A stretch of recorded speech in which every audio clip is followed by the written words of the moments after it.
And so, yeah, this one definitely, I mean, it just hits different. It just does hit different. Maybe it shouldn't.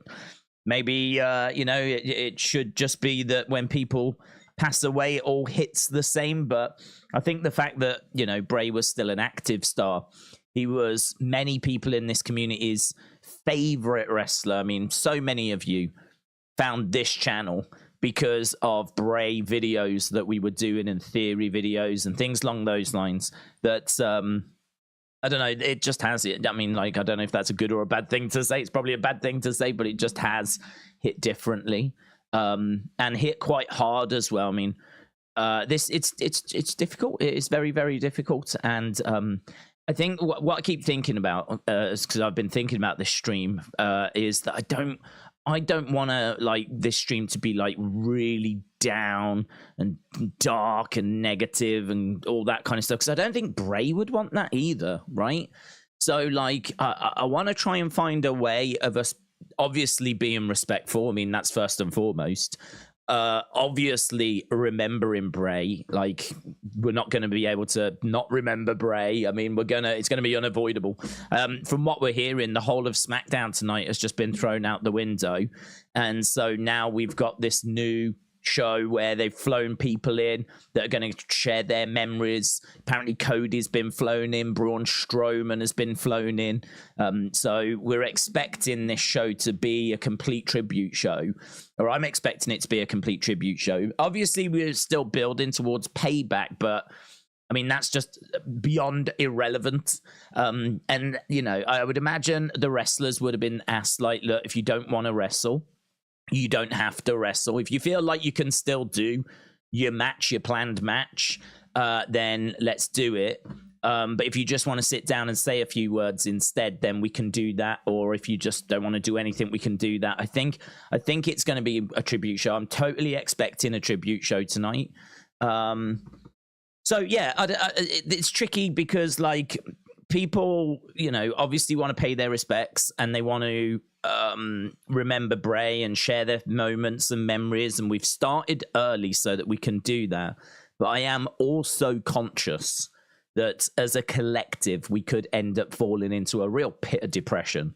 I'd imagine individually a lot of you are doing that anyway, so I want to make sure that doesn't happen as well. So I'm kind of juggling a few thoughts at the moment, because as I said, there's nothing to benefit from us just getting like down and staying down and wallowing in that kind of grief, because it's not an easy thing to do, but it's something that's easy to do, and I want to make sure that we do try to avoid that. So I'm going to try where I can to keep the conversation going, keep the stream bouncing, and as we said, fire in any thoughts that you have, any memories, any favorite moments, anything like that at all. Feel free to fire that stuff in. I wanted to just have a look at WWE Shop, because I did go on there last night. There's obviously, I don't know if you've seen the news, but any Bray merch that's being sold, apparently the proceeds 100% are going to JoJo, going to Bray's family.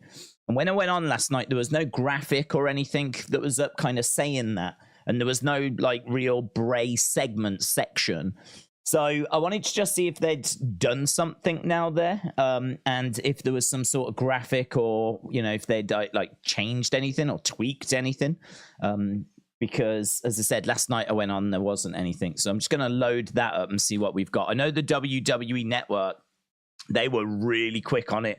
Like if you went onto the WWE Network, it was Bray Wyatt, remembering Bray. There was a whole Bray Wyatt playlist, which had like his best matches, best moments, all that kind of stuff that was set up. So they were really on the money on the WWE Network.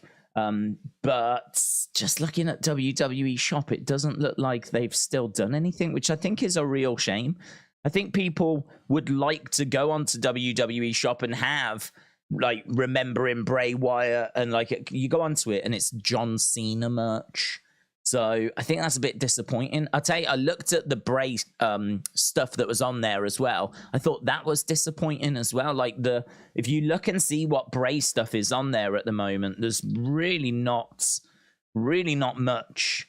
They've got a few plaques that are on there, and there's like the Uncle Howdy mask. How many plaques have we got? We got 1, 2, 3, 4, 5, 6, 7, 8, 9, 10, 11, 12. A couple of plaques and a couple of t-shirt designs, and that's it. That's it. So, I mean, I would hope that they were looking at like drastically getting out some Bray merch. Not because I like, you know, I'm desperate for Bray merch, but I just think that if the proceeds are going to JoJo and Bray's family, then at least have some stuff that people might not have already bought, you know? A lot of Bray fans might have bought the mask. They've probably bought the shirt that's got Bray's logo on, you know? They may have bought a plaque, but to be honest, the plaques are, I don't know. There's no bits of ring in them or anything. It's literally just like a photo that you put on the wall, which is fine. It's fine, but like, I don't know. I don't know that there's really anything new or exciting here for fans. Maybe they need like a bit of a thank you Bray shirt. That's the point I'm making. Do you know what I mean? Could you imagine if they came out, and hopefully they do, come out with like a thank you Bray and a picture of Bray on? I mean, I think everyone would want to pick up one of those. Certainly, you know, add in the fact that the proceeds go to JoJo and go to the kids, because that's what it's about. And it's about, you know, I don't give a flip about new Bray merch, but like, at least let's have something that could generate some money for that family, because I don't know, in these kind of moments, I always find the way that I deal with them is like, right, what do we do? What do we do? What are we doing? Let's, you know. So like, I'm quite, in these types of moments, I'm quite practical.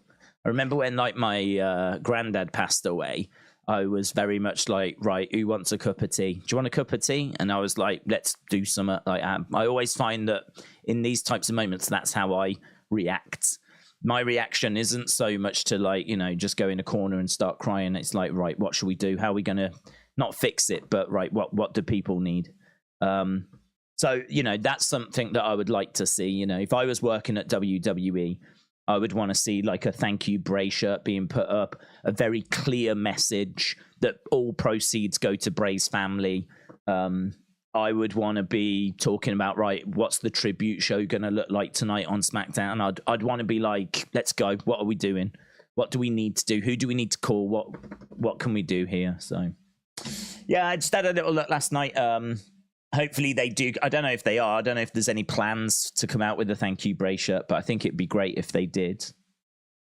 Shout out to everyone that's in the chat. I am going to get to the super chats. I am going to get to the comments. As we said, just a couple of little bits that I just want to double check on.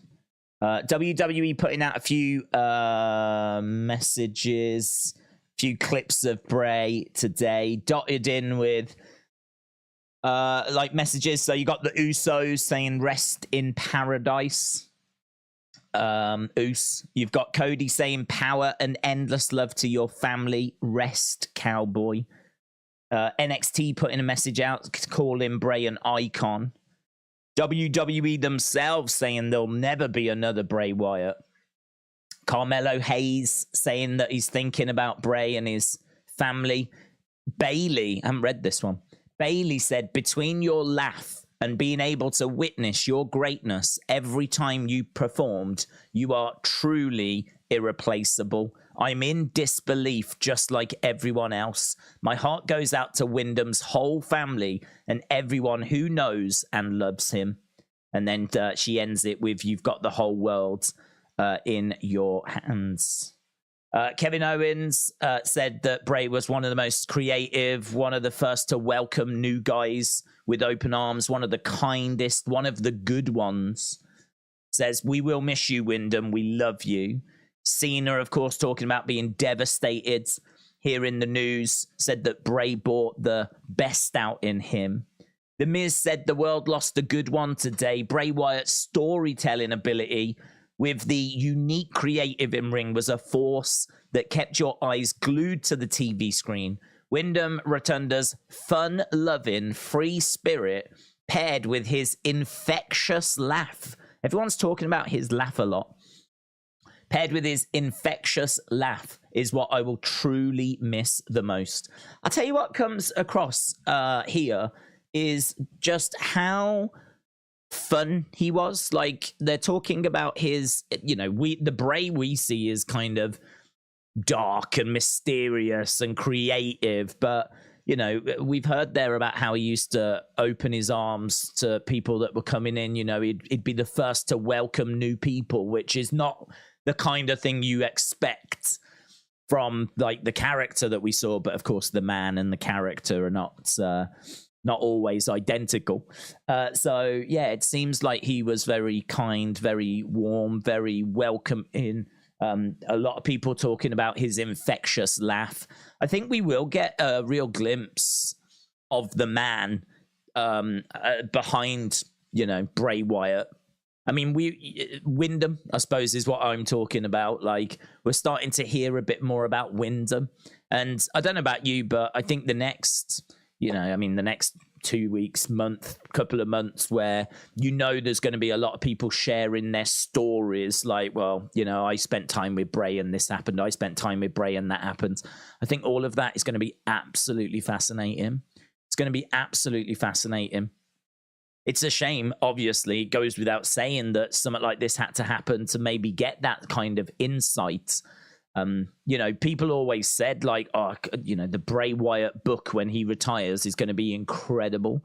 It's going to be incredible for him to like reveal what he was thinking about when he did this, when he did that. Like, it's irrelevant that we've lost that. It's completely irrelevant because you immediately think about JoJo and his kids that have lost a husband and a father, right? Or you think about Mike Rotunda, who's lost a son, or Bo Dallas, who's lost a brother. Like, so anything that I say is going to be irrelevant compared to that loss. But, just talking about things that people were excited for, I think there was a real excitement for really finding out what Bray's motivation was, what his thoughts were about different aspects of his career.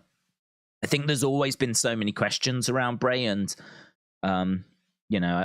we may never get some of those answers now. But I think it's going to be really interesting to hear what other people's experiences with Bray was like, and find out a little bit more about the man and a little bit more about that kind of behind the scenes. That's going to be, an interesting thing to find out.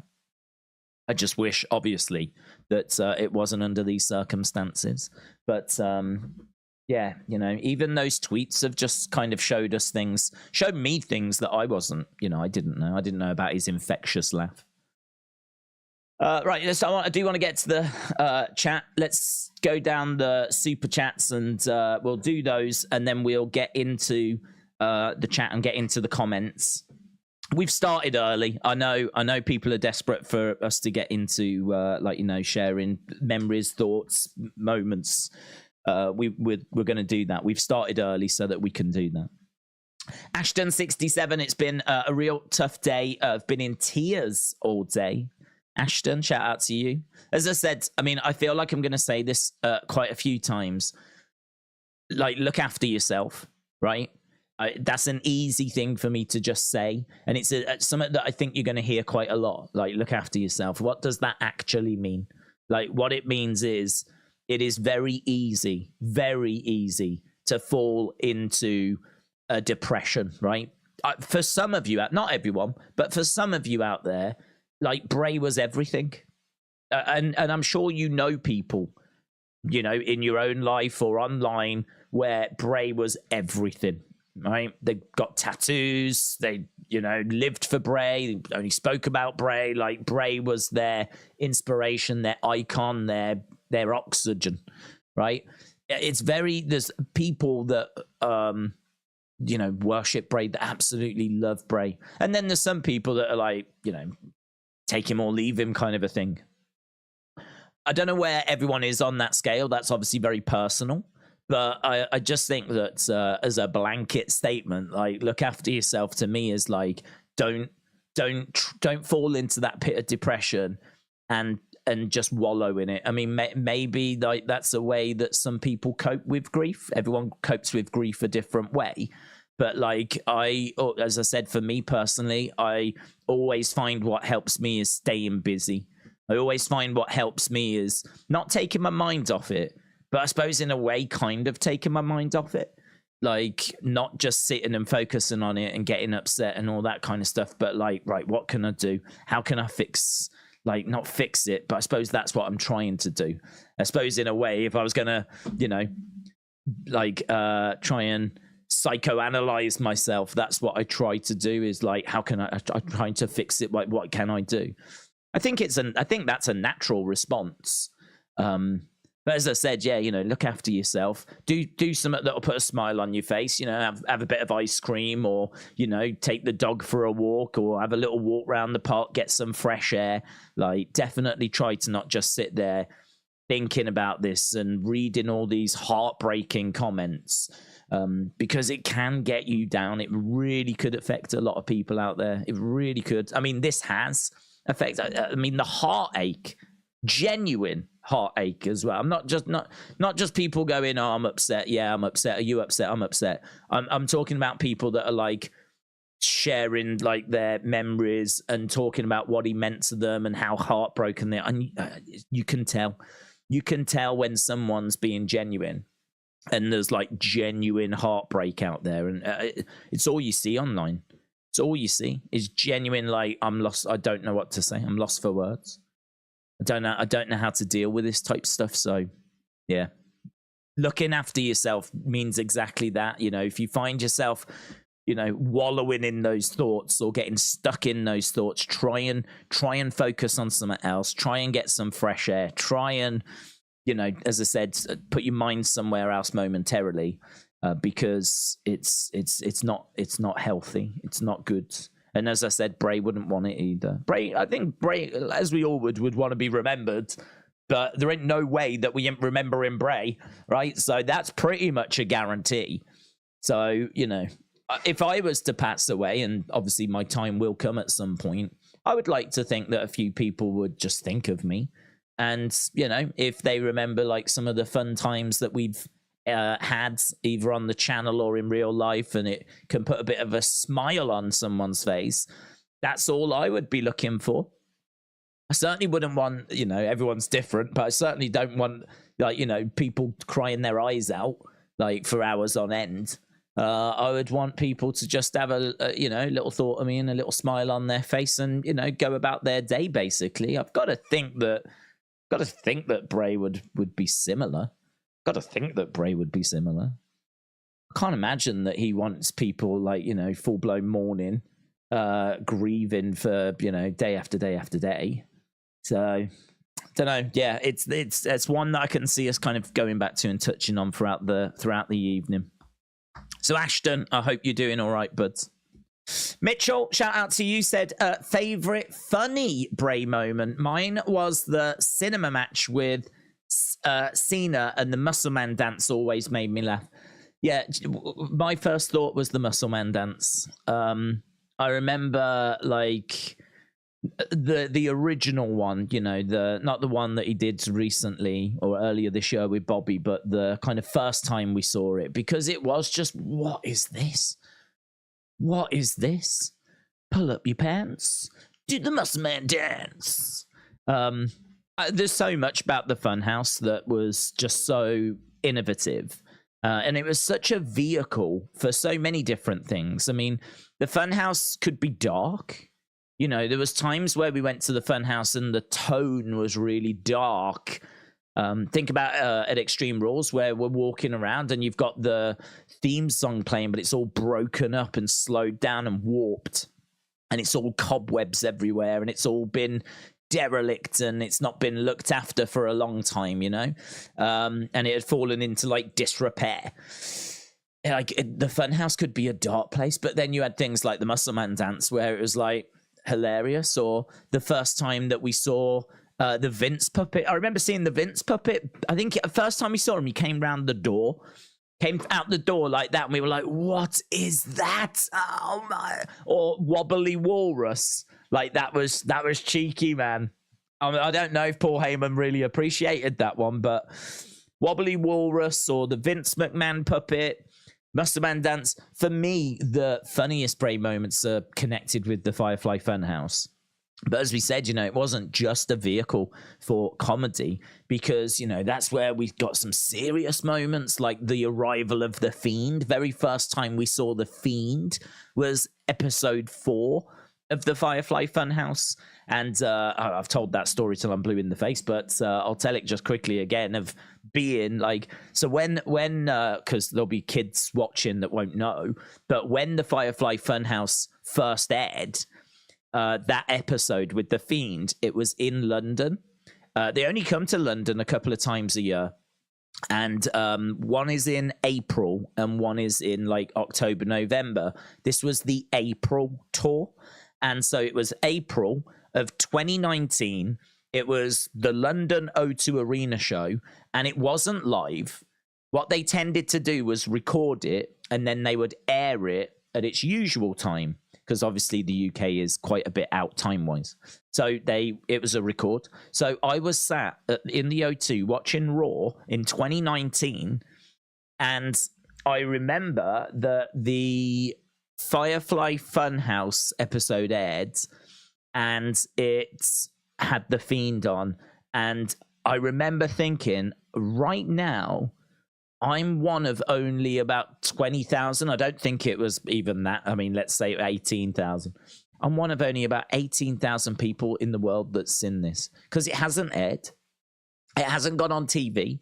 Like, it's being recorded and then it'll be shown later. So everyone's going to see it later. But right now, I'm one of like 18,000 people that's seen The Fiend. Now, granted, that's probably not true. I wasn't thinking about this because, of course, people in the crowd were filming it on their phones and putting it on the internet, right? So, of course, it got out there, it got leaked. So, but I remember thinking that in that moment, going, how lucky am I to be sat here as one of like 18,000 people that are seeing like this for the first time. And I was so excited that I ran outside whilst the show was still happening. I don't know what I missed that. I don't think I've ever seen what I've missed.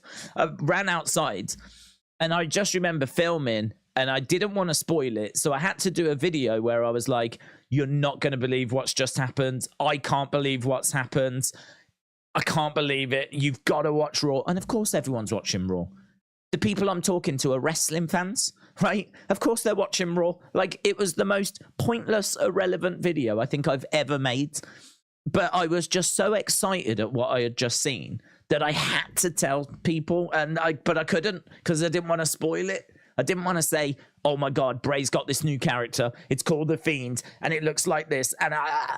So I couldn't say that because I didn't want to ruin it. But I did want people to know that something massive, blah, blah, blah, blah. But that's the impact that Bray had on me at times.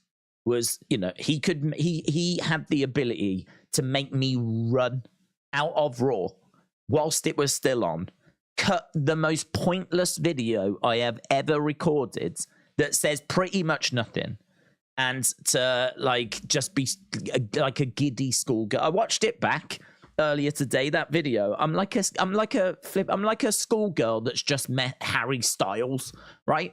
I am so excited in that video, genuinely so excited that it's like all my Christmases have come at once, because I just seen for the very first time, like literally a minute before that I record that video, I just seen The Fiend for the very first time. And that's the power that Bray Wyatt and the ability that Bray Wyatt had, and that's why he was so special, because there's not many wrestlers in the world that have the ability to make me react like that, turn me into a giddy schoolgirl, running around the O2, trying to record a video, which didn't even need recording, because in the cold light of day, it's one of the worst videos. It says nothing. It achieves nothing. And actually, by the time Raw had aired, which was only a few hours later, the video was out of date anyway. There's no point telling people to watch, oh my God, you got to watch Raw. If a couple of days later, Raw is old news and we've moved on. So the whole thing was just, he got me running around like a schoolgirl. But that's one of my favorite memories. It's one of my favorite memories because I think it best sums up the ability that the man had I think it sums up the ability wrestling has, you know, it just makes us lose our minds sometimes. We just lose our senses. Oh, I do lose our senses, you know. So yeah, I've got a lot of funny like moments like that, but that's my favorite. But yeah, if I was to pick a moment that Bray did on screen, I'd have to go with Muscle Man Dance because it was the first I thought of, or the Vince and Wobbly Walrus, but it would almost certainly be something from the Funhouse. Wayne Garland, shout out to you, said, Days, I'm feeling sad. R.I.P. Bray. Now with Brody Lee. Yeah, well said. I don't know. I don't know if we get Rowan tonight. I don't think we do. I don't think we do. I think it's way too soon. I would love to see him. I'd love to see him. I'd love for him to be there. But we all saw how cut up he was at the Brody Lee show. He couldn't even speak. He had to hold up a sign, you know. I don't know if you remember that, but he held up what he wanted to say on a sign and like looked up to the heavens, tears coming down his face. He couldn't. I don't think he is. As I said, you know, the way that I deal with grief when my granddad passed away was, I suppose, in a way to bottle it, which is not good, but to be like, right, what should we do? What, you know, I'm very like, oh, let's go. He seems to just, really let it out, which probably in the long run is better. But I remember seeing him on that Brody Lee show that AEW did, and he was not in a good place at all. Not in a good place. So I really don't expect him. I don't expect him. I don't think him not being with WWE is a problem, to be honest. I think that he's connected with WWE, is a legend, dare I say. What with him being in the Wyatt family. And so I think that WWE would absolutely look to reach out to him, but as I said, can't say I'm expecting to see him tonight. I think he'd be too emotional. I would love to see him though. I mean, I was thinking like, oh, we should bring him back. I felt this last time though. I remember when Brody passed away, a lot of talk about Rowan should take over the Dark Order. And it's like, oh, he should take over the Dark Order. He should lead them. It's what Brody would want and all of that. I suppose in a way it's not really about that. But it's not really about... It's about Bray, obviously. But I don't know. I feel that same way again. Like, oh, we should bring Rowan back and he should continue the Funhouse. And I don't know. I mean, that might not be what he wants. It might not be what WWE wants. I don't know. That's all for like a different time. But yeah, I have been thinking a lot about Rowan, actually. Been thinking a lot about him. I think because those three that came in are so connected and we've lost two like way before their time, it does make you think naturally of the third one, doesn't it? Of course it does. And I've been thinking a bit about Braun. Obviously, Braun was the fourth member. He also was the godfather of Bray's kids. So Braun is someone else I've been thinking about. But I mean, Braun's with WWE anyway. Rowan, I don't know what Rowan does. I think he just is on the indies at the moment. So I'd like to see him get something. I'd like it if WWE was to do something with him. I've said this, and maybe it's too soon for this conversation, but I do think the Wyatt family should go into the Hall of Fame. I do think the Wyatt family deserve the Hall of Fame. I'm sure I'm not alone with that. I'm sure many of you would say, yep, he should go in, and they should go in next year. And WrestleMania 40, Bray Wyatt main eventing the Hall of Fame, I think would be cool. Bray Wyatt or the Wyatt family. They might already have that planned, though. And some people might say it's too soon, but I don't know why. I think it feels too soon right now because it's like, you know, not even 24 hours. So I can understand people saying it's too soon right now. But I think by the time we get to next year, around WrestleMania time, it would feel right. I also wonder if Bray deserves a statue. I mean, really, it's only the top guys that get a statue. It's your Andre the Giants, it's your Roddy Pipers, it's your Stone Colds, it's your Brunos, it's your Hogans. You know, it's your top names that get a statue. And it's kind of hard to know where to place Bray, because from a success point of view, 3 world titles is not bad. It's not bad at all. 3 world title reigns. None of those reigns were really that long. We know that from a creative point of view, he has to be one of the worst booked wrestlers in WWE history. I mean, like so many times where the Wyatt family and Bray felt like the biggest thing going, and WWE just would not pull that trigger, just would not give him that good, credible title run. He had his first reign with the WWE title was 49 days. His second reign was 119 days. Second reign's not too bad. What's that, like coming up to 4 months? So that one's not too bad. And then the other one was like about 7 days. So he never really got much of a run with the titles on top. But then did he need it? Because Undertaker was never really known for his world title reigns.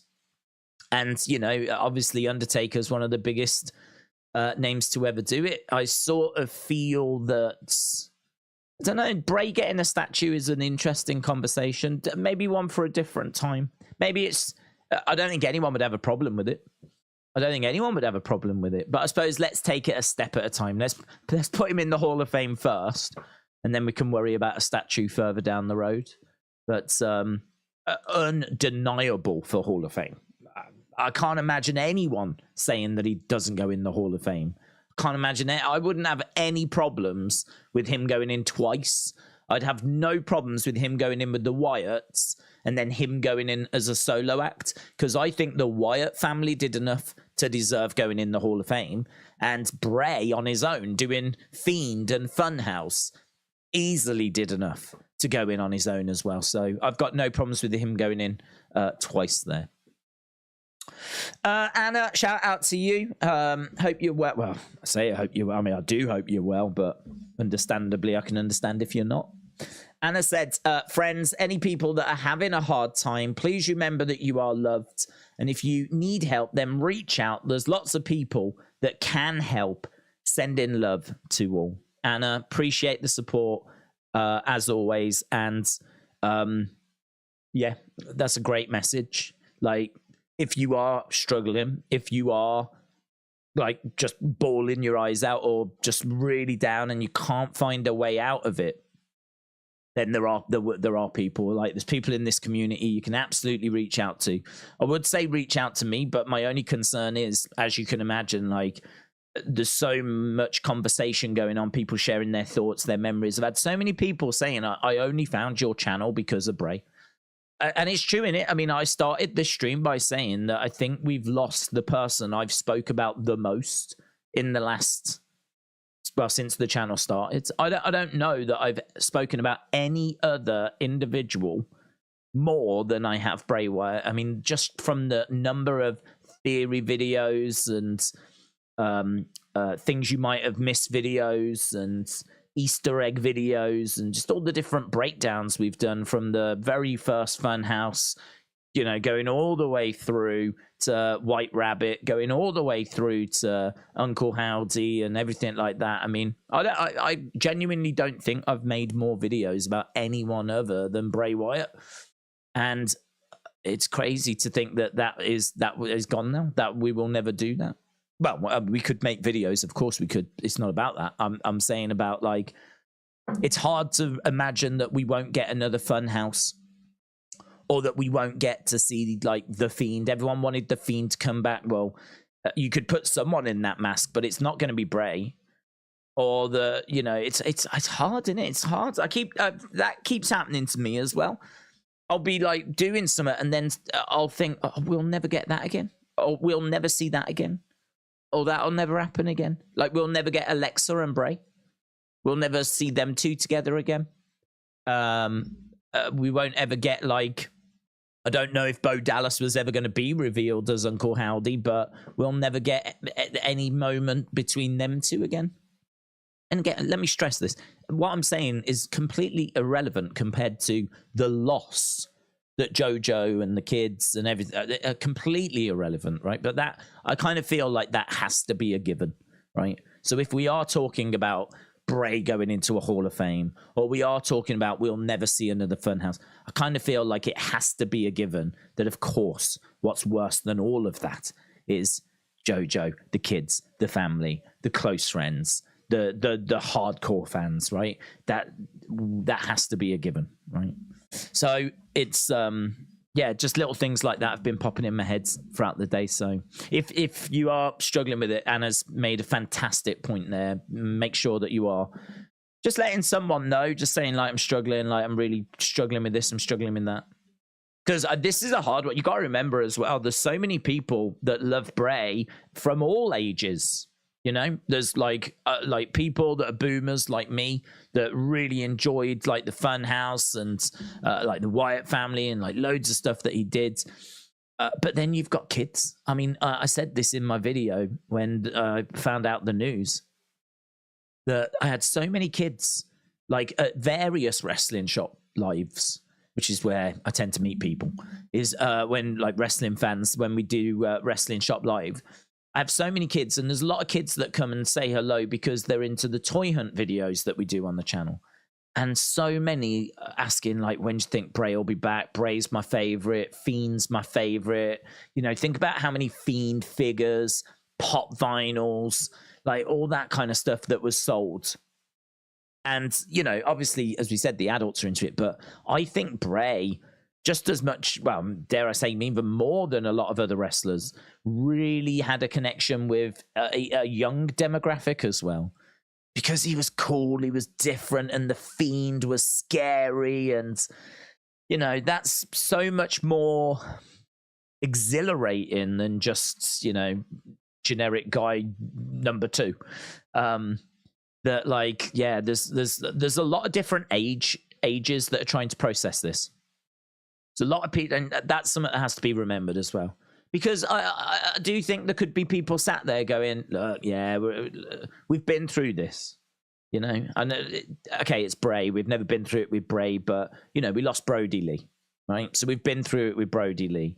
Like for many of us, we had to try and process the loss of Owen Hart. We had to process the loss of Eddie Guerrero. We had to process the loss of Chris Benoit. And then obviously we found out after as to what had happened there. And then we had to process that, right? Sadly, people passing away young in wrestling is not new. And it's something that we've had to process before. And sadly, I'm sure it's something that we'll have to process again. But you have to remember that even though some of us have been here before, some of us haven't.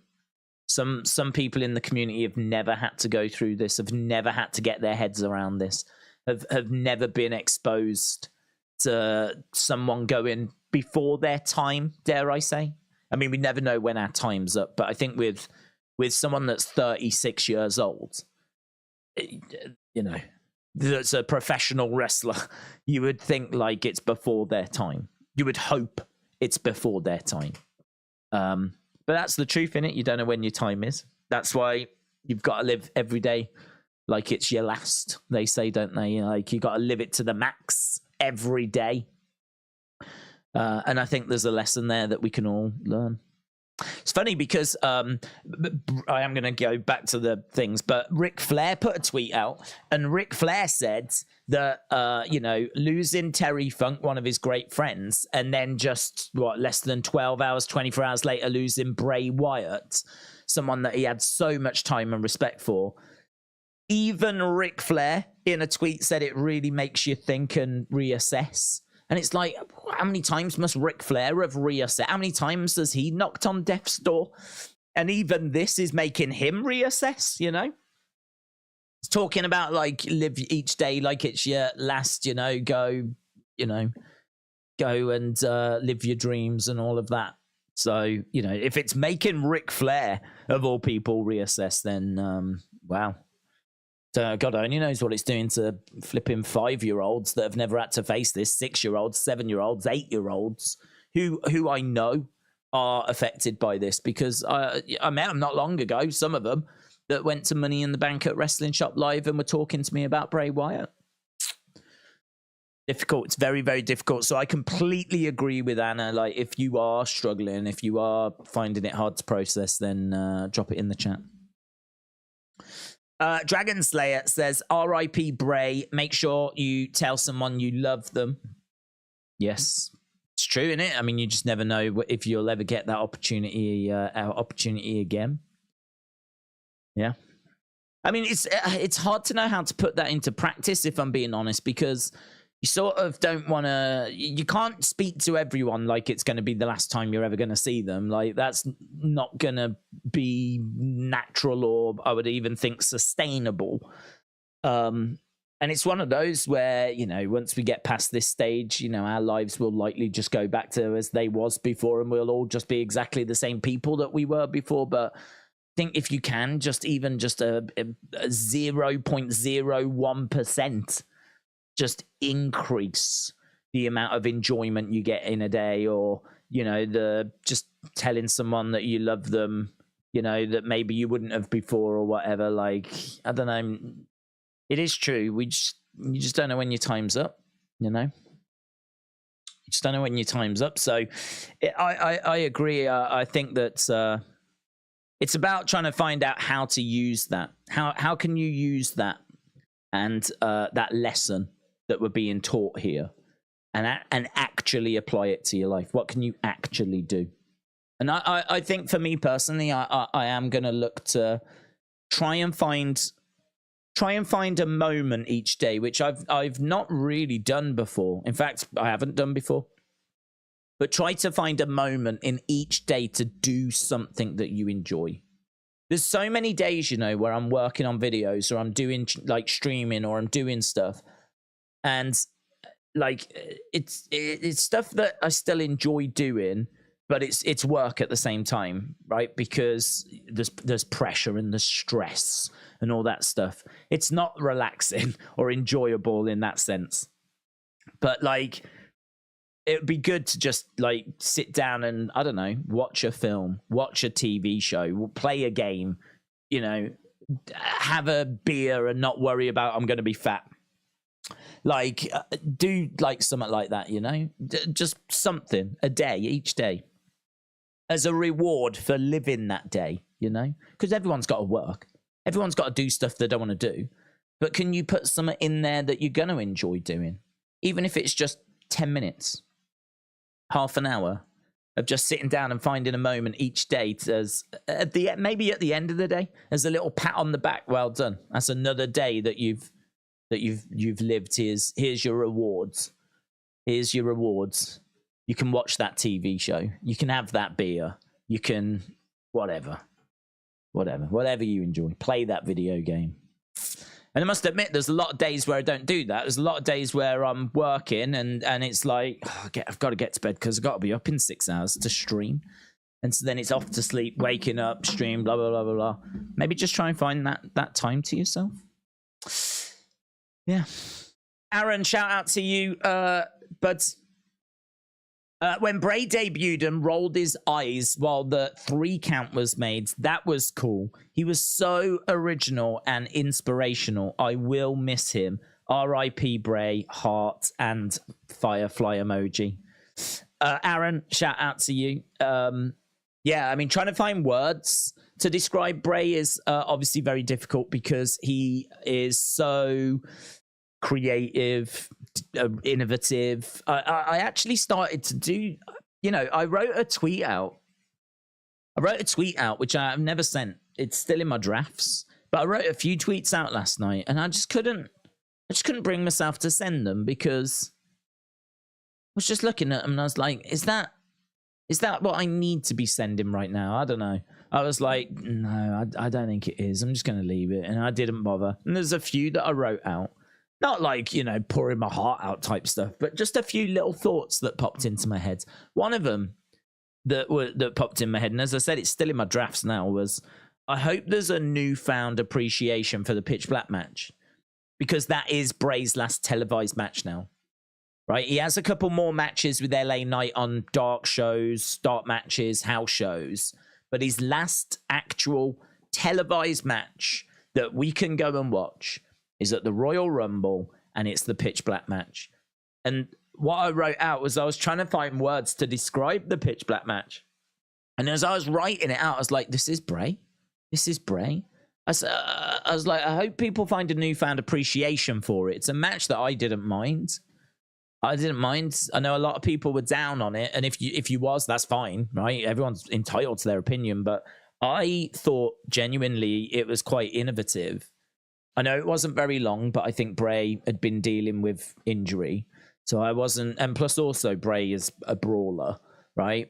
He's someone that is not a very technical wrestler, so he was, get in, smash someone up, and get out kind of a guy. Brock Lesnar-esque in a way. That's how I always felt he was best presented. Get in, smash someone about, get back out again. And so I really wasn't down on the Pitch Black match. I understood it was a bit short.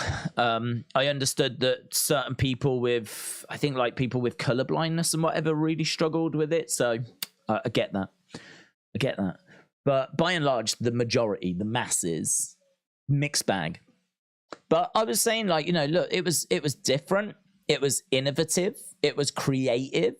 It was challenging because there was people that didn't enjoy it. And there was, challenges to it because it was a bit dark in places. And I think LA Knight's ring gear really shone really well. But, like, I don't think Bray's body paint quite did.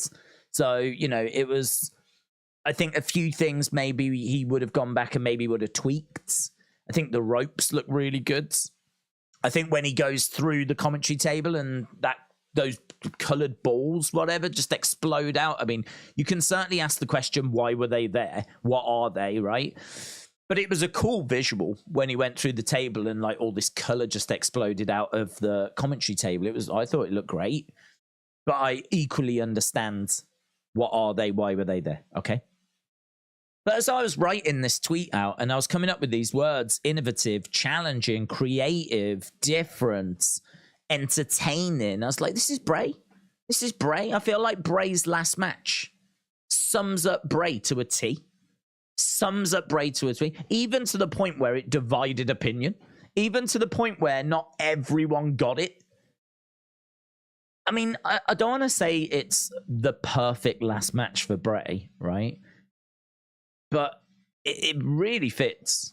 It really fits because it was different. You ain't seen nothing else before or since. It was different. It was creative. It was innovative. It was, as I said, challenging for people. It divided opinion. I thought it was entertaining. There were certainly moments that were entertaining. It was cool. I mean, that bit at the end where he puts that mask on and it felt like we were getting introduced to a new character. I also think there's an Easter egg in there. I did a video on my second channel that I genuinely believe is one of the best videos I've ever done. And I genuinely believe it's one of the best theory videos. I think it's got about 17,000 views. It's all right, but that would say to me there's a lot of people that still don't know about the theory that the body paint actually represented something. So there's a bit where Bray goes over to the corner during the Pitch Black match and he bends over and grabs on. I think he grabs onto the ropes and bends backwards. And the body paint looks, the way the body paint all comes together, it looks like an animal. It looks like the head of an animal. I know many of you are obviously in the community. You will have seen that video. It wasn't actually my theory. It was one that someone had picked up on. I've got the picture here. You have to think about like a pig and a snout. Think about a snout. Think about a pig's face. And think about a snout in particular. And then don't look at this as being Bray. Think about the pig, right? I know it sounds weird, but I'm going to show you this picture. And this is from the Pitch Black match. And just see, you might not have seen it before. The Bray's face is like the nose with the nostrils. And then you've got the bridge of the nose. And then you've got the two eyes at the back. Here's the image. That's from the Pitch Black match. it's a moment that I think a lot of people have seen, but I think a lot of people only see it as Bray being upside down in the corner. I can see it. I can see the bridge of the nose. I can see the snout. I can see the eyes. I can see an animal there. I can see an animal in that. And I honestly have not seen loads of people talking about that. And I can really see it. I can really see it. So I don't know. I don't know if that's something that's maybe played out on the forums, and it's something that's maybe the other channels have dropped it into videos, their own videos. But that is still one of my favorite Bray Wyatt thing, and I'll never know now. I mean, I don't know. Maybe JoJo might reveal it one day. I'll never know if that is or isn't. And there was a lot of that with Bray, where you didn't know if it was or it wasn't, or if it was just, a coincidence. And maybe it was nothing more than a coincidence, but the fact that I can so clearly see that it'll forever, whatever, even if it was coincidence, it'll forever mean something to me, Right, I'm not doing good here. I'm properly falling behind. Let's try and get through. These. Wayne Garland said, "Do you think AEW will do a tribute on Sunday?" I think there'll be a graphic. I think there'll be a graphic at the start, just as they would for, Bray. It doesn't matter that he's with WWE. It's. You've got to remember, there's a lot of people. Did you know Chris Jericho wrestled Bray Wyatt in NXT? I mean, just how random's that? Chris Jericho wrestled Bray Wyatt down in NXT back in 2013, and there's he wrestled him on the main roster as well. But there's a lot of people that will have known Bray, wrestled with Bray. I think for me, when it comes to people passing away, the company rivalry is laughable. It's irrelevant. It's it doesn't matter. I think that there's so many people that work in AEW that used to work with WWE that, or even if they didn't, even if that whole company, not a single person had ever met Bray, undeniable he would have influenced and inspired. Undeniable that he would have done that. So I just think that when wrestling loses someone, it's kind of seen as a loss to the whole wrestling family. I don't see it as like WWE's loss. I see it as, mankind's loss, right? I mean, like humanity's loss, but certainly wrestling's loss. So I wouldn't expect there to be loads. I would expect there to be a graphic. I would expect there to be a mention on commentary. I would expect some of the wrestlers to maybe have armbands, black armbands, Bray Wyatt on, or something along those lines. That's what I would expect. I don't think on Sunday we're going to be getting loads of Bray Wyatt stuff, and nor should we, to be honest, because that show is a very big, important show. It is a different company. Even if it was WWE, I don't think it would derail the show, completely change the show. If Payback was on Sunday, I think you would still largely get Payback. But I think you'd get the graphic at the start. I think you'd get the mention. I think there'd be a few mentions throughout the show. There'd be the armbands, but by and large, you'd be getting Payback. So, yeah, I think there'll be a few bits, but I don't think there'll be much more than that. To Boy, shout out to you. Says, Days can't believe the news. Hope you're good.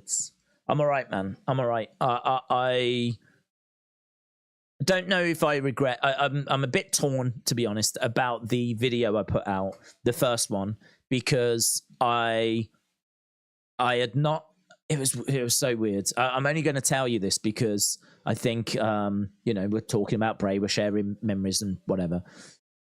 When I did that video, the one where I was talking about Bray, I had obviously heard the news by that point, of course, and I'd read quite a bit, right? And I was clearly still shocked by it. And I remember, I hadn't actually physically spoken since finding out the news. So it came through, I'd read it, I'd looked into it, but I hadn't spoken. and I know this sounds really strange what I'm about to say, but I hadn't like spoken out loud. And so when I press records and I start talking about what's happened, that's the first time I'd actually spoken about it. It's not like I'd gone and like told my brother or whatever, right? So when I press record on the video first, and I remember talking, and I remember hearing in my own voice that my voice was a bit not quite right. Like it wasn't like it is now. I could tell. I was like, are you gonna get upset? Like I was in my head, I was like, are you getting upset?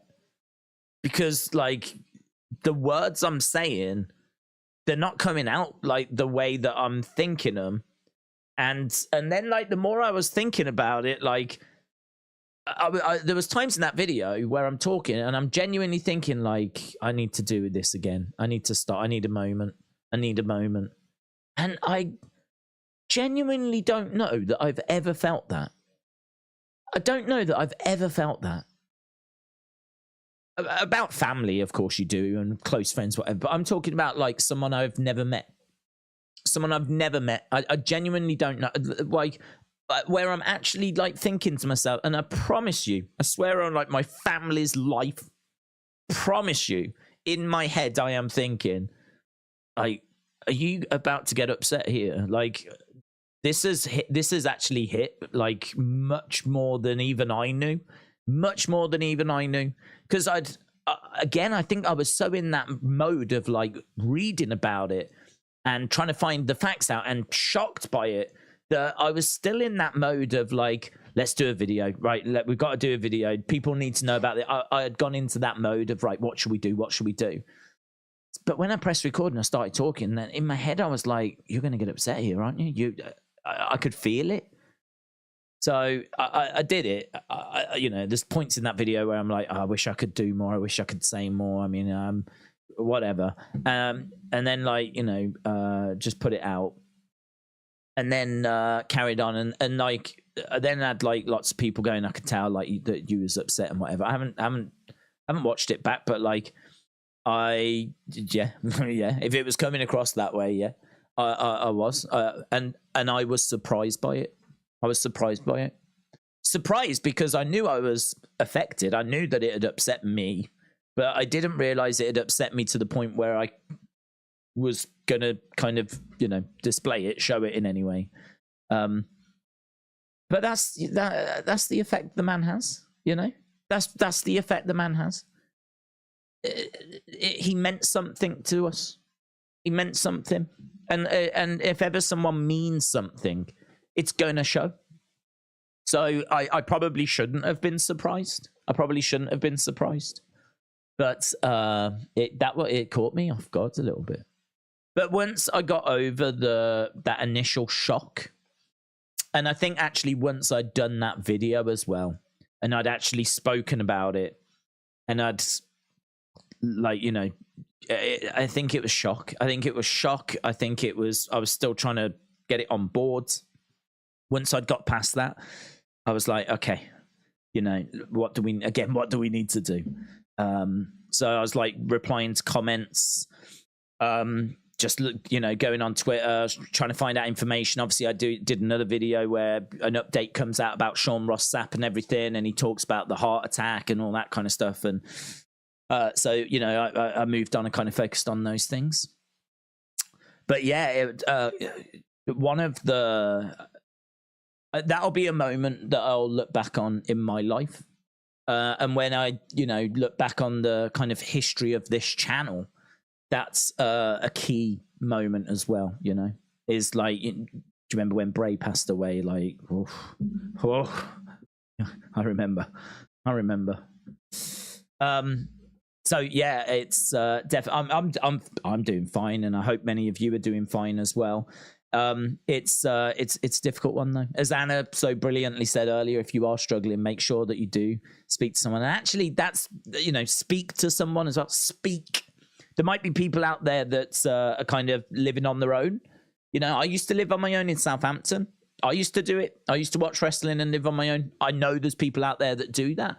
that maybe don't have someone to speak to. If you can physically speak, like, and get it out of your system, like that, I think that massively helps. To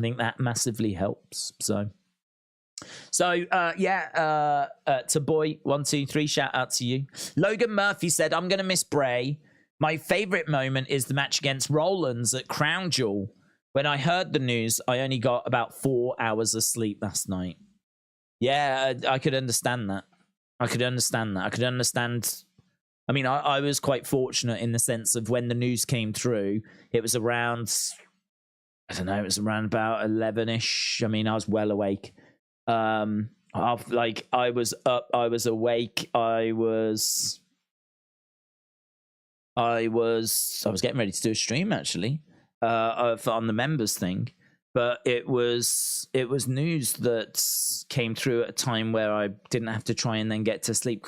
Could you imagine being a Bray Wyatt fan, or even a WWE fan, or even a wrestling fan, and finding out that news at like 11 o'clock at night, and then trying to get to sleep, and trying to like get off, like. I mean, by the time I like got to bed, it was like, oh, good 13, 14 hours after. But yeah, I could understand that. Yeah, and that match with Rollins at Crown Jewel, where he becomes the Universal Champion. That's actually the start of his best run with the title. As we said, when he was WWE Champion, he held the belt for 49 days. When he won the Universal Championship from Seth, he went on to hold it for like 119 days. So that is the beginning of his best run. Unfortunately, it's the run that ends with the loss to Goldberg, which I'll never get my head around. I'll never understand.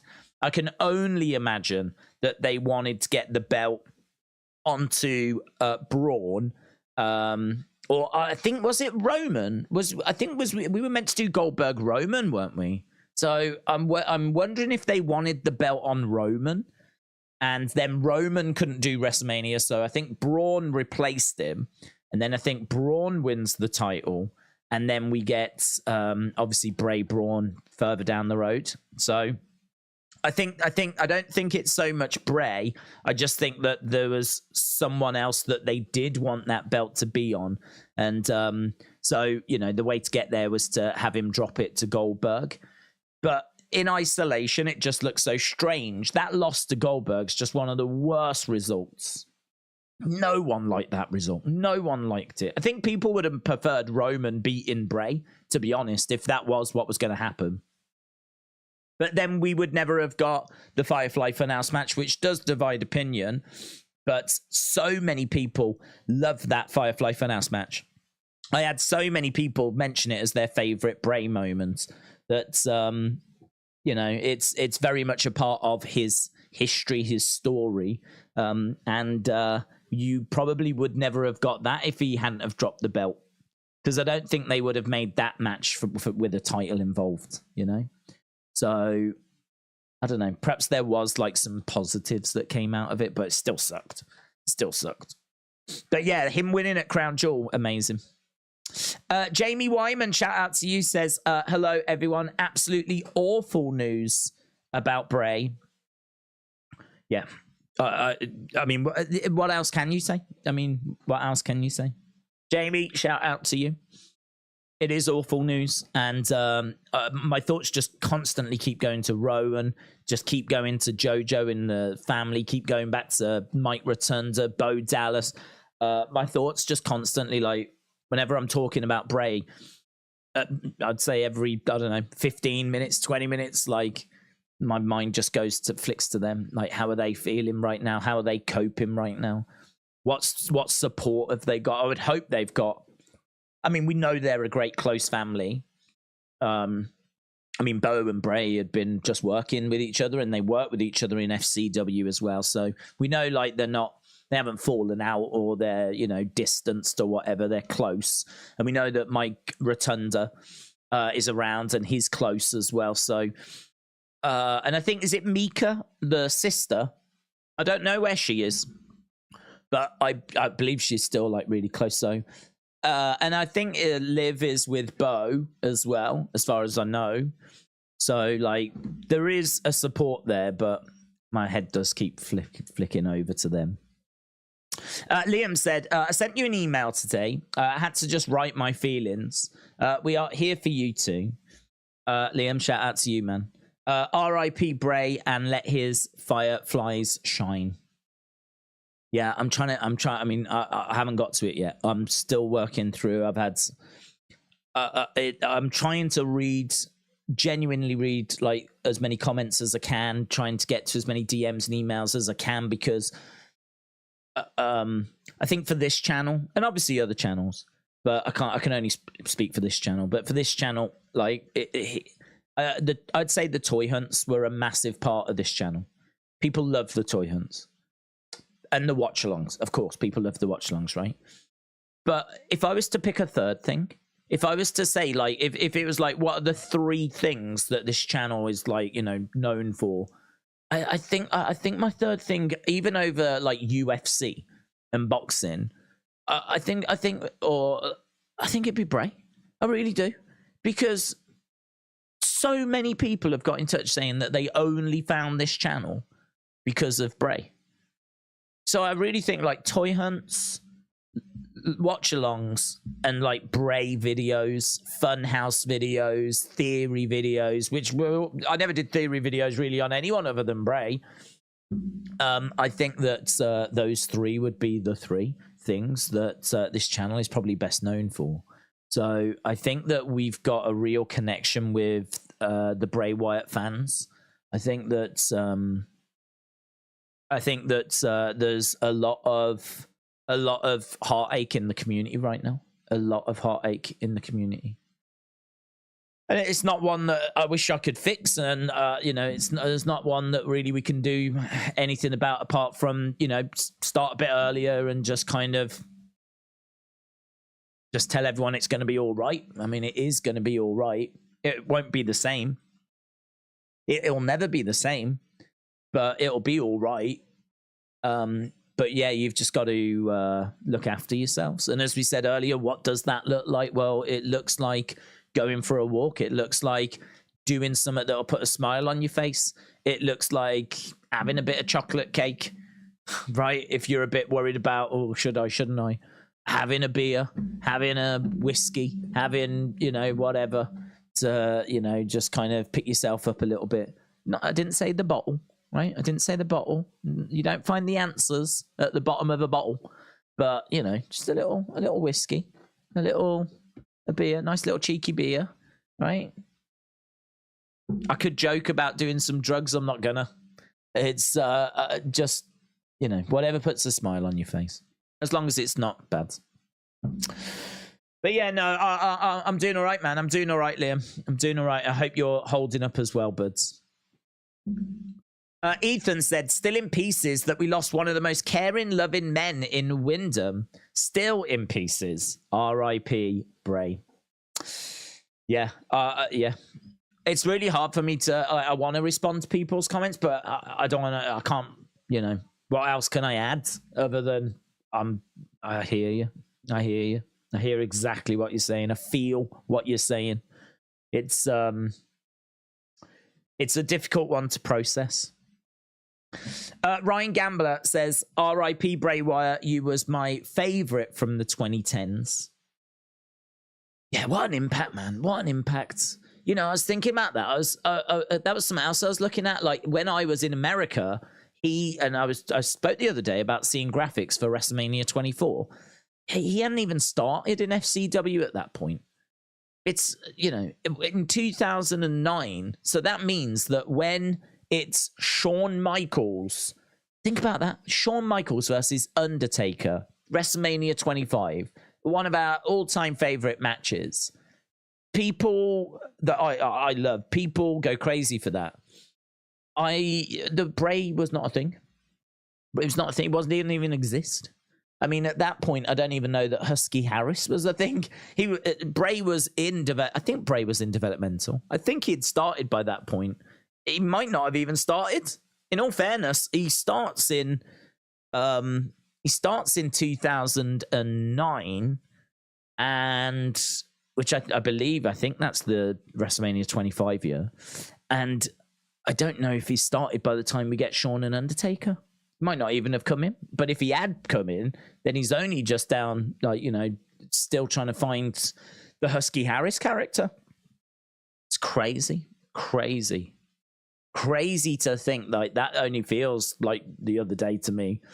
But it's crazy to think that since that moment, since Shawn and Undertaker, think about everything Bray gave us.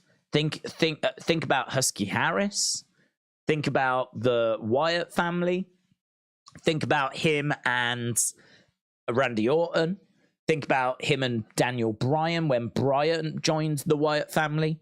And that incredible moment. And I haven't spoke about that, but remember when Daniel Bryan was in the Wyatt family and he was inside that steel cage and he's at the top of the cage, like he's just turned on Bray and he's like yesing away.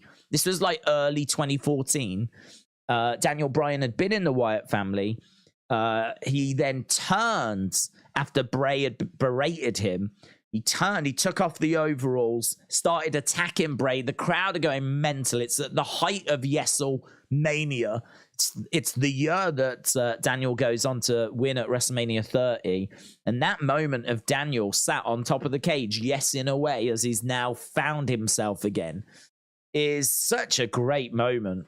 Such a great moment. And that was all on the road to WrestleMania 30. And Bray was heavily involved in that moment. I know it's like Daniel's moment, but Bray is very much the other part of that moment. So I mean, just oh god, from that to the Funhouse to even the fact, and I thought about this as well. I remember talking to people about WrestleMania 25. And like saying, I wish I'd have gone, and I wish I'd gone to the Manhattan Center. And everyone was booing, everyone was down about being in the Manhattan Center because apparently there was next to nothing that they got shown. They were watching screens and watching the show really from the Barclays Center.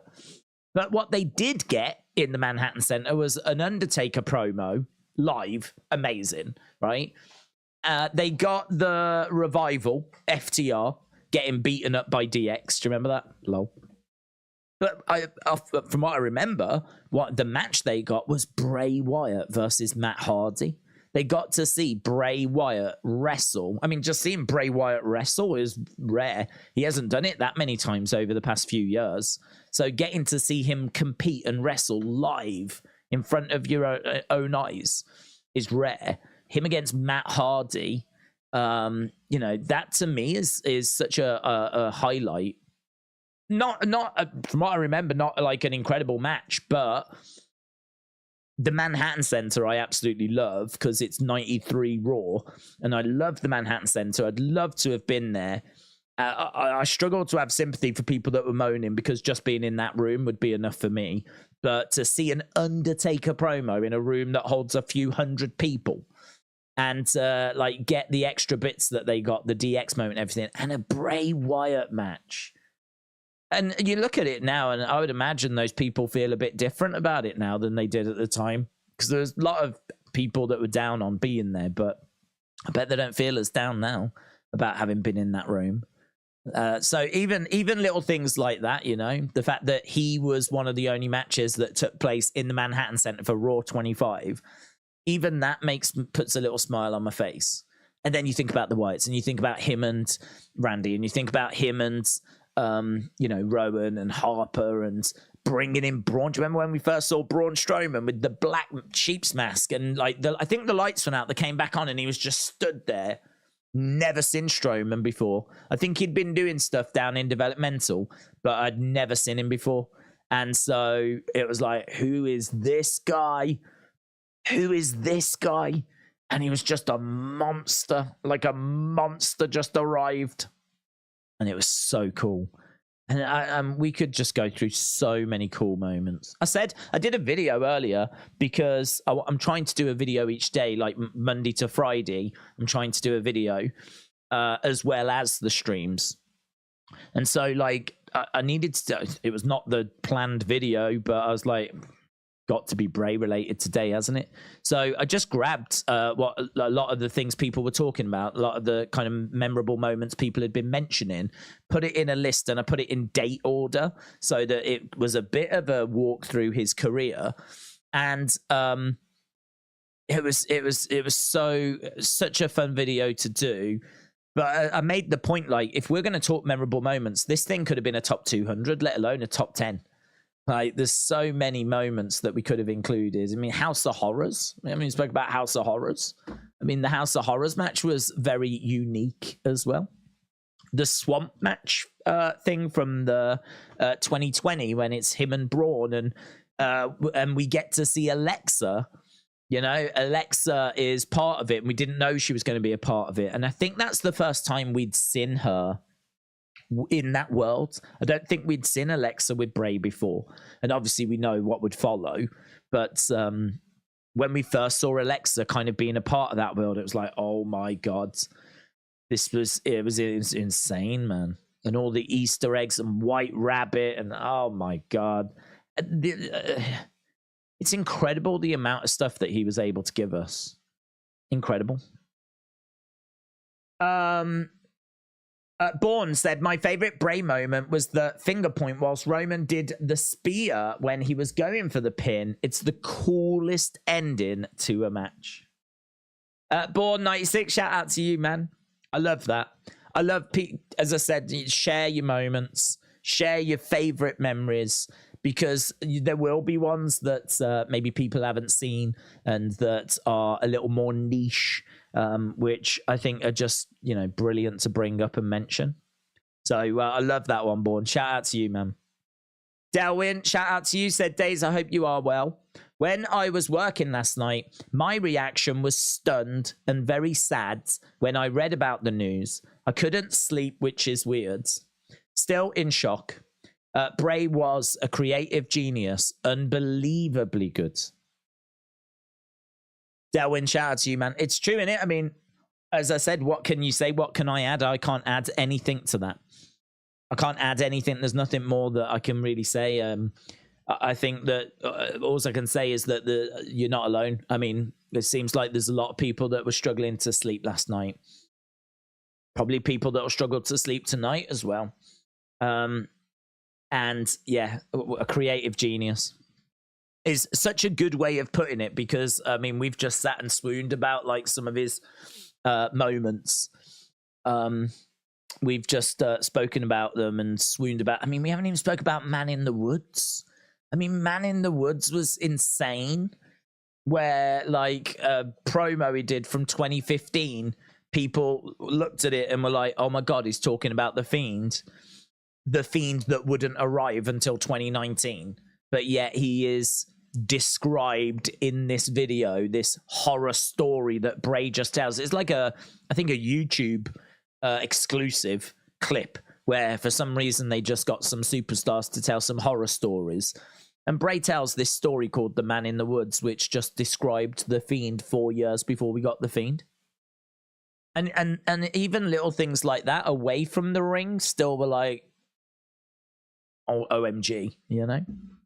So a creative genius. I think that world, I think, was always there. I mean, his knowledge of things like Dante's Inferno and his knowledge of, you know, just different old horror stories and old kind of fables. That must have been a real interest of his, because he had such an incredible knowledge of all of that stuff, you know? So that must have been a real interest of Bray's.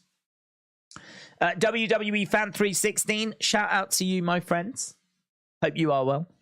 Cynthia, shout out to you, says, my favorite Bray Wyatt memory, which I've a lot to choose from, but my favorite is when he debuted as the Fiend against Finn Balor. Hashtag thank you, Bray. Cynthia, yeah, it's such a great moment. I mean, the thing with the Fiend is that we just kept getting a little more so. You know, we would see him in the Funhouse for the first time, and he was like, yowie wowie, right? And it's like, oh my god, what is this? Then he attacks Finn on Raw, and so you get to actually see him in an arena, and you get to see him standing there and the crowd freaking out, and you're like, and then it builds and towards SummerSlam where we finally get to see a match and he comes out with the lantern. Do you remember when we first saw the head lantern?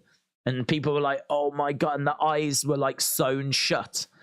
And the mouth was like open for the light to come out. And like, that was so creative. Or what about when he introduced his own championship, you know, and he had the Fiend belt that he used to kind of put around his neck, and he had it would cover his face, but the front of the belt was his face. Like, there was so much thought and creativity that went into, and it wasn't for everyone. We have to say that. It wasn't for everyone. You know, it would be wrong to sit here and say that everyone universally loved everything.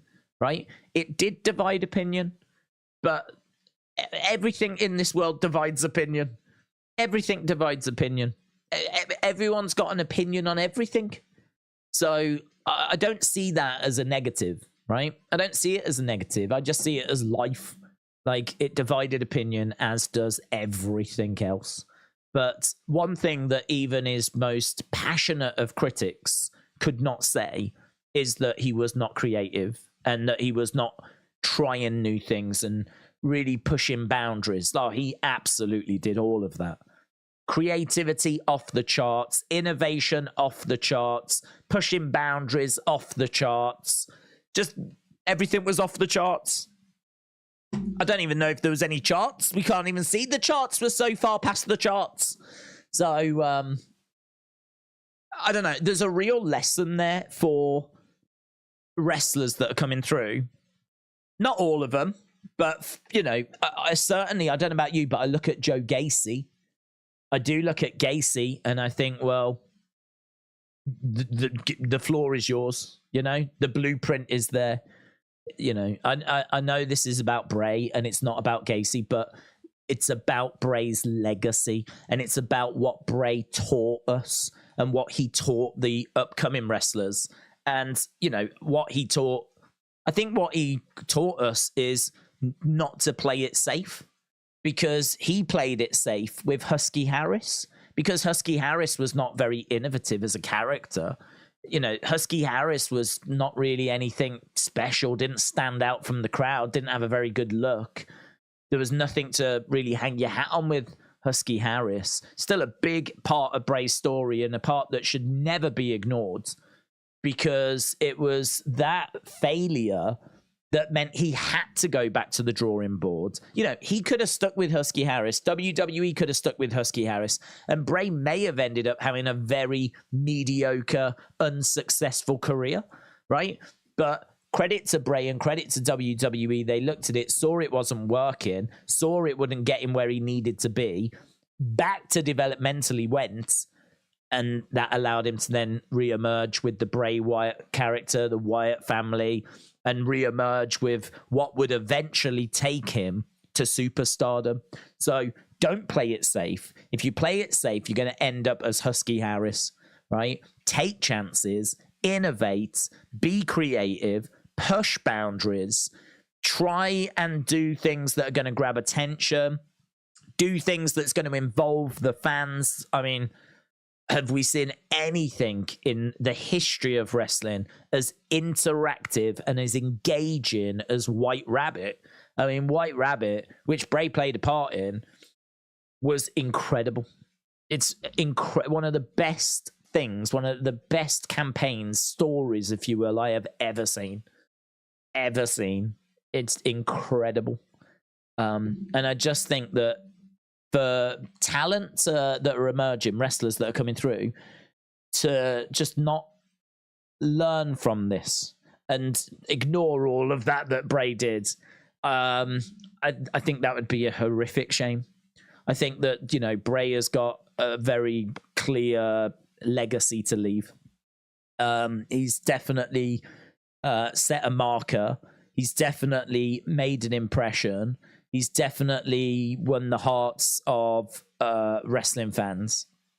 And he's left his mark on this industry, even when he was one of the worst booked people in the industry. He was still able to leave a mark. I think he got to the point where he was like, well, do you know what? Rather than worry about, and maybe this is one of the biggest lessons. Maybe this is one of the biggest lessons that Bray can teach. And it is, there's things in this industry that's out of your control. So worry about the things that are in your control and maximize the things that are in your control. Can Bray control losing to Goldberg? No, he can't. He gets told you're going to lose to Goldberg. Can Bray control losing to Undertaker at WrestleMania 31? No, he can't. He gets told you're going to lose to Undertaker at WrestleMania 31. Can Bray control having to job out for The Rock at WrestleMania 32? Technically, he didn't, Rowan did, but still, it was the Wyatt family that didn't come out of that looking brilliant. No, he can't control that. Can he control losing to John Cena at WrestleMania 30? No, he can't control that. Can he control losing the WWE title after 49 days? No, can't really control that. I mean, the list goes on and on and on and on and on and on. One of the worst booked superstars. Just was not allowed to have any kind of momentum. But what can he control? Well, what can he control are his promos. And his promos, I mean, the amount of work that went into them, like how cryptic they were. And then eventually they, you know, became Funhouse promos with puppets. Like, you're going to give me promo time. I'm going to take that promo time. I ain't going to stand backstage and talk to, you know, Charlie Caruso. I'm going to, let's do this. Let's do these vignettes. Let's do the Funhouse, right? Am I just going to be a normal character? No, I'm not. I'm going to be the Fiend. I'm going to be Funhouse Bray. I'm going to be Eater of Worlds, right? His characters, his promos, the things that were within his control all got turned up to 11. All got turned up to 11. And the things that weren't in his control, well, don't worry about them. I mean, you could get upset about them, yeah? I mean, he weren't happy about how that Hell in a Cell match with Seth went. He didn't love that. Apparently, he went backstage and he was very annoyed, right? But that was out of his control. That was out of his control. And I think that is such a big lesson that can be taught to everyone in NXT. Focus on what you can control on, right? Don't worry so much about the stuff that you can't. Yeah, you're going to get upset by it every now and again, but focus on what you do control, your promos, your matches. Focus on your presentation, your look, you know. Think about like your catchphrases, and because he had loads of them. Think about your entrance music. I mean, anything that's within your control, turn it up to 11. And, you know, entertain the fans the best you can. And they will love you for it. They will love you. If they can sense you are giving your all and you are trying and you are giving them something different and innovating, you will be loved for it. And he was loved for it. Joe says, Joe Compton, shout out to you, bud, says they should definitely do a Bray Wyatt showcase for WWE 2K24 and make The Fiend the cover star. Yeah, maybe. I don't know quite how that works, to be honest. I don't know if that is... I don't know when it comes out, what the template for that kind of thing is. I mean, I think that... I think right now, people would love anything. I said earlier, thank you, Bray shirt. We should absolutely... I don't know why we haven't got that today. I mean, it would take someone all of an hour to design a thank you, Bray shirt. Put it, you know, they've got a printer that can just churn out whatever design you want. I suppose it has to go through some degree of approval. And I'm sure there will be one that drops very, very soon. But I think anything Bray related is, you know, definitely high on the agenda right now. So I'm sure the 2K people are thinking about what to do.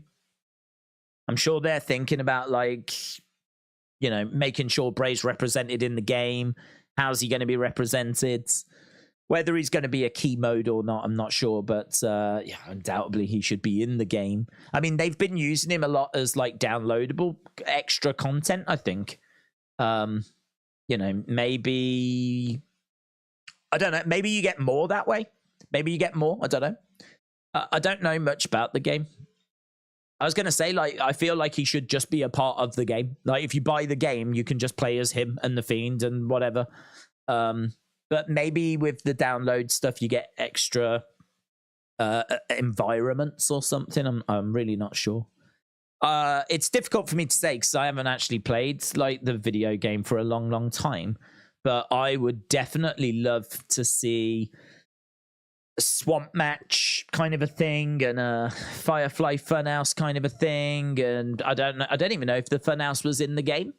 But I feel like there should be a Funhouse in the game where you've got the puppets and everything. So I don't know. Hopefully this is something 2K are thinking about. I'd imagine everyone is thinking about Bray and what they can do to honor him, you know, from Mattel. I mean, I'd imagine Mattel. You know, if I was at Mattel right now, I'd be thinking, I need a Bray pack. I need a Husky Harris. Because you shouldn't ignore Husky Harris. We need a Husky Harris. We need a Eater of Worlds. We need a Funhouse Bray. We need a Fiend. And maybe we drop in an Uncle Howdy as well. Or we drop in an Alexa. Like, I feel like we need a pack. Bray Wyatt pack, which, you know, people would absolutely lap up. It's not about that so much. It's about, you know, paying the respects. And I think that would be really cool as well.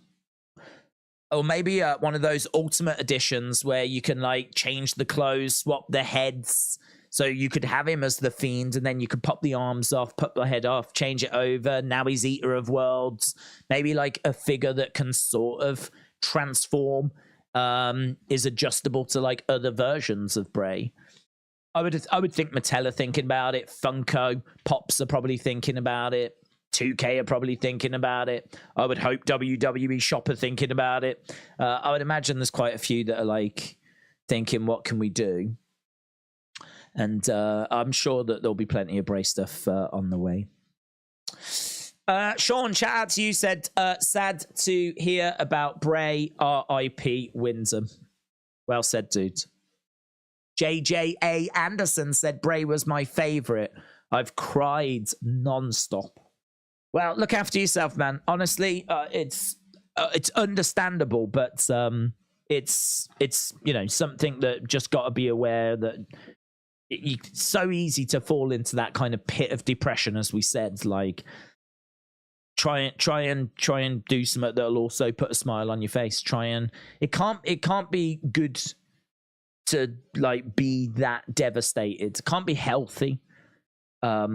It equally, it's unavoidable. I understand. Everyone deals with grief in different ways, but if you can find a way of thinking about something else, taking your mind off it momentarily, just to give your body a break, give your body and your mind a break, a rest, to, you know, be able to just have a breather. I think that's really important. So look after yourself, man. Danny Barnhouse said, my favorite memory was Bray and Bryan at Rumble. They faced a few times, I believe, at the Rumble. 2014, I seem to remember them facing. And then, of course, 2020 with the strap match. So I would say Daniel Bryan was one of Bray's greatest rivals. I think his greatest rival is Randy. I think Randy Orton is Bray's greatest rival. We know that he faced Randy quite a few times, and a couple of times at WrestleMania. I mean, he lost the title to Randy at 33, and then amazingly lost to Randy at 37, when it looked like Bray was, you know, this is when Bray got burnt alive. The Fiend was burnt alive, and we got to WrestleMania 37. He'd just come back. He'd just returned. It seemed like he was going to get revenge for being burnt alive. And amazingly, he loses that match as well. It's the booking, honestly. The booking was horrific of Bray.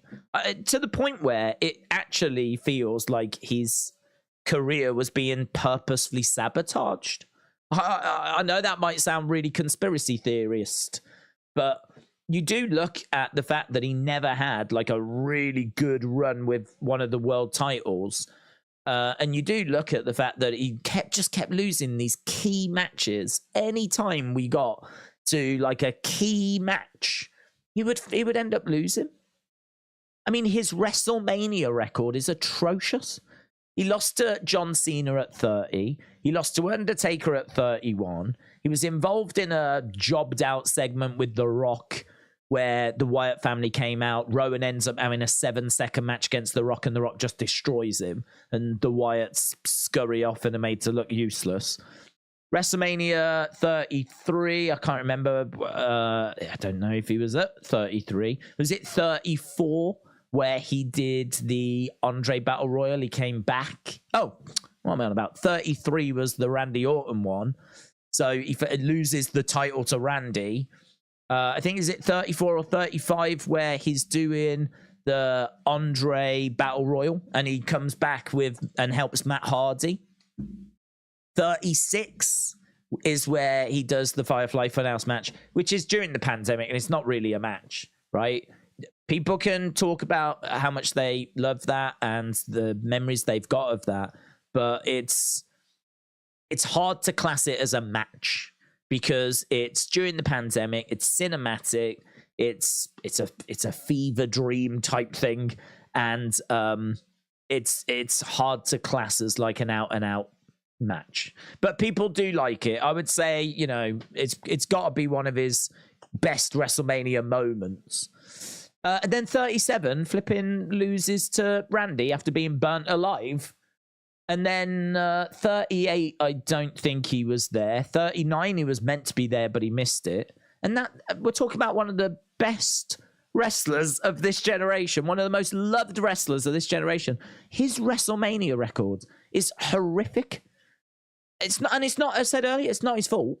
It's not his fault. I'm just pointing out how badly booked he was. You know, he should have beaten Undertaker.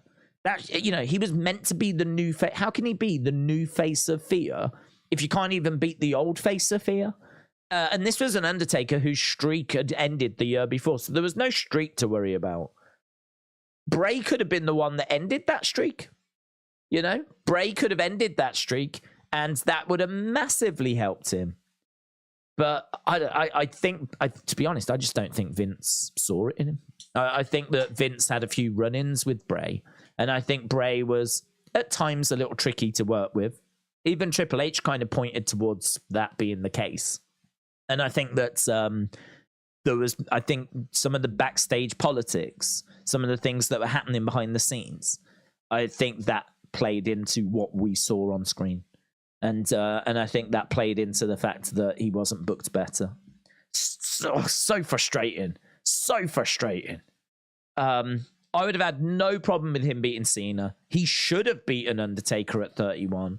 He should not have been involved with The Rock at 32. Difficult to know what to say about him losing to Randy because, well, to be honest, he probably should have retained there as well. He probably should have retained there, but there was a bit of a story that was kind of going on at that point. So I can sort of forgive that one because of the story that was being told at the time. But even so, you know, didn't do Bray much good. And, you know, after that, I mean, it's really Deleter of Worlds wasn't all that great, I didn't think. Didn't we get him in the deletion match as well? Wasn't it him and Matt in the deletion match? It was, wasn't it? That's a whole nother thing that never even gets spoke about. I feel like that period is sort of like the forgotten periods because you've got the Wyatt family that people love, and you've got the Fiend and the Funhouse, and then you've got this little bit in the middle. It's kind of like the Marrowbone or whatever, like, you know, where you've got your joins, your bones, and you've got like the squidgy bit in between. Like, I sort of feel like that bit in the middle is the Deleter of World stuff, where it's sort of a bit, even for me, a bit hazy because it just was kind of a bit flat and underwhelming. Not his fault. I'm sure he had tons of ideas, but I just, oh God, you can't talk about Bray without talking about how frustrating the booking was sometimes, you know? Man United Hodge said, R.I.P. to one of the best to ever do it. Hope you are okay. Shout out to you, man. Shout out to you. Man United Hodge, yeah, we're doing all right. As we said, I'm trying to keep the conversation flowing. I'm trying to, not allow us to get really too, stuck in and down and depressed. I'm trying to keep it flowing. I mean, oh man, it's gonna hit in it when it's the show starts. I mean, this whole SmackDown is just gonna be, I would imagine, Bray themed. Haven't actually heard. I mean, we need to have a look and see what's been announced in regards to matches and everything. Nothing's come out from a match point of view because, as far as I'm aware, the show has been scrapped. That's my understanding. So tonight we pay tribute to the lives and the careers of Bray Wyatt and Terry Funk. So there's gonna be some Terry Funk stuff in there as well. Vanessa Hudgens, you know her, the singer. I'm heartbroken to hear this news. I didn't know him personally, but I am such a fan. Bray Wyatt was a force, an iconic wrestler that brought so much joy to my dark side. I would get so giddy every time he was on. I've been waiting to see him back on SmackDown. Is she a big fan? Vanessa Hutchins. I didn't know this. I'm so sad. It won't happen again. Heartbroken. Deepest condolences. I had no idea. I wasn't she in like High School Musical or something? I know she's had a singing career. She was a singer, but turns out she's a big wrestling fan as well. You just never know, do you? You never know who's into wrestling. Seth Rollins, an hour ago, put out a 4-minute video, which I can only imagine is on Bray. And obviously, I haven't had a chance to watch that. It was only out an hour ago. They might show it tonight. Stadium of Fireflies. Shawn Michaels says, my deepest condolences to Wyndham's family and friends. Please know that you're in our thoughts and prayers. I mean, the whole thing is it's the Usos, Cody, Sheamus, Shawn, Seth Rollins putting out a 4-minute video, Bayley, which we read earlier, Kevin Owens, which we read earlier, Miz, which we read earlier, Cena, which we read earlier, The Rock, Mick Foley. I mean, just everyone's. I mean, even Vanessa Hudgens is rocked, which I didn't even know she was, as I said, a fan. Matt says, are you familiar with the stages of grief? Yes and no. I understand that there are stages. I actually don't know how they go. Denial, anger, bargaining, depression, acceptance. Okay. I'm at anger, maybe denial. How can someone so strong and healthy and talented die? How are you processing it, Matt? Shout out to you, man. Shout out to you. I mean, I don't know if everyone follows that path. I don't know. I mean, denial is an interesting one because when you first hear the news, your first reaction is no, that can't be right. So in a way, that is you trying to deny it. So I don't know. Maybe each one is like slightly different for each person. And I would imagine for, if it was like a family member or whatever, maybe like the denial stage would be even longer. I don't know how strict we follow that path. I would say denial. I can't really remember it being ever very long for me. But saying that, like when I've lost my grandparents, they've been really old, and I've been very fortunate in not losing any young members of my family. So if I was to lose like a young member of my family, like say before their time, which is such a horrible way of wording it, but you know what I'm saying, like before their time in the sense of, I don't know, you just expect everyone to be in their 70s and 80s, don't you? If someone's going to pass away in their 20s or 30s, I would class that as before their time. And perhaps then the denial would be longer. But for me, I've never really been in denial that long. Anger. Anger's an interesting one. I don't think I feel anger very much. I can't say that I felt angry over Bray's loss. I'm gutted for his family. I can't say anger has shown itself. Bargaining? I don't know. I don't know. These stages, the way that I deal with it is I always just go into, what do I need to do? I remember when my granddad passed away, I was making tea. I remember my family being obviously devastated, and we were all in like this side room, and you know, everyone's just sat there, heads are down, they're shattered by the news. I mean, my granddad was worshipped, you know, head of the family, yeah. And I just remember, like, I was the only one that was standing because I think all the seats had been taken. And I was just standing, I was looking around at everyone, and everyone was just completely shattered. And I just remember thinking, like, what do we need to do? Like, let's get some teas going. Does anyone want a tea? Do you want a tea? Like, you know, and it's like, do you want to? And it was like, I got to do something. And I sort of felt that way last night as well. Like, the news came in. Obviously, I did the video on it. And as I said, I think I probably should have took a moment, because as I was talking, I was like, are you going to get upset? Like, is everything, are you all right? Because I don't think I'd actually stopped to think about how I took the news. I just read the news, took the news on board, knew that we needed to communicate it. And then I kind of thought to myself as I was doing the video, like, should you have took a moment?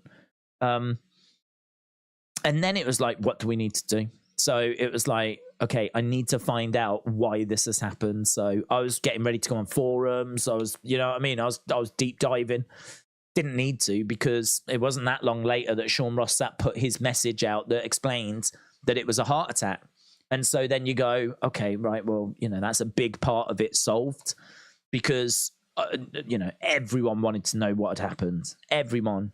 And I think that I understand the argument of it's none of our business. I completely understand that. I would never, even if I had access to calling up family members and whatever, you just wouldn't, right? You wouldn't. But like, looking and seeing what other people had heard and just seeing what the word on the street was, I was looking to do that. But certainly not cross any lines that shouldn't be crossed. Let's make that clear. Not that I could. I mean, I don't have access to anyone, but I definitely wanted to see what the word on the street was. So, you know, I was constantly doing stuff like that. So it's very interesting what you say about the stages of grief: denial, anger, bargaining, depression, acceptance. I couldn't tell you that I'm actually anywhere on that as a scale. I think I just go into that of what do we need to do. And to be honest, I do then normally, once that settles down and there's not really anything else to do, it does tend to then hit me at later. I think that what do I need to do thing is a bit of a distraction. I think it's a distraction. I think it's right, come on, let's get this sorted, you know. Let's all dig in. Like, what do we need? I think it just distracts me from just going through the grief. But there will be a moment. So, to be honest, I mean, the Bray thing, I think, to be perfectly truthful, once we've got through this weekend and we've done this stream, and I've done tomorrow's boxing stream, and I've done the AEW stream, once we get to like Monday, and maybe the conversation is, you know, it's not going to go away by Monday, of course, but it might just not be as intense. And maybe there'll be a moment where I just get a bit of time to myself, and it's like, you know, there's no videos that need to be made, no information that needs to be found. There's nothing like that needs to be done.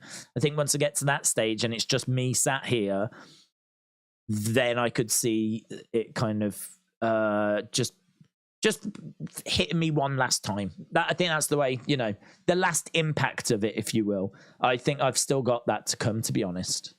I think I've still got that to come. That last hit of it, that last realization of it.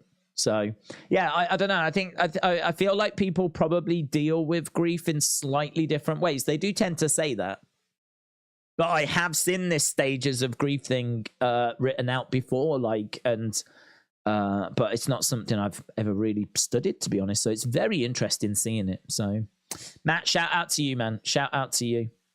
Matt says that he thinks he's at the anger and denial stage. I think, as I said, I think I'm at the, right, let's get the stream done. Let's, you know, what do we need to do? I mean, I'm doing this stream. We're going to watch SmackDown, react to whatever happens. I'll do the video after. Then tomorrow we got the boxing, which is quite early. It's just, you know, I mean, it's on to the next thing, on to the next thing, on to the next thing. That moment where I do get that time to just reflect, I would say that's probably going to be at some point Monday.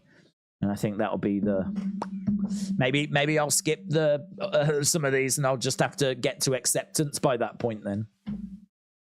So Matt, great comment, dude. Really enjoyed reading that. And I think that'll be quite interesting to a lot of other people as well. I would imagine everyone's thinking, where am I right now, you know? Richard said, Bray Wyatt, Richard K, shout out to you, said, Bray Wyatt, I hope, will now be included in the 2024 Hall of Fame and will cement his legacy in WWE. Yeah, I mean, I don't think he needs to cement his legacy. I think his legacy is cemented. I don't think the Hall of, I mean, yeah, it always sounds good if they're in the Hall of Fame, but I don't know that, say, I don't know, Vader. You know, Vader was a wrestling legend. Macho Man was a wrestling legend. And he, for the longest time, wasn't in the Hall of Fame. Bruno Sammartino, one of the best to ever do it. He went into the Hall of Fame very late because they didn't think he'd want to go in. And so, like, he didn't go in. But, I mean, Bruno was Bruno. Vader's Vader. Bray will be Bray. I do think that it's a nice thing to do. Definitely. I think he definitely goes in. Whether it's next year or not, I'm really not sure. It should be. It should be. He should. I would definitely look to do it. I think I would want to put the Wyatt family in first, just because we've lost Brody Lee, we've lost Bray. You never know how long we've got. I think with Rowan still around, I think, you know, I've said this before, try and put people in when they're alive. Try and put people in when they're alive. I have no problem with, like, Ray going in the Hall of Fame and still wrestling. I have no problem with Edge going in the Hall of Fame and still wrestling. I understand that there's a lot of wrestlers that still need to go in, and so there's not really a need to put in current wrestlers. But, like, there's so many wrestlers that are even wrestling now that are going in the Hall of Fame, right? That I think the reason that they save it is because, let's say Roman, right? Roman Reigns is, of course, going in the Hall of Fame. He's going in the Hall of Fame 2, maybe 3 times, right? You'd put him in with the Shields. You'd put him in on his own. And there's a thought that you put him in with the Bloodline, right? So he's going in 2 or 3 times. You could absolutely put Roman into the Hall of Fame whenever you want. I think the reason why they save it is because Roman is around now, right? Roman is going to be at WrestleMania next year, so they can advertise Roman for next year, right? But in 20 years' time, Roman is not going to be wrestling at WrestleMania, and so you can't advertise Roman. But if he's headlining the Hall of Fame, then you can advertise Roman. So you're getting Roman and whoever your big stars are for WrestleMania as well. So I think that's the reason why they save them, like, for the future, because they want to have them, like, you know, use their name when they're not around and they're not using their name anyway. So that's why I think they save it. But, it, you know, you do look at Bray passing away young and you do think, like, well, this is the downside, isn't it? This is the problem. We will never get a Bray Wyatt. I mean, that's hard, isn't it? That's one that hits you in the feels. We will never get a Bray Wyatt Hall of Fame acceptance speech.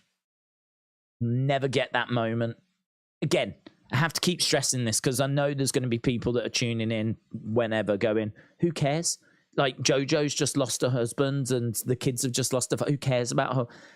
Again, that has to be just a given, right? That has to be a given. Like that supersedes everything we're talking about. We wouldn't be able to talk about anything today if we were just going to, like, you know, just focus on that. So that has to be the top priority, the absolute given. The family come first. You know, the kids have lost a dad. JoJo's lost a husband. Bo's lost a brother. Mike Rotunda's lost a son. That is, without shadow of doubt, the top thing, right? We're going a little below that and just talking about a few other things as well.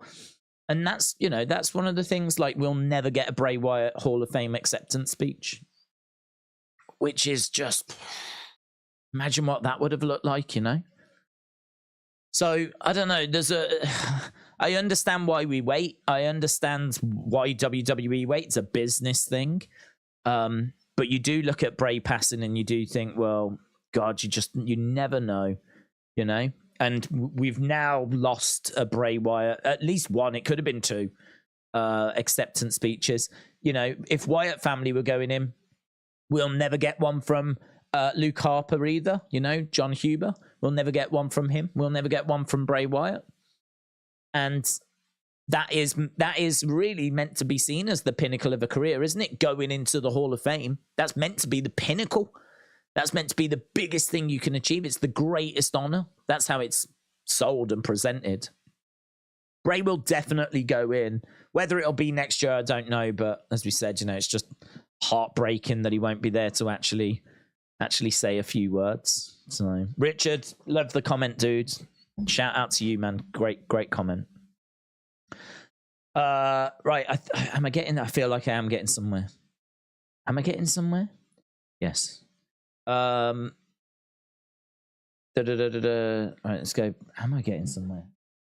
Smarter Brander said, R.I.P. Bray. Fireflies will be out tonight for you. Yeah, crowd are going to be amazing tonight. Crowd. I mean, just think of the signs that we're going to see in the crowds. Again, not important, but just, you know, if you're going tonight, you're definitely taking a Bray Wyatt sign, aren't you? You know, you're definitely taking a Bray sign. You definitely want to make sure that your presence is felt and that his presence is felt. You're going to want to make sure that you're, you know, really getting that message across. Tonight's it's going to be such a different one, such a different feeling. It's kind of hard to know how the crowd are going to react, to be honest. Logan Murphy, shout out to you, said, I will miss Bray. My favorite moment is when he faced Rollins at Crown Jewel and last night only got 4 hours sleep. Did I read that one before? I think I might have mixed up the order here. I feel like I might have read that one before. Gaming in Real Time said, when I look at my phone, I couldn't believe it. I was shocked. I was like, what? I know, man. I know. You just don't expect it, do you? Just don't expect it. Did you see the clip of Booker T finding out? So that's gone everywhere. He was live on stream. They were joking away, whatever. And his co-host was like, I don't know if I should mention this. And obviously Booker's really concerned. He's like, what is it? What? He's like, well, we've got some news coming through. And Booker's like, what? He's like, okay, well, I'll read this. This is from Triple H. And you can just see, I mean, like, you know, Booker T doesn't know what it is. And he has to repeat it when he gets told. He's like, Bray Wyatt's passed away. He's like, Bray Wyatt's passed away. Bray Wyatt has passed away. Like, you know, the same as all of us, isn't it? You know, that kind of moment where you're just really trying to process it. I suppose, as I said, maybe that's the denial stage. Like, that can't be true. That can't be true.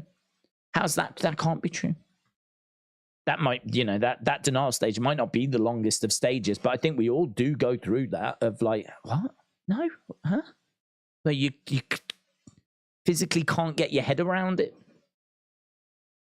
Crazy. 36. It's no age, is it? It's no age. Jason says, R.I.P. Bray. Maybe Bo might come and pay tribute tonight. Maybe not. It depends depends how he's feeling in it. I mean, if I lost my brother,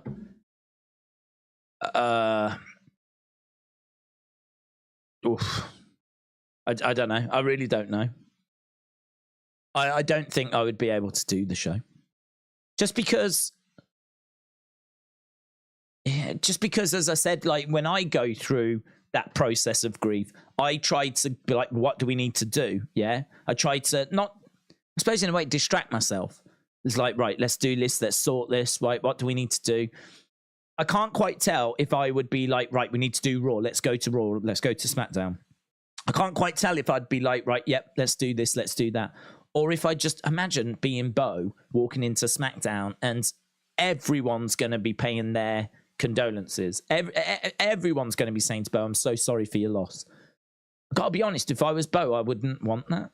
I wouldn't want that. I wouldn't want those condolences because I wouldn't be at the point where I was at the acceptance stage. I would still be in the, right, let's do it. Let's go. What do we need to do stage? I wouldn't be at the, for me personally, I wouldn't be at the acceptance stage. And actually everyone saying that to me would maybe get me to that stage, or would force me to that stage. And to be honest, I wouldn't want to get to that point until I naturally got to that point. So it's a tricky one. That's a tricky one. If I was Bo, I genuinely don't know if I would go or not.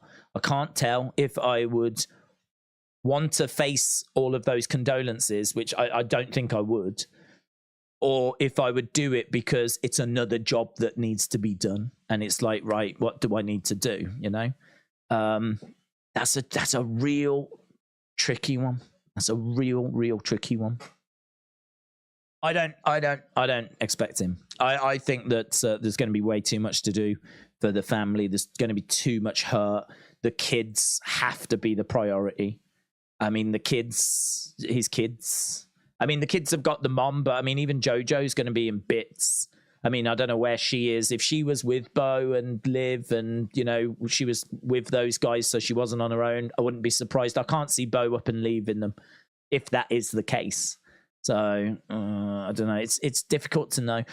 I think what I'm saying in a roundabout way is whatever happens tonight, just try to remember that there is a lot of hurt. There's a lot of people dealing with this a lot of different ways. And I think it's going to be harsh to really do too much judging tonight, to be honest. I would hate for anyone to be like, Bo should have been there. That was his brother. Bo should have been on the show to pay his respects. Like, no, you can't say that. You can't say that. We just don't know what's happening in the family. We don't know what he's being needed to do. I mean, his dad could be in absolute bits. JoJo could be in bits. The kids could be in bits. He could be in bits. He might not be able to get out of bed. I mean, grief affects people in so many different ways. Like, I ain't here for people like coming out with them types of comments. For me, I just think like everyone deals with it their own way. If he's there, is there. If he's not, is not. And I kind of feel that way about anything tonight. We know there's going to be Bray stuff tonight. We already know, right? I mean, had this show have just been a graphic, then we all would have laid into WWE, and rightfully, yeah? Because there's no excuse for that. There's too much hurt. You can't just put a graphic up. In fact, I'd go as far as to say if it was just a graphic and then a video package during the show, like we'd all go in on that as well. And I'd be right there with you, because I think just a graphic at the start and then we carry on with the show and then we just go to a video package. Just nah. That ain't cutting it tonight. But I'm not expecting that. I mean, all the reports are that the show's out the window. Whatever was planned is gone. Forget it. Ripped up. Like, get over it, right? If you're not a Bray fan and you just don't really care about this news, which I can't imagine there's anyone, but, you know, life never ceases to amaze. But, you know, maybe you just want in as little Bray as possible tonight. I would probably give SmackDown a skip, because this show, I think, is going to be absolutely dominated by it. And rightfully so. Lee said, R.I.P. Bray Wyatt, gone, but never to be forgotten. Well said, dude. Shout out to you, Lee. Jason Mahoney says, my favorite memory was Bray versus Kane, the Inferno match. That's an early one, isn't it? That's an early one. The Inferno match was, I don't know if it was his first match, but I mean, Kane was certainly the first person they targeted on the main roster. And I can't remember if the Inferno match was his debut match or if he'd had a few just leading up to it, but it's there or thereabouts. Like, that is super, super early. And again, you know, quite different. Not something that you see all that often at all. And yeah, that Inferno match, the Wyatt family, I remember them trying to lie stuff over the flames to try and dampen down the flames, and them having like really struggling because they would like try to throw like a coat over it or something. The flames are like, shh. Someone was controlling the flames as they do, whereby when you get closer to the flames got bigger. So if you've never seen an Inferno match, there's like a track that goes around the ring, and then you've got the flames that kind of come up like out of this track to kind of stop people from getting in the ring. It looks cool, but they've got the ability to give it some extra juice. So every now and again they can turn a dial, I'm guessing it's a dial, and the flames will go even higher, right? So you can like alter it. And I remember like every time Rowan and Harper got closer to the ring, like the flames would go even higher, and like they're trying to throw like jackets over to try and, so if the flames go up, it's, you know, it's not actually gonna get past the jacket or whatever. And it's, yeah, so different. And again, just like Bray's whole career, innovative, creative, different. I know we'd seen those matches before. It's not like the first time we'd seen them, but I haven't seen one of them in years. Honestly, I can't remember the last Inferno match we had. Been a long time. But yeah, that's a cool one. That's a good memory. That's a good memory to have. Richards said, do you think they'll bring back Uncle Howdy and give him a big push like beating Roman? No, I don't think that. Or something in memory of Bray. Howdy says he dedicates the match to Bray. I think I think when it comes to Howdy, there will be a conversation. There's going to have to be, like, what do we do with this going forwards? I genuinely don't know. I mean, I feel like Howdy could do something going forwards. Howdy feels a bit broken, if I'm going to be brutally honest. It doesn't feel like we really got... I don't really understand the Howdy character yet. We've never really been properly introduced. I don't know who he is, where he's come from. I don't even know his relationship to Bray. I think that it was a bit of a troubled storyline. Took a while for us to get to the first match, which was frustrating people. And I think that as a story, we wasn't really exploring as to who Howdy was, right? So there was definitely holes in this last run. I think that Howdy can definitely work going forwards. I think that he is an attraction. I don't think he's someone that's going to be there week in, week out. I think he is an Omos. He's someone that could just come in when, you know, things really need to get sorted. Like somehow we've gone and got Howdy, right? Uncle Howdy. Like that could be pretty cool. With the right people, right story, that could be pretty cool. Like you could see Alexa, let's put it this way. Alexa is, you know, being intimidated and she's like being bullied, if you will. And she needs, like, she's trying to turn to a few people. No one's helping her because she's alienated herself over the years. And she goes and gets Uncle Howdy. And then we end up getting Miz and Maurice versus Alexa and Howdy. Like, I can definitely see that. And that would make so much sense. And it would be so emotional. And people would love it. And like that too. But like Howdy coming in and being the one to beat Roman. Nah. I don't see Howdy as being that character. And I think it was a bit different with Eddie and Ray, because like Ray was sort of a big star in his own right anyway. And I think Ray there was a lot of groundswell of support for him. There was a lot of people that wanted him to go on and achieve great stuff. And I think that Eddie passing it completely opened the door. I don't know that with Howdy. I mean, Howdy, we just don't know much about him. We haven't seen much of him. He hasn't been around very long. I don't think there's the same emotion. It's nowhere near the same emotional connection. But I think that everyone knows that it's Bo. I think that there's a lot of affection for Bo. People are going to want Bo to not lose his job. And I think that they'll want him to maybe, be still used, like, as I said, with that Alexa moment. That would satisfy, I think, just having him still involved in the future in a moment like that. Or maybe there is a mid-card title and you've got like a heel, say Austin Theory when he was US champ, and he's looking for a mystery opponent, and we get to a pay-per-view, and who's it going to be? And it turns out to be Uncle Howdy, right? I could totally see that. But I think like him beating Roman is like, that's for me too far. But mystery opponent against Austin Theory at, say, a SummerSlam or something for a mid-card title. Or like, Miz. Miz has got a mid-card belt and Miz needs a mystery opponent. Like bringing out Uncle Howdy would be, again, think of the cracks. Everyone knows it's Bo.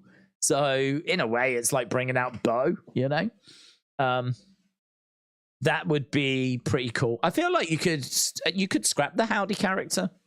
You could scrap it. I think people the affection isn't so much with Howdy. I think it's with Bo. I think it's Bo that Bo could be interesting. If Bo came back as Bo, now I feel like that's a different conversation. If we brought Bo back as Bo, I'm not saying that he would be the one that would beat Roman now, but what I'm saying is we could certainly start working with Bo and seeing what was there, and seeing if, where can we get to with Bo. Because Bo's Bo was an NXT champion. But to be honest, I don't know that Bo even wants that. I mean, Bo kind of really stepped away from wrestling. He was doing like property management. He had like a real estate portfolio. So I don't know that he wants to kind of stick around in wrestling. Certainly not beating Roman levels. I think what I would do is I'd have a conversation with Bo and I would see what he's saying. And I would kind of see where I would go from there. If he wants to stay with the Howdy character, I've just given a few ways that I would use it. If he wants to go back to being Bo, I would use him. I would probably start him off in the same way, actually. Alexa needs a partner. Here's Bo. And for a mixed tag match, of course. And someone needs a mystery partner. Here's Bo. Give him a shock win and he wins like the IC title or the US title, right? And then I would just gauge the temperature. Then I would just see like, what are the video views? What are the YouTube comments? What's the reaction? What's the live crowd reaction? It has that goodwill and feeling that, Bray and everything has, is it there for him? And I would look to see, I'd have to gauge the temperature first and then take it from there. Love the comment though, because it's actually not something that we'd spoke about or even something I'd thought about. So I love the comment. And I hope people are putting in their own thoughts as to what they would like to see happen with Howdy, the Funhouse, Alexa, Bo. As I said, put in your own comments, your own thoughts, because that's an interesting topic, that is. That's an interesting topic as to what you would do with Bo and Funhouse. And do you have Bo kind of take over the Funhouse? Do you have Bo as Bo, Funhouse Bo, and then his alter ego is Uncle Howdy? And so you kind of, the problem is when Bray got released and Alexa sort of did that, it didn't really work, and it was kind of seen as a bit cheeky, to be honest. It was sort of seen as they were trying to continue the Bray story without Bray. So rather than a fun house, we had a playground. And, you know, rather than a fiend, we had like dark Alexa where she would snap and go quite dark. Rather than Funhouse Bray, we had the overly happy Alexa. So, you know, we had Alexa with a slight alter ego. We had like a Funhouse that was a playground. And we just sort of continued. Rather than puppets, we had Lily, you know. So, but I think people were pretty against that because it felt like it was a rip-off. I don't know that people would feel that way about Bo taking over the Funhouse because, first of all, it's his brother. Second of all, I'm pretty sure Bray didn't have a problem with Alexa doing it, and I'm sure he wouldn't have any problem with Bo doing it. And you could make the argument it just keeps that legacy, that narrative going, you know? So, I don't know. So it's a really interesting one. Maybe not the right time for it. You know, maybe that's one that we tackle in the future. But that's an interesting one. Matt, shout out to you. Sean says, in my opinion, the industry lost a creative genius with characters and storytelling. Never wait to say I love you to anyone. Prayers to the family, R.I.P. Wyndham. Well said, Sean. Well said. I feel like we've touched on quite a few of those points during the... I mean, we've been live for 2 hours 20, believe it or not.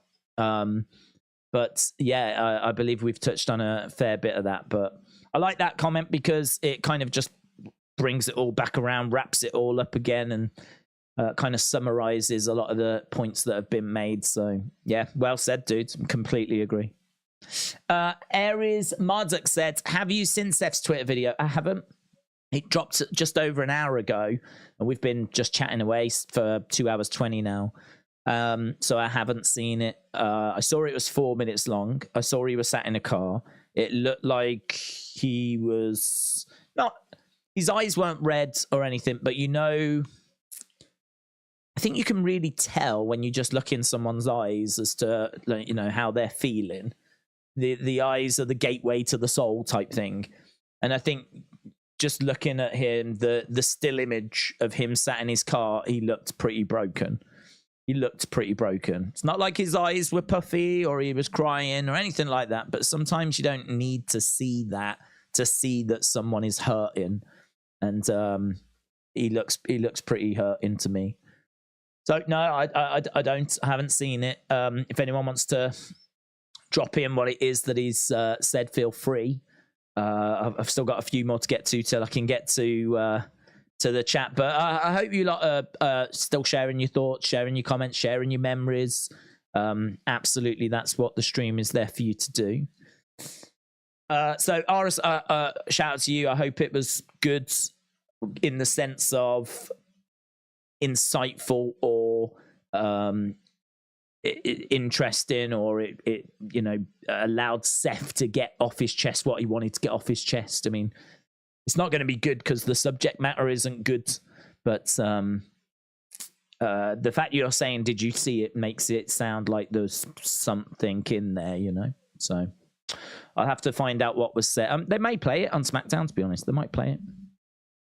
Cam Vlogs says, R.I.P. Bray Wyatt, fly high, broken heart, prayer emoji.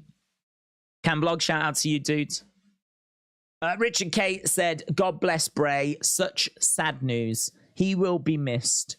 God will let him in. Oh, that's nice, isn't it? Do you know what? There's been a few of them moments that have been like, oh, God, that got me. That kind of God will let him in is like, oh, that's in my heart. I feel that. There was another one as well where I saw a picture of the Funhouse, and in my head, I don't know why, I saw Bray. It's that picture of Bray coming round the door, big smile on his face, and I don't know why I saw the picture, and what went in my head is, this is a friendship that will never ever end. I saw the picture, and I don't know why in my head, like this is a friendship that'll never ever end. That just played in my head as soon as I saw the picture, and I was like, oh God, proper felt that one as well. I almost tweeted that out. Again, that's another one of those tweets. I didn't want to come across as like, you know, just firing out tweets for the sake of it. But I can't have been alone in having those types of moments, you know, where you just go, oh God. Like we said earlier, I mean, we'll never get a Bray Wyatt Hall of Fame acceptance speech. I mean, that to me is like, it's always just a given. It was one of those things that you kind of like, yeah, I'm really looking forward to that. And again, I have to keep saying, it's not about that. It's about the family. I understand. But you can't help but have those moments where you just keep thinking about, we'll never get that. We'll never get the Bray Wyatt book where he reveals all. We'll never get that killer sit-down interview. We'll never get the podcasts. We'll never get the insight, you know, we'll never get to really dig into the mind of the man, because it feels like we were still at the point where he was showing us his creations. He was creating, rather than when artists get a little bit, you know, further, like once their career's largely finished, you know, they then start to reflect a bit more and talk about their motivations and what they were thinking at the time. And we start to get a bit more insight. Like, we'll never get that. We'll never get that. We'll never get that. We'll never get the book. We'll never get the Hall of Fame thing. We'll never get, like, you know, wherever the current story was going. I know all of this is selfish. I know it's selfish. Selfish because it's me not getting things I want, right? But that does play a part in the sense of, like, he was so intriguing and interesting and creative and different that you did just want more from him. You wanted more. I wanted more. I wanted more fun houses. I wanted more characters. I wanted more stories from him, because he was so good at it that you wanted more. And he wasn't done. I mean, look at how hard it is for Edge to walk away. Edge is not the wrestler he was. He's not as young as he was. He doesn't move as he was. His body's not taking the bumps as well as it used to, you know. You still want more, you know. I would hate to think that Edge's last match was last week on SmackDown. I want more from Edge, and that's someone whose career I know is coming to an end. And then you look at Bray, whose career was like, 36-year-old Bray. You look at 36-year-old Bray, who's just come back from, like, you know, having lost his job, and he's now telling a brand new story. And, you know, he's obviously just been out with another illness. And that guy, I mean, I don't think it's unfair to, you know, talk about how excited you was to get more from him and to see what was next and to see, like, how his journey was going to continue. Like, I miss the man, but I'm going to miss all of that as well. I'm going to miss everything we've lost, which isn't just the man. It's the man's story. It's the man's work. It's the man's everything that came with him, you know. It sucks, doesn't it? It really sucks. Really, really sucks. There's nothing else you can say other than it just really flipping sucks. But that's life, innit? That's life. You just never know. JB said, Bray's passing has hit us all hard. He opened up about battling depression and how he overcame it. This is a sad end to the story. Yeah, I think that's, you know, I think this is something in life that I need to, like, really take on board. I always think to myself, like, you know, I stream all the time, I work all the time, I do videos all the time, I'm researching all the time. I'm always thinking, like, what does the channel need? What do I need to do?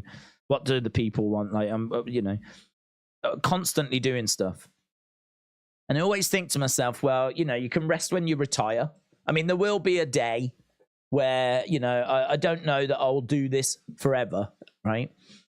I mean, clearly I won't, because I will pass away.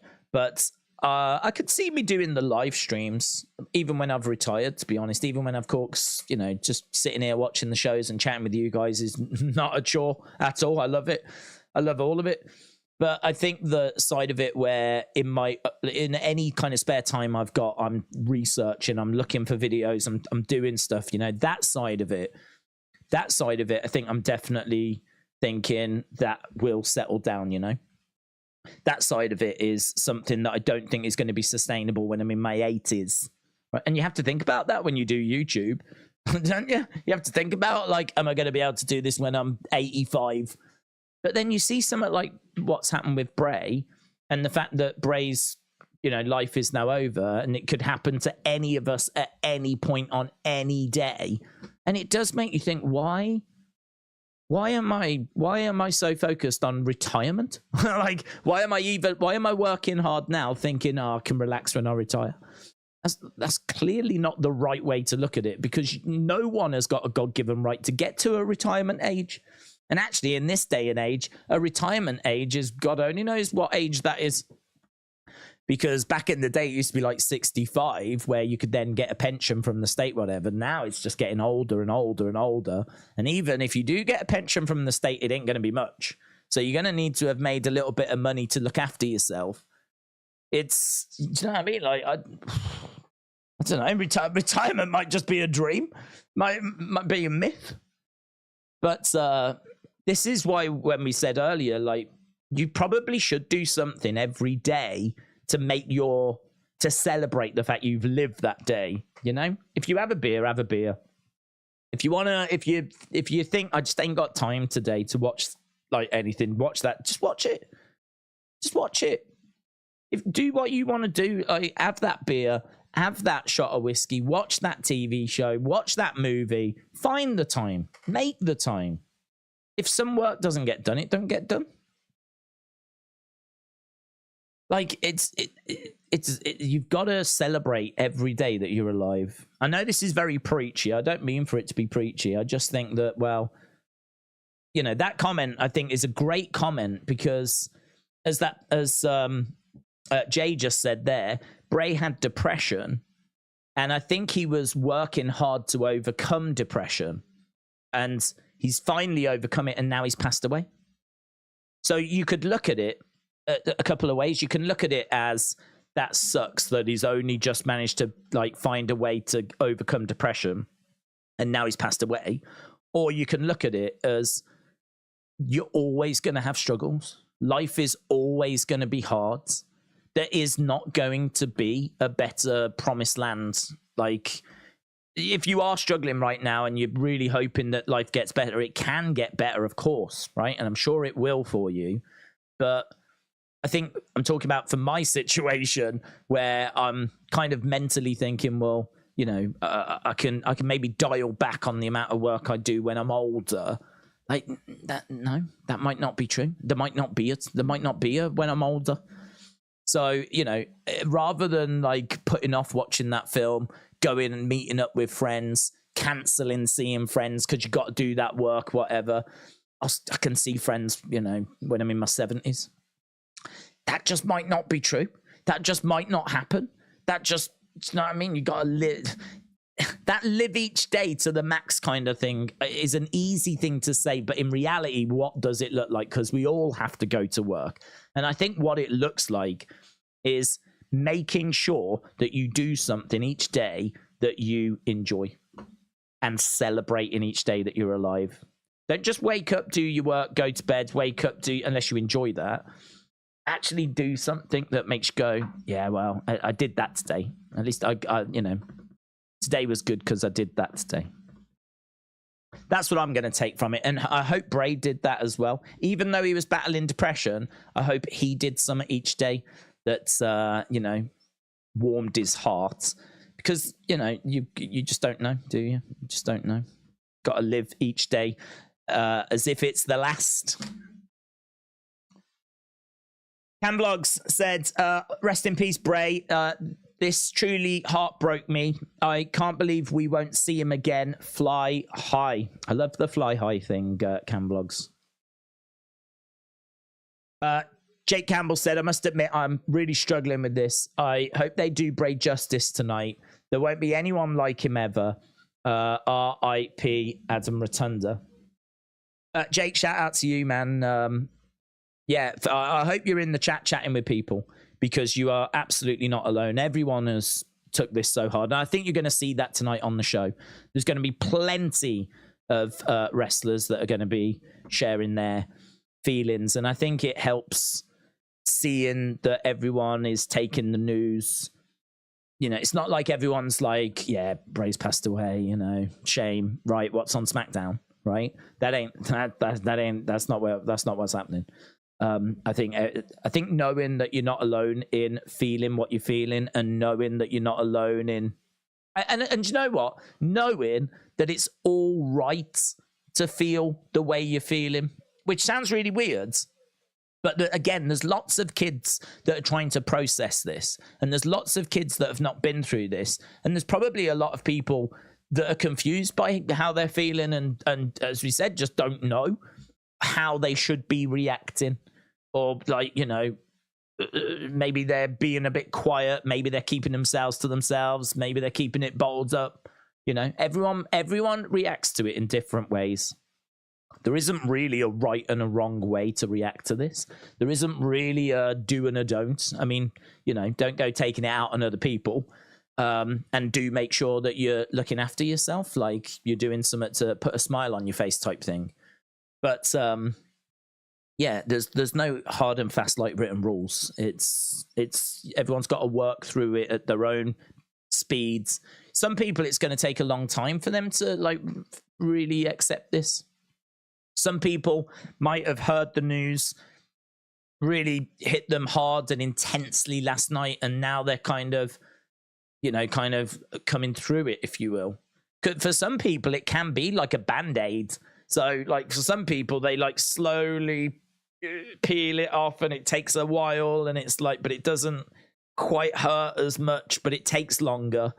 And it's like, for some people, it can be like that. For other people, straight off, intense pain, but they are able to process it a lot quicker. Everyone deals with it very, very differently. So, like a broken record, just look after yourselves, do the best you can. There's no rights and wrongs, and you know, keep your chin up. Keep your chin up. Jake Wyndham Rotunda, shout out to you, man. Lou said, "Is SmackDown going to be a tribute show?" They've said that it's tribute show to Bray and Terry. I mean, we've got to mention Terry Funk as well. Terry Funk, an absolute legend who passed away just the other day. You know, former world champion. The thing with Terry was that, I mean, he was getting on in age. He had really put his body through it. He had lived a hell of a life. I think that was a lot easier to process. I mean, my reaction to that was, you know, obviously one of like disappointment to hear that he had passed.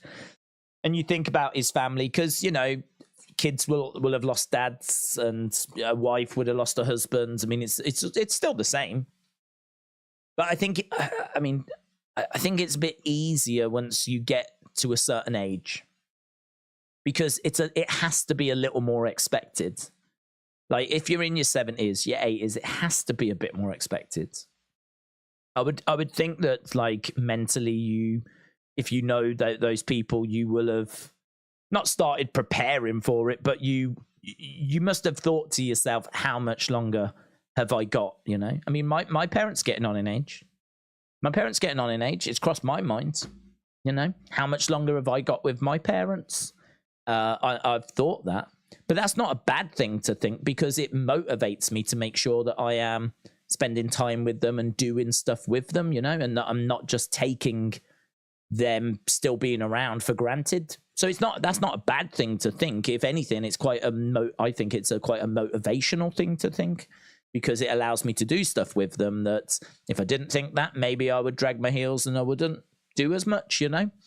But I've done loads with my parents, and like created some fantastic memories as a result, you know. So I think, like with Terry, it yeah, definitely was disappointing, but because of his age, because of his health, you kind of understood it.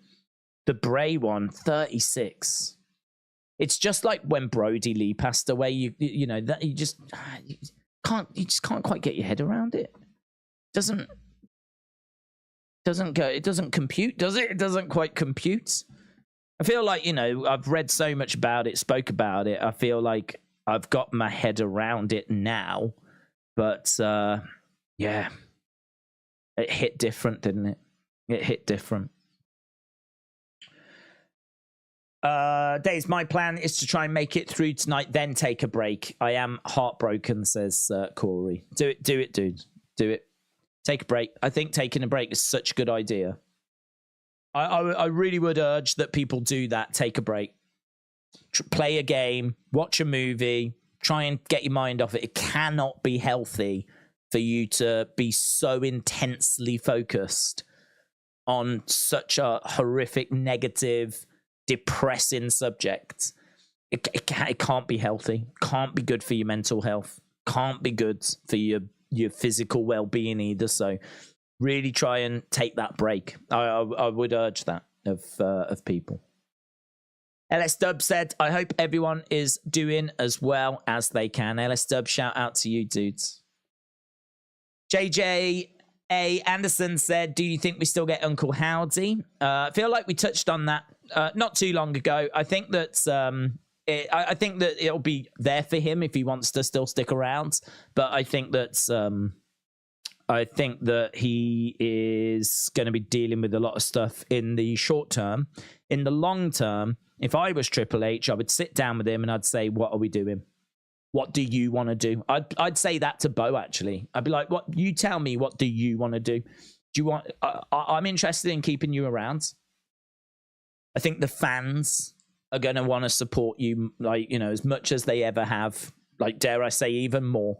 Because I think there's such affection for your family and the Rotunders that I think that the fans are going to want to see you succeed.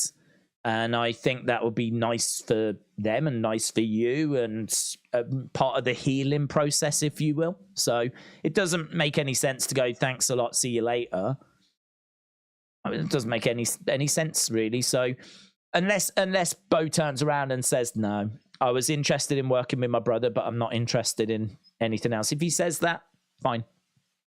But if he says, okay, what should we do? You know, I'm talking to him about Howdy. I'm talking to him about Alexa. I'm talking to him about the Funhouse, the puppets, the story. I'm talking to him about him being him. I'm talking to him about ideas that he's got. I mean, this is not a quick meeting. This is not a quick meeting. I'm really digging into what are we doing. And I'll tell you as well, I'm digging into how do we bring Bray along on this journey? Because if you think about Eddie was constantly like doing the little shimmy, the Three Amigos, you know, there was coming out in the lowriders. There was lots of little things that Ray did to pay tribute to Eddie. And I feel like, you know, the yeah, you know, like how Bray used to do the yeah as a tribute to Luke Harper, Brody. I would be talking to Bo about, right, if you are sticking around, what do we do for Bray? I mean, if we're doing the Funhouse, do we do a Bray puppet? Do we do something there that's like your guiding force, your guiding light? Is Bray now at a point where in this story he can be your guide, like, or like, you know, it's hard to talk about because it's so irrelevant compared to the fact we're still processing Bray's loss. But I'm trying to answer this question the best I can as to what, if I was in creative, the conversation I would have, and that would be the conversation I would have. But I would want to hear from Bo. I'd want to know what Bo wanted to do. Throw it all out there, and you know. But I think the fans will want Bray to still be a part of this. They you know, they'll support Bo, but they'll still want something, some recognition. It's a little bit like when The Undertaker retired and we got the hologram of Paul Bearer. And that was such a great moment. That was so great. Do we do that? I mean, right, let's just say that we get Bo to a world title, right? Bit far-fetched, I agree, but who knows? Yeah, we could get him to a mid-card title. People could love it, and he could be killing it, and he could have the Funhouse behind him, and people are just like, the support is so with him that that momentum does carry him to a world title, right? Let's say that happens. Maybe unlikely, but whatever. Once we get to that moment, like, do we do a hologram of Bray? The same that we did a hologram of Paul Bearer? Like, I would be interested in these types of conversations. Obviously, some of it is going to be like playing it by ear, whatever. But yeah, when it comes to Uncle Howdy, I don't know if he continues. I don't know if the Funhouse continues. I don't know if any of it continues, like that Bray created. But I would be very interested to finding out if what Bo wanted to do, what Alexa wanted to do when she comes back, and seeing, like, you know, if there's a way of still trying to continue it. Actually, I think people would want the Funhouse to continue. Certainly, if it was Bo that was, you know, running the show going forwards. The only thing with Bo is you could question if he's got the promo skills, the personality, and all that. You know, that's going to have to be something we look at. You might have to give him a bit of support, someone that can carry a bit of that weight for him if he does struggle with that side of things. But they saw enough in him to make him NXT champ down in NXT. They saw enough of him there to do that. He made it to the main roster. And then, yeah, all right, he floundered, he struggled, he got chucked in the B team and whatever. But yeah, it's an interesting one, what we do with Bo going forwards. George Vlogs said, SmackDown is about to be somewhere else. Hopefully we get a proper memorial. My favourite Bray moment was his return at Fastlane during Alexa Bliss and Randy Orton. George, shout out to you. I think, was that when he was back as the Burnt Fiend on that one? And that was like just before WrestleMania. Yeah, so many moments. So many moments. I said we did a top 10 video earlier where we just, and it was a bit of a walk through his career type thing, just hitting some of the key points. But it could have been a top 200 moments. I mean, he gave us so much. So, George Vlogs, shout out to you, man. I need to try and get through these. Big T Bariatric said, is it wrong to be angry at Vince for robbing us of time with Bray? I would say that that's not unfair. I would say it's not unfair to feel anger towards Vince. I would say, though, that I don't think that's the way that I would look at it. I mean, we never know, do we, how long people have got. I mean, I think had Vince have known that Bray was going to pass away at the age of 36, then I doubt he would have fired him. But when Vince made that decision, I don't think he was thinking like with that in mind. I think he was just thinking, I presume that Bray was difficult to work with and he would rather not have to deal with it than deal with it. But if he was to know that Bray was only going to live to the age of 36, I'm sure, well, I don't know, but my guess is that Vince probably would have just dealt with it so that, you know, we could have just got what we could have got whilst Bray was around. But then saying that, you could actually look at the other side of it, right? The other side of it is, should we actually thank Vince, right? I know people are like, oh, you're such a Vince lover, blah, blah, blah, right? I'm not saying that. But what I'm saying is, what do you think the most important thing in Bray's world was? Because I've got to think it's his kids and his family, right? And so as much as we can look at it as being angry at Vince for denying us more of Bray, you could look at it and say it was a blessing, because I have to think that that allowed him to spend more time with his kids, with his wife. Again, Vince should not be praised, right? Maybe I was wrong with that. Vince didn't know. So I don't know that we should be angry at Vince or that we should even praise Vince. But I would actually look at it as a real positive thing. If anything, it's a gift, because could you imagine if he'd have stayed with WWE, been on the road with WWE, not had that time with his family? Those kids are going to have memories of being with their dad that they would not have had he have been with WWE.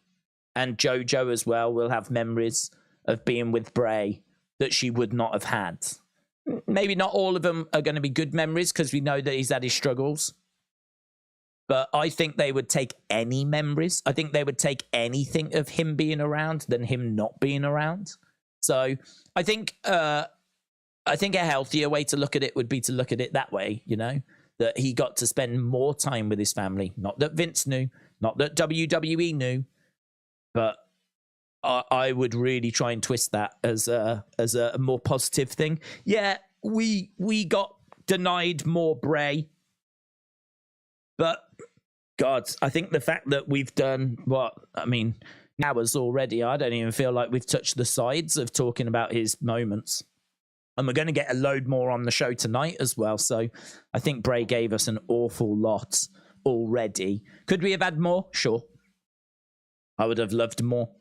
But just be happy with what we did get and proud of what we got. And I think I'd rather look at it as he got to spend more time with his family and his kids, and they will have some memories which they wouldn't have had otherwise. But Big T, I love your comment. I love your comment because I think that's something that a lot of people will be feeling. And as I said, there's not really right or wrong way to look at it. I mean, I can totally understand why people would feel that way. Totally understand. And I think there will be a lot of other people that feel that way as well. George Vlogs, shout out to you. Are we all right? We are all right. I love the Bray and Alexa story. I would also love his return at Fastlane in 2021. Hopefully SmackDown has a segment for him tonight. Oh, it will, man. It will. I think it'll have more than a segment.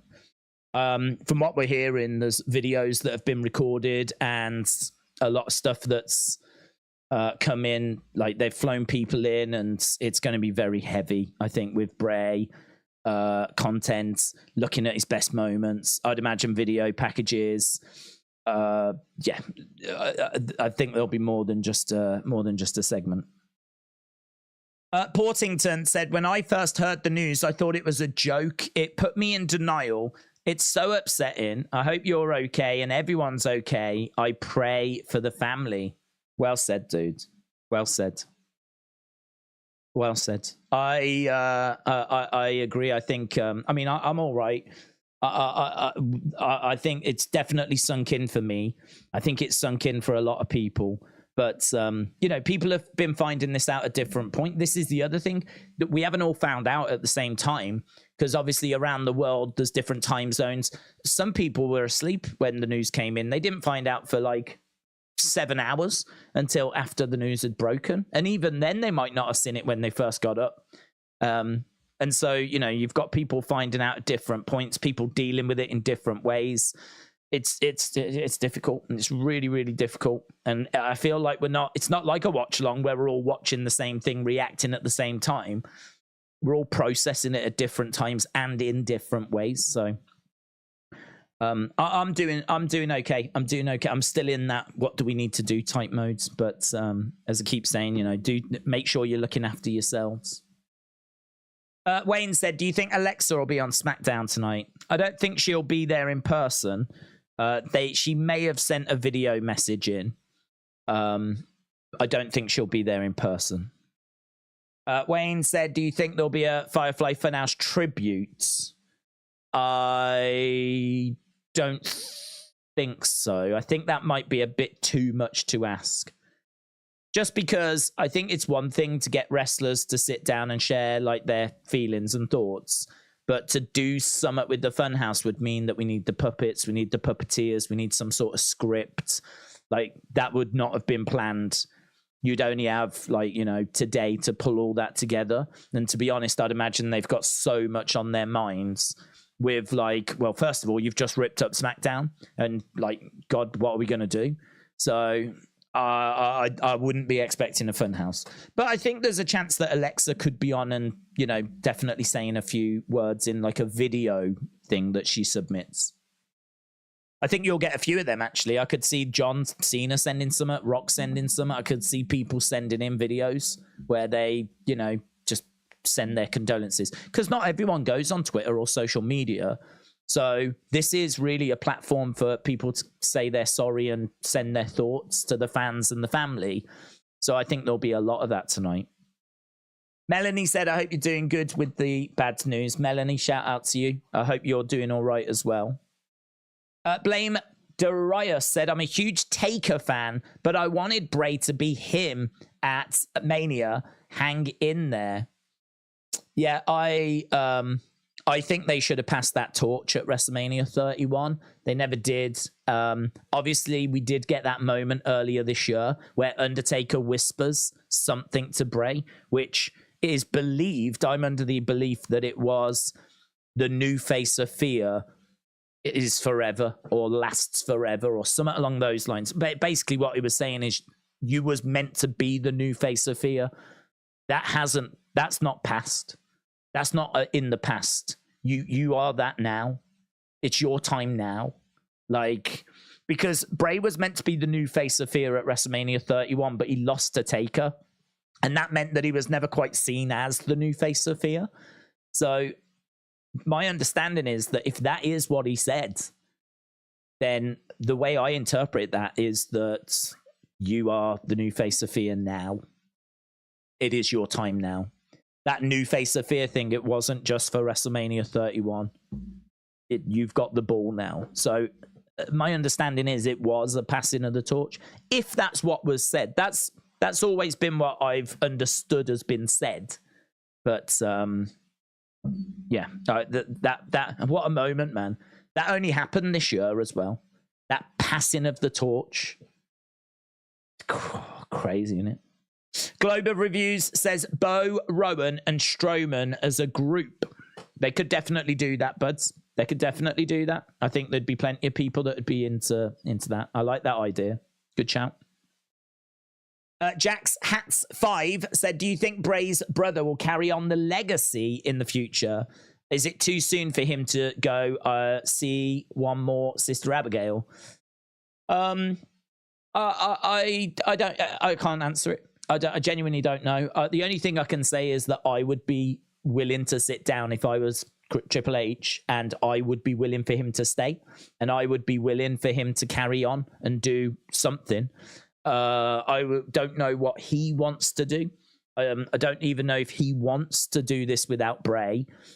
I don't know if he feels he's stepping on Bray's toes if he takes over the Funhouse, or anything that's that world is Bray's world, really. So Bo might be like, I don't want to do that. That's not me. That's Bray's. Or he might look at it and say, I want to do that to carry it on. I don't know how Bo is feeling. Well, I'm sure he's devastated, but I don't know what he's thinking about that. So it's hard.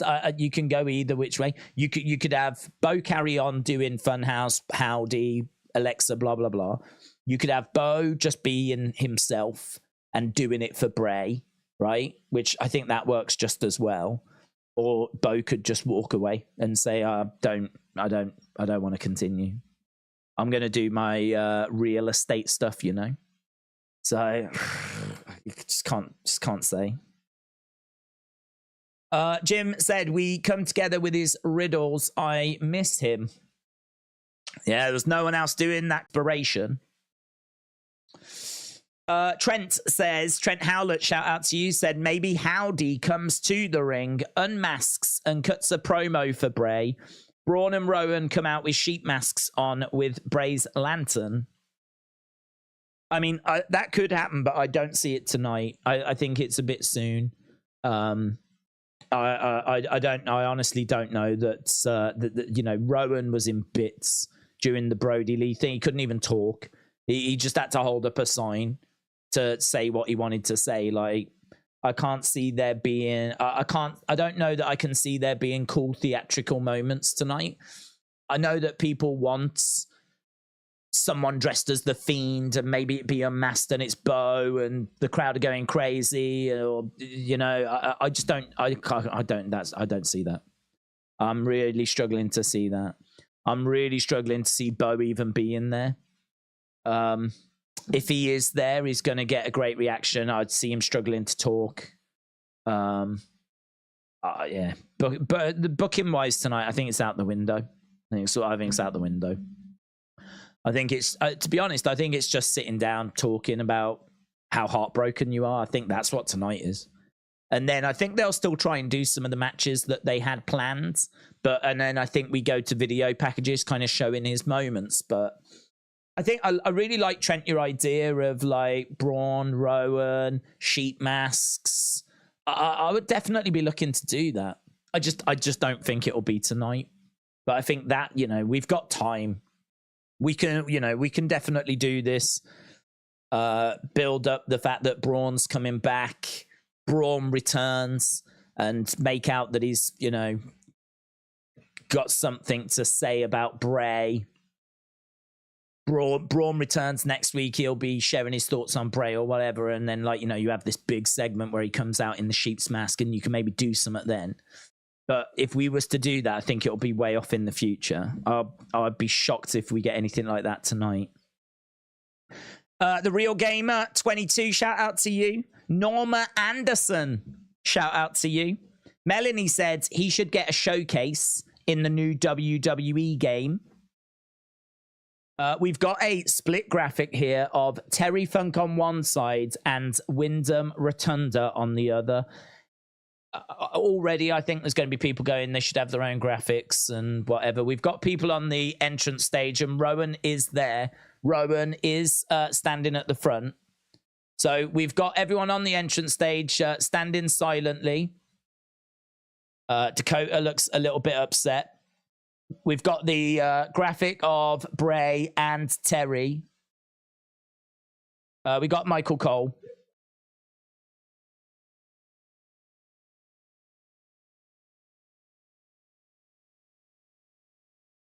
So Rowan is there. To be honest, I wasn't even expecting Rowan to be physically there.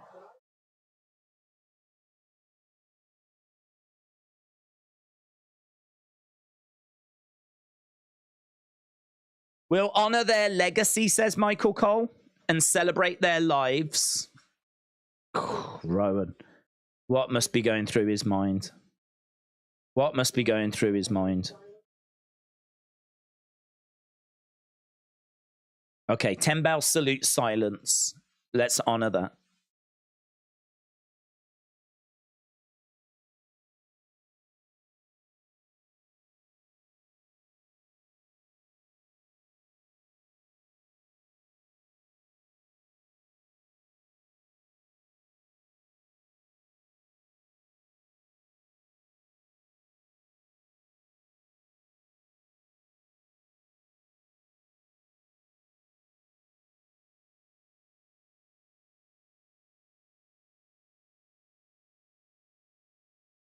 So, 10 bell salute.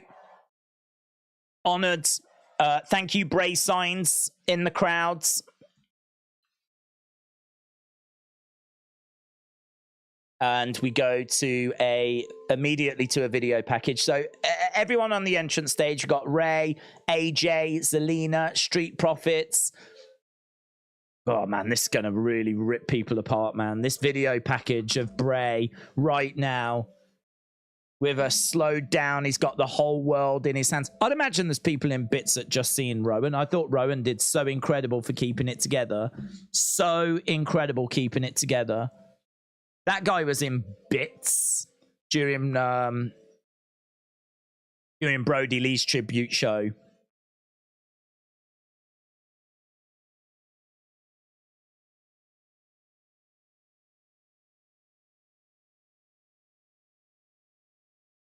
It just doesn't seem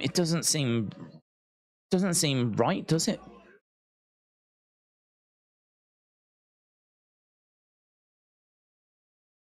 It feels, I'm watching this and it feels like an anniversary show. It feels like we're celebrating 20 years of Bray Wyatt. Not that he's passed away.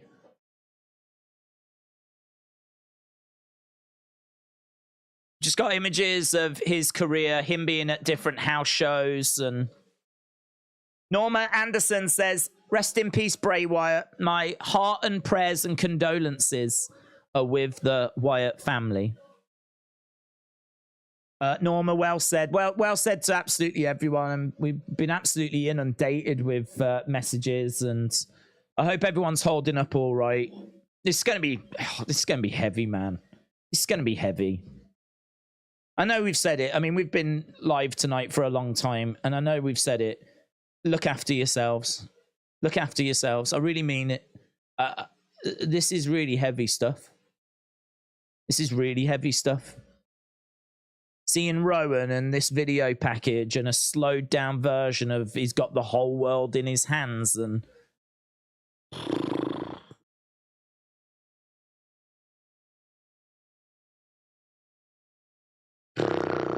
Jeremy, shout out to you dudes. Ellis Stubbs said this video package is beautiful. I mean, thankfully, it's picked up in tone a little bit. I mean, at the start, when it was all a slowed down, he's got the whole world in his hands and everything. It was, but we've got a bit of more uplifting music now.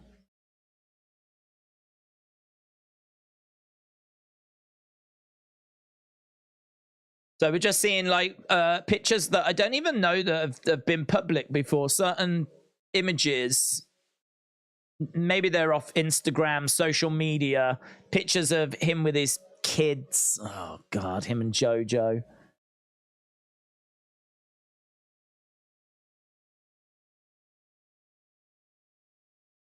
Aubrey said, it's not real. Someone wake us up.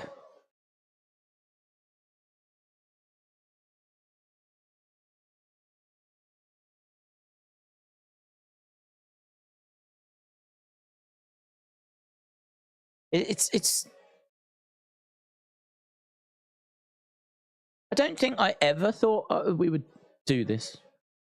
Why? I don't, you know, there's certain things you just don't really ever think about. I don't think I ever thought we were going to have to do a stream talking about Bray Wyatt's passing. Well, I didn't. I never thought that. So, video package, and we go back to the entrance stage. Zelina Vega's in bits. There's a sign that said he's still got the whole world in his hands. There's a thank you, Bray chant from the crowds.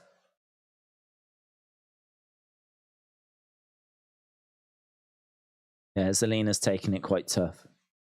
Dakota's struggling. Scarlett's struggling. Cody's emotional at the best of times. And the crowd are singing he's got the whole world in his hands. Even Asuka's getting a bit teary.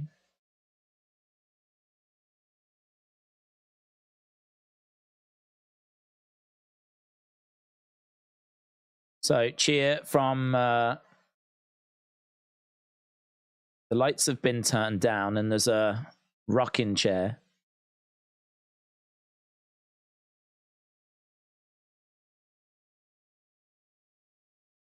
A light just zooms in on a rocking chair.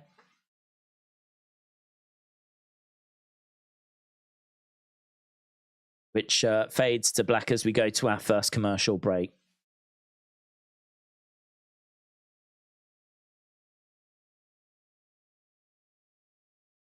Wow. Jeez. J&B says I'm done. Jesus. That was terribly sad.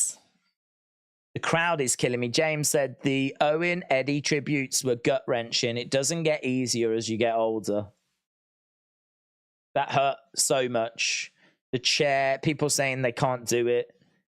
Alex Bliss Gamer said the Fiend was like nothing else.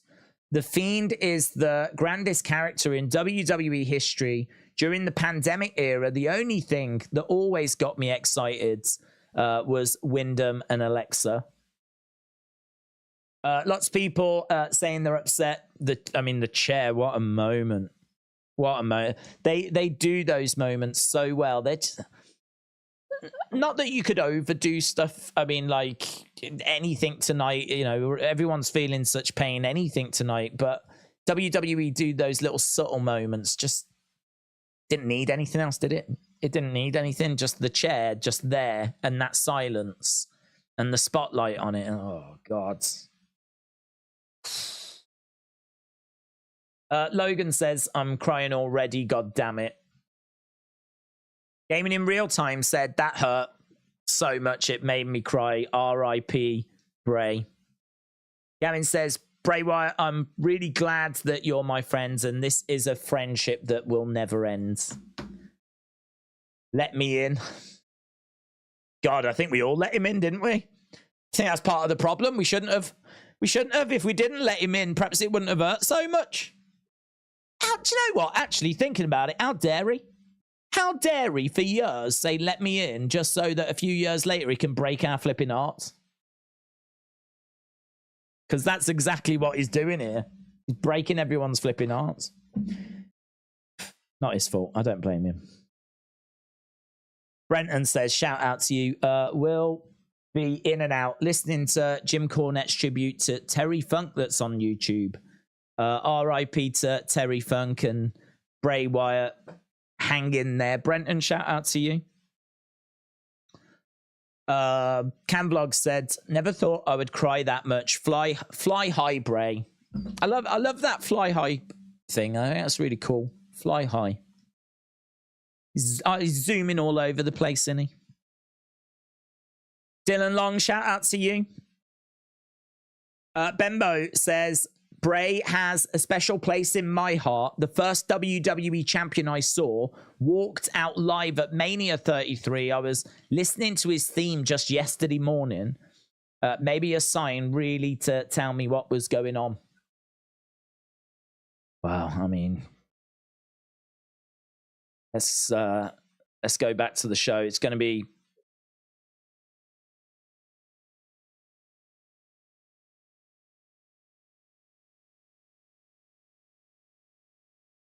celebrating Terry Funk. So now a Terry Funk video package. Terry Funk's someone that we've not really spoke about. Well, we did the other day, but such a legend. Just reinvented himself as well. And we're just seeing some of the tweets from like Hulk Hogan, Kevin Owens, Sami Zayn, JBL, even Sylvester Stallone, Mick Foley as well. He was my mentor, my idol, one of my closest friends.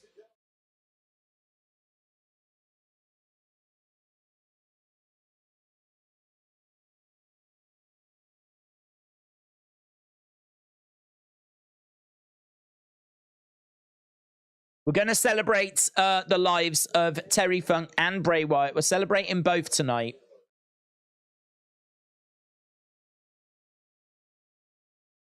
We're here to entertain, says Michael Cole.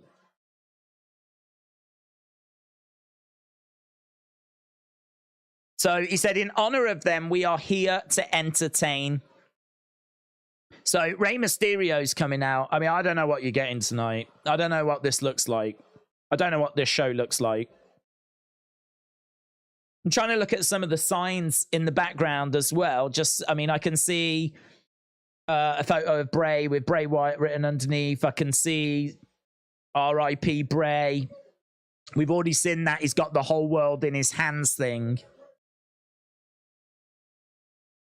So Rey Mysterio just... You're not going to find anyone better to kick off the show than Rey Mysterio, says Kevin Patrick. Oh, I love that he don't have the belt, says Mini Matt. Oh, yeah.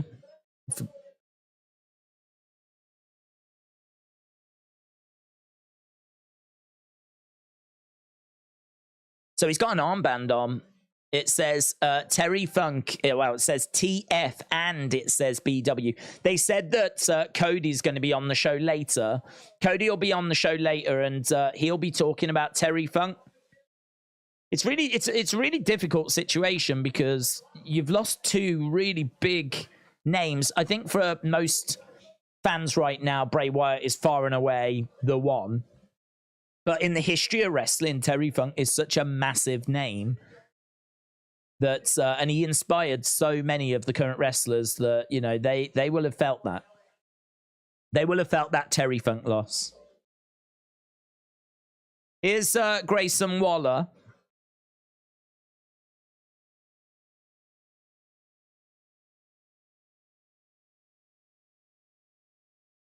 So Rey Mysterio with his armband. And Ray versus... I think we're getting Ray versus Grayson.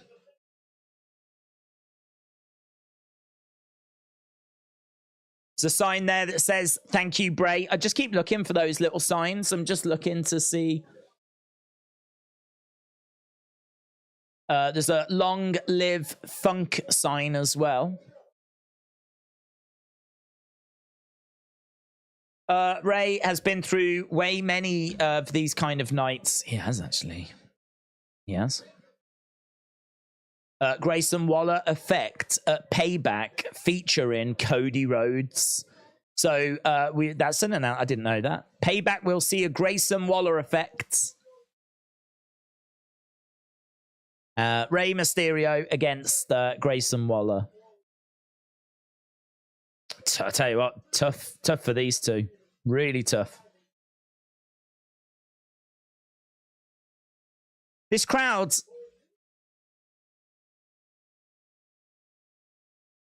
like they seem like they're there for a show. I didn't know if there might just be like constant Bray chants but the crowd seem like they're there for, you know, a bit of a show. They're booing along and cheering and reacting and. I was one of the things I was so interested in seeing was the mood of the show, how the show felt, the vibe of the show. You know,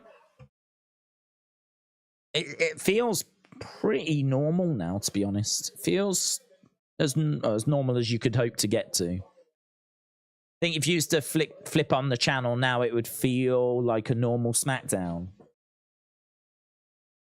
The mic keeps cutting in and out. Does it? Why is it doing that? I wonder if it's me. Might be me.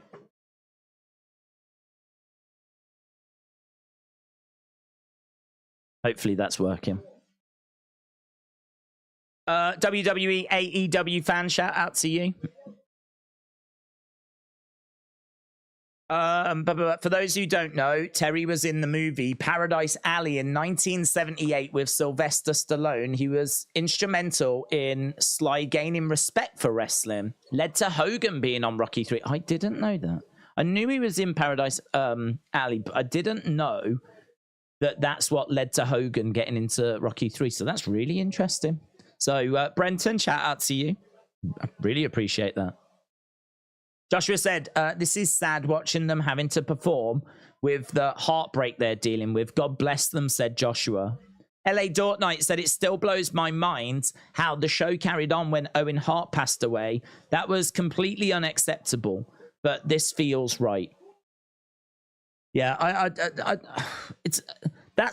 don't know. That's a tricky one, to be honest. I've always struggled with that because people bought the pay-per-view. They bought their tickets.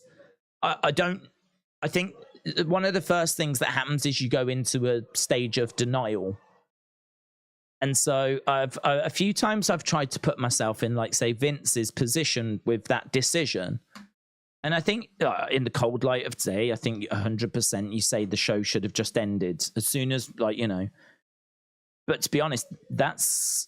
Montreal gets spoken about a lot. With the Owen Hart one, I actually don't know at what point that Vince is told that Owen has passed. I don't know if it's immediate and they know in the ring. That's actually something I don't know.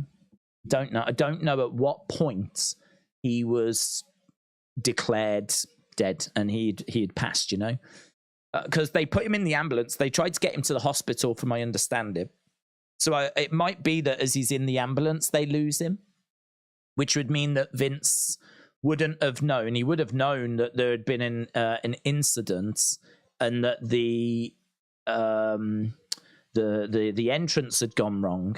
Maybe you could look at it and say, well, even from like a legal point of view, that show should have ended because there's going to have to be an investigation. So from a legal point of view, maybe we should have stopped it and secured the scene. But I don't know that Vince would have been thinking about that. If I was Vince, I would be thinking about Owen and Owen's family and I would be focused on that. I would be focused on that so much that the show would just be, you know, showing, if you know what I mean. Do you know what I mean? Like, it's a little bit like, I suppose in a way, it's a bit like if you're driving and someone sat next to you has a heart attack, I could understand me, like, you know, going, oh my God, what's wrong? But the car still keeps moving, you know? It's kind of like saying that if someone next to you has a heart attack, you need to stop the car, pull over, and then deal with them, which I totally understand. But in that moment, if like a loved one next to you, like having a heart attack or whatever, I could understand, like, oh my God, what's wrong? And like, you know, you take your eyes off the road, oh my God, what's happening? And the car still moves, you know? I've always struggled with that one. I've always struggled with that. I've always struggled with that conversation of like, they should have stopped the show. I do agree that that would have been the right thing to have done. But I find it very difficult to criticize whoever had to make, whether it was Vince. I mean, ultimately it would have been. But I can understand why it didn't. I can understand why it didn't because of the fact that I think the focus would have been on Owen so much that the show just kept on showing, you know? I don't know. I mean, I could be completely wrong. And it could have been that it was, no, the show goes on. It could have been like, whatever's happened, the show goes on, and that could have been a policy. And I would agree that that was wrong if that was the case. But just trying to put myself in that situation, I could understand as to why the show did continue. I don't think it. I think they, you know, they learnt so much from that incident that I don't think it would ever happen again. If Bray had a heart attack during a match and sadly passed away during a show, I think having gone through the Owen experience, I think they would be shutting the show down. I think there'd be a bit more focus on doing that, whereas I think the focus before was just all on Owen, or at least I think it was. For me, if I put myself in that situation, I would be focused just really on Owen and nothing else. Speaking up for a huge bowl of the Muscle Man Dank, Bo should drop Howdy and feud with LA Knight due to Bray's past. I'm bonging Mountain Dew, Pitch Black, and cheap beer. R.I.P. Husky Harris. I hate JC Dub. Godfather, so shout out to you.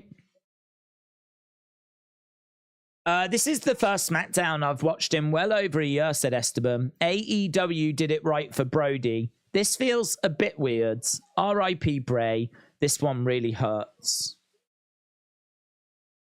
Yeah. I don't know. I agree. This isn't really what I trying to, you know, this has always been the WWE way of like, we're here to entertain. Like, they have always had that show must go on type mentality, which is why I just said, if that was if that's the reason why the Owen Hart show continued, then for me, that's wrong. I agree. But as I said, I've always wrestled and struggled with it because I've always also thought that it could be that, you know, Vince just didn't care about the show. The show was irrelevant. It was not in his thinking. His thought process was entirely on what had just happened and on Owen. And he was focused on that. And once the news came through, he's then focused on the family and informing them. And, you know, the show just rumbles on in the background. It's just not it's not a concern. It's not a thought. It's not a, we need to end this out of respect or whatever. It's, you know, the show can worry about itself. I don't care about that. I'm worried about Owen. I'm worried about his family. I'm worried about, you know, what's just happened. So, but it is true. WWE have always had that kind of show must go on mentality. I agree. This isn't, it's difficult, and it's just really difficult because part of me also thinks we've spent hours saying take a break, don't wallow in it, you know, try and take your mind off it, and WWE have paid their respects. I thought the open to the show was really good, really hit actually with the rocking chair bit.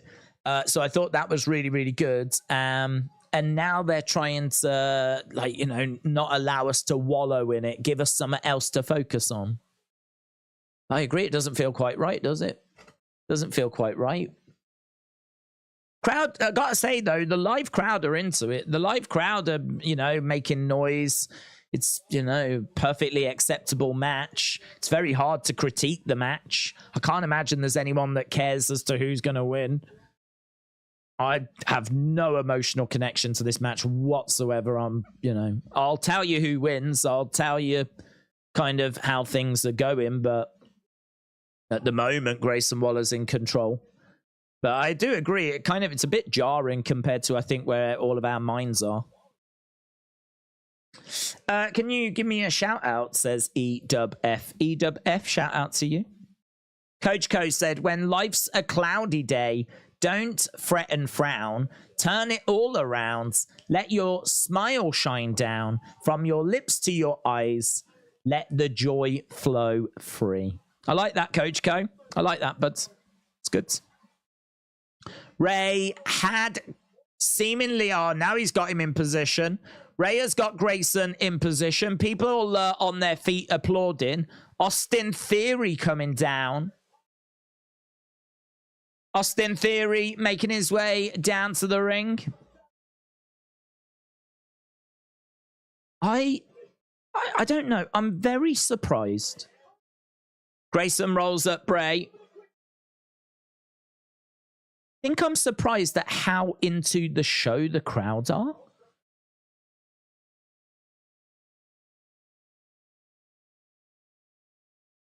I think I was expecting the crowd to be chanting Bray a lot more. Escobar has come down. He's got the same armband that Ray has got, actually. So Escobar came down to the ring.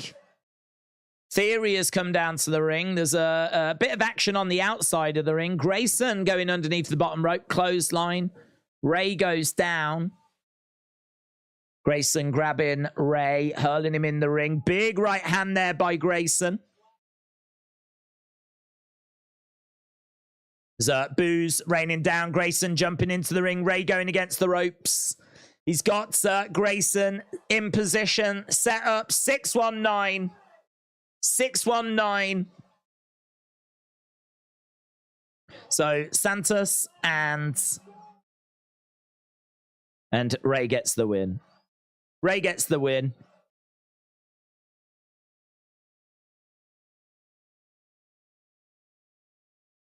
So Ray is handed his United States Championship. He didn't come down with it, but he is handed it. Santos wearing a Rey Mysterio shirt. I think I don't know. I'm just a bit surprised. I'm surprised that, like, why are people not wearing Bray shirts?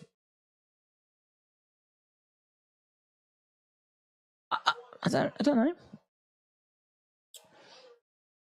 That was all for Bray. This crowd is the worst. Yeah, it's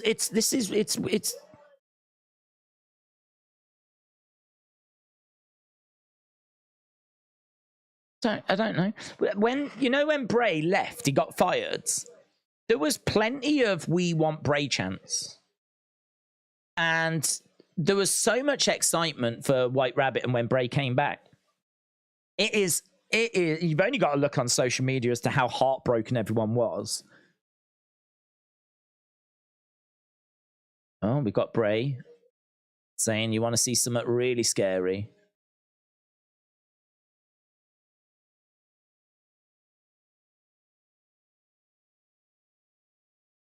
So we just got "You want to see something really scary," and then they played "Catching Flies in His Mouth," but nothing happened.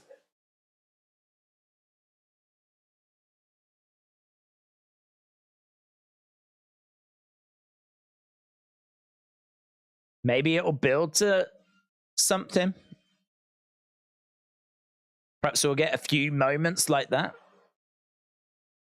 John Cena is going to be on the show next week. We've also got Io Sky, Zelina Vega defending the WWE Women's Championship tonight. We've got Brawling Brutes taking on Street Profits tonight as well. We're going to commercial break. We're half an hour into the show.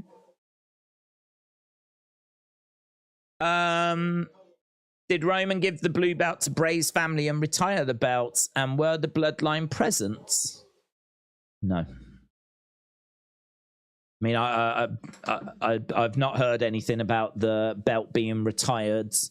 I mean, we know that he has got the gold belt now. Like, he tends to carry that. But Paul Heyman still carries, like, the blue belt and the WWE Championship. I don't think there's any plans to, like, retire the blue belt or anything. I haven't heard anything along those lines. To be honest, I mean, it's all happened so quick, hasn't it, you know?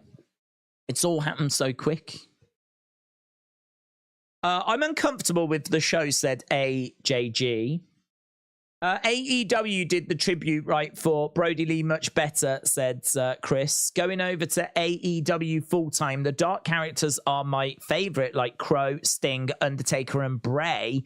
House of Black is now the closest thing. Sergio said, thank you, Wyatt and Terry Funk. James said, do you think if only Bray had passed, this show would be what you was expecting? But with Terry Funk passing as well, it feels a bit weird to only single out Bray. Thoughts? I think that WWE very rarely give like a whole show over to someone. I also think that when they did that with Chris Benoit, it obviously massively backfired. They did a whole like tribute show to Chris Benoit, and then more details emerged after, and so that, you know, massively backfired. I'm not saying that that's why they don't do it now, but I think that I think there is a balance. I think there's a balance. I think it's right that you don't wallow in depression, right? So when Michael Cole said, we're going to do what we do best, and that is entertain you. Yes. Good. Got it. Totally with it, right? Totally with you. I think your open was lovely. And I think we go to our first match, okay? The show goes on. I'm sure we're going to hear from superstars throughout the show. I'm sure there's going to be little moments like we just saw. I'm sure that we're going to get stuff right throughout the show. I don't need the whole show to be cancelled and nothing but. I think, you know, people will still want a bit of wrestling, right? But I think what they'll want is they'll want the commentary to still be talking about Bray, and they'll want, if someone's going to come down to the ring, them to be wearing Bray shirts, you know? But then I do look at the way the crowd are reacting, and the crowd are really into the match and the show. I do look at that and I think, am I just out of sync? Like, am I out of step with everyone? Like, am I really feeling this and we're feeling this because Bray means a lot to us? And as we said, we've done loads of videos on Bray, and I would imagine a lot of people here feel like, you know, they really love Bray. I think everyone loves Bray. That's not in doubt. But are we seeing that the average fan that just tunes in once in a while is quite happy to pay their respects, but also watch a show? Because that's what this crowd are doing. This crowds are thank you Braying, and they've brought a few signs, but they will quite happily watch Rey Mysterio, Grayson Waller, and they're not down on it. They're not sat there all glum. They're on their feet, they're chanting, they're cheering, they're engaged in it, you know? So it has got me a little confused with what we've been presented so far. I think that it's right not to wallow in it, but I don't know. I'm a bit surprised at the crowds. I'm a bit surprised at the fact that we're just trying to continue with a bit of a SmackDown, you know? It's like we could have just done Grayson versus Ray. You didn't really need like people running down. You know, didn't really need people coming running down to the ring to interfere in the match and all of that. Like, I can wait for a different week.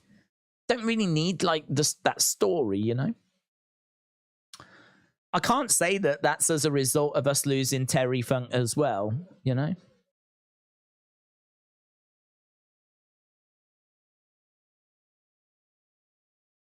Corey Graves said we could always count on Wyndham. We could always count on Bray. Corey says that we miss you, man. That seemed to come from the soul as well. So Corey just sharing a few thoughts.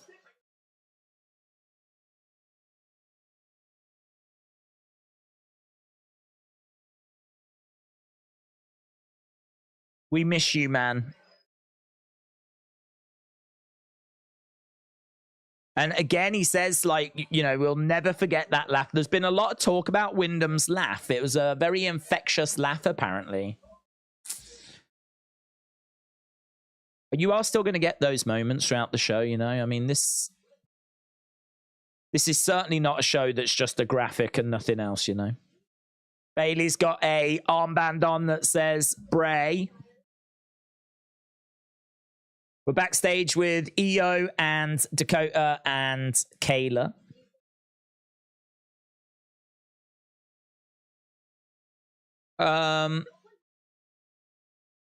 We love you, Bray. We miss you. We love you for all your support in WWE. We miss you in our hearts, said Nicholas.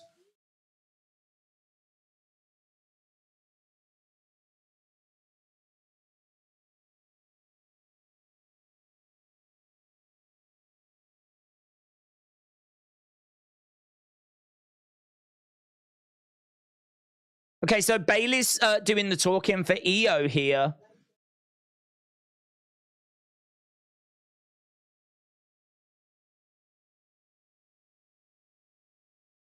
Okay, not really too much to that. Just saying that Io is a once-in-a-generation talent and telling Kayla to buckle up and enjoy the ride. Not trying to compare the two, but I just can't help it. When Brody Lee passed away, AEW had a similar format on Dynamite, a mix of matches and tribute speeches. It can work. LJH said the final segment tonight will be lamp being blown out for the final time. EO making her way down. Shane said, I never thought this death would affect me like this. It's beyond difficult to deal with. Look after yourself, man. That's all I can say. Mike keeps cutting, does it? Well, that's definitely not me.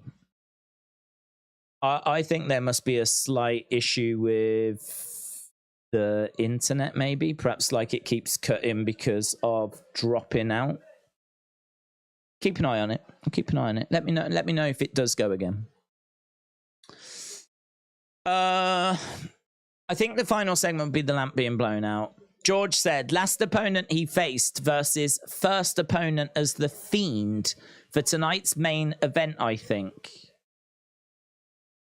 First opponent and as the Fiend, was that Finn Balor? Is it, I haven't seen who's LA Knight. LA Knight against, isn't it Carrion tonight? Here's Zelina. The Bray Wyatt clip had a barcode that showed a video with the Wyatt family. Ah, did it? There was a barcode, was there? During the... a QR code, you mean?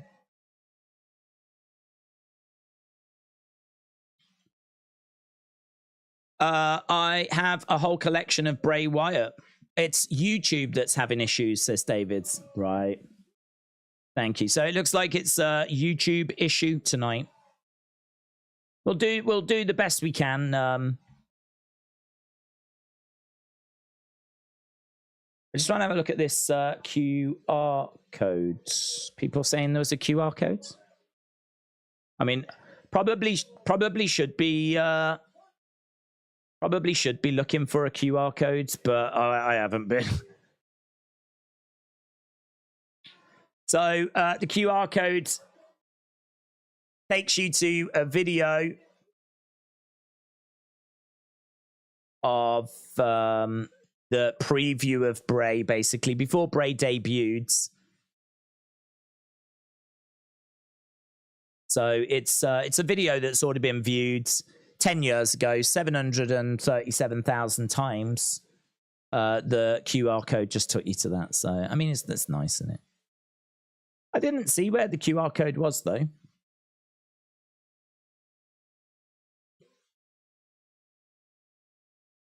Apparently it was in the corner of something.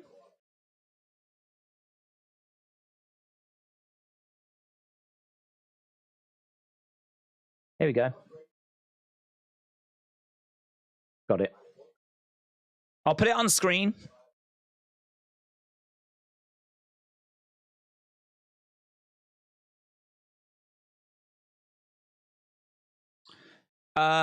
It's like Bray has retired. This is embarrassing, said Milad.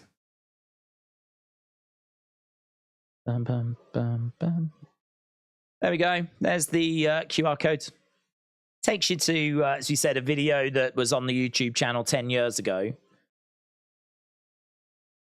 But still a lovely little touch, you know? I'll leave it on screen just for a moment in case people want to get a QR code thing and try and scan it, in case you didn't get a chance to scan it last time. So you can get to the video you want to get to.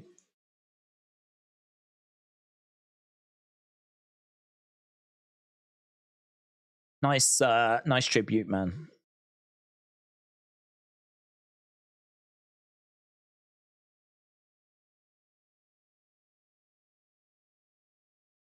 Yeah. EO Sky looks more badass in her NXT gear, says LB. Right.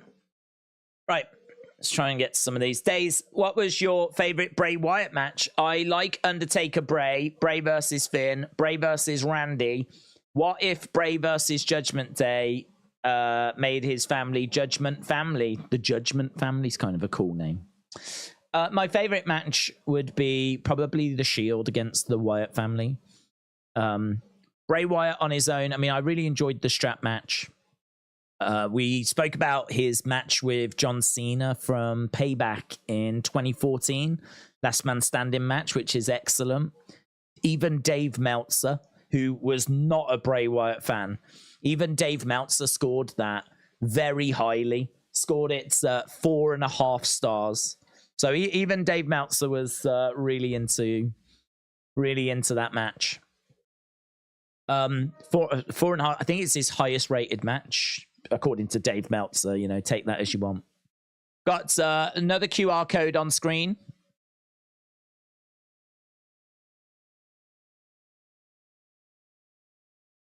So we've got a Fiend's debut moment.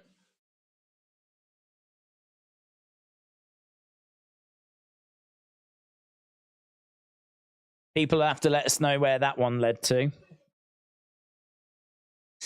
Terry Funk invented hardcore wrestling, says Mr. Cardinal. Bray has got to be inducted I can't even say that.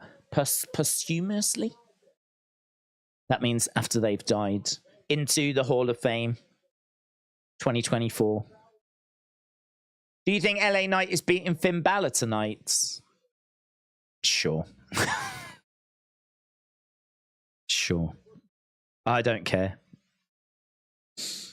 I don't care about who beats anyone tonight. Right, EO Sky against Zelina Vega.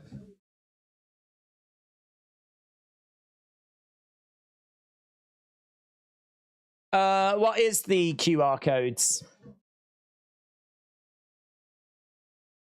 Cynthia said, I just watched the tribute to Bray. My heart hurts. Let's have a look and see where we are with this latest QR code. Second QR code takes you to The Fiend makes his first entrance. So I think that what they're going to do with the QR codes tonight is just send you to different videos and moments. To be honest, I think it'd be a bit soon for them to have put together like a White Rabbit, TikTok game. Like that takes a lot of work. So I think these QR codes are just taking you to like little video links, little, things along those lines. So apparently the second video takes you to The Fiend makes his first entrance at SummerSlam. Andy said, WWE is going to be weird without Bray. His presence, his mystery, everything about him will really hard to start getting back into without thinking Bray's not going to return. Yeah. I agree. That's true. In a way, we've always kind of watched wrestling with that in the background of what's Bray going to do next, Either he was in WWE and it's what's he going to do next, or he's out of WWE and it's like, when's he going to return? I mean, every time we got to a show, the conversation would be like, I think Bray, I felt really good for Bray coming back at SummerSlam. And then there was lots of talk about Bray being at Payback because that is where Roman won the title 3 years ago. And, yeah, I agree. It's going to be weird to not have that there, isn't it? Io and Zelina. I wonder how Braun is handling Bray's passing. Well, he was out there, in all fairness. He was stood out there. He was holding it together. I was so impressed with Rowan. Just from judging how he was during the Brody Lee one. And it's great that WWE brought him in and had him out there. He should have been out there. He should have been out there. I'm sure they invited Bo. Of course they would have. Either Bo will come out later, or more likely he's not able to, Comparing wrestlers act tonight with Triple H in Eddie's tribute Raw. He was a heel and crying. This is why he was a heel and he was crying. What, Triple H during Eddie's show? I could see a Wyatt movie, said Zokiller. God knows how Rowan had the strength to stand there. Thoughts are with him and Bray's family. Stewie said Braun Strowman was visibly, after crying, you could see it in his eyes. I feel bad for him and Rowan, said Stewie. Days here for the stream, coming in from Scotland, absolutely heartbroken for Bray. He's a modern day legend, says Davids. Yeah, well said. Cynthia, shout out to you. Cynthia's watched that video package. For those that don't know, there are QR codes this evening. So we do have QR codes. And the QR codes are giving you links to just various video packages. Not even that, not even video packages that have been made specifically, just like, I think old videos, just taking you to moments in history. The video package before Bray arrived. Powerbomb by EO. Breaking news, masked figure backstage, says Jerry. Brenton said, as Husky Harris, Bray's pro whilst he was in NXT, originally was Cody, it makes it more heartbreaking with Cody being in front of the stage during the tribute. Wasn't Bray in New Nexus? Yeah, there's definite connection, but I think they've all got connections. I mean, Bray has been sort of ever present in a lot of these people's lives.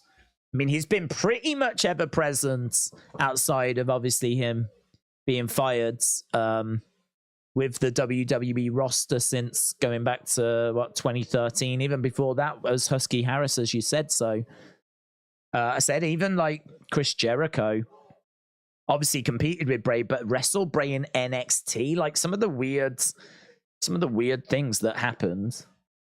And as you said, Cody was Husky Harris's pro. So there's quite a few interesting connections. Io has managed to win. So Io has beaten Zelina. What time are we looking at? We got 10 minutes and then we're at the halfway point.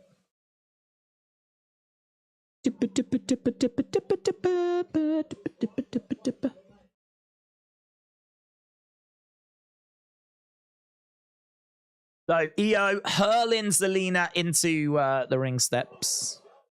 Double knees by Io. And then lovely moonsault. Which she connects with and then manages to get the 1, 2, 3. So we know that Cody will be out later to talk about Terry Funk. We've been getting plenty of Bray memories and moments. We're backstage with Cody. Cody pays tribute to Terry Funk.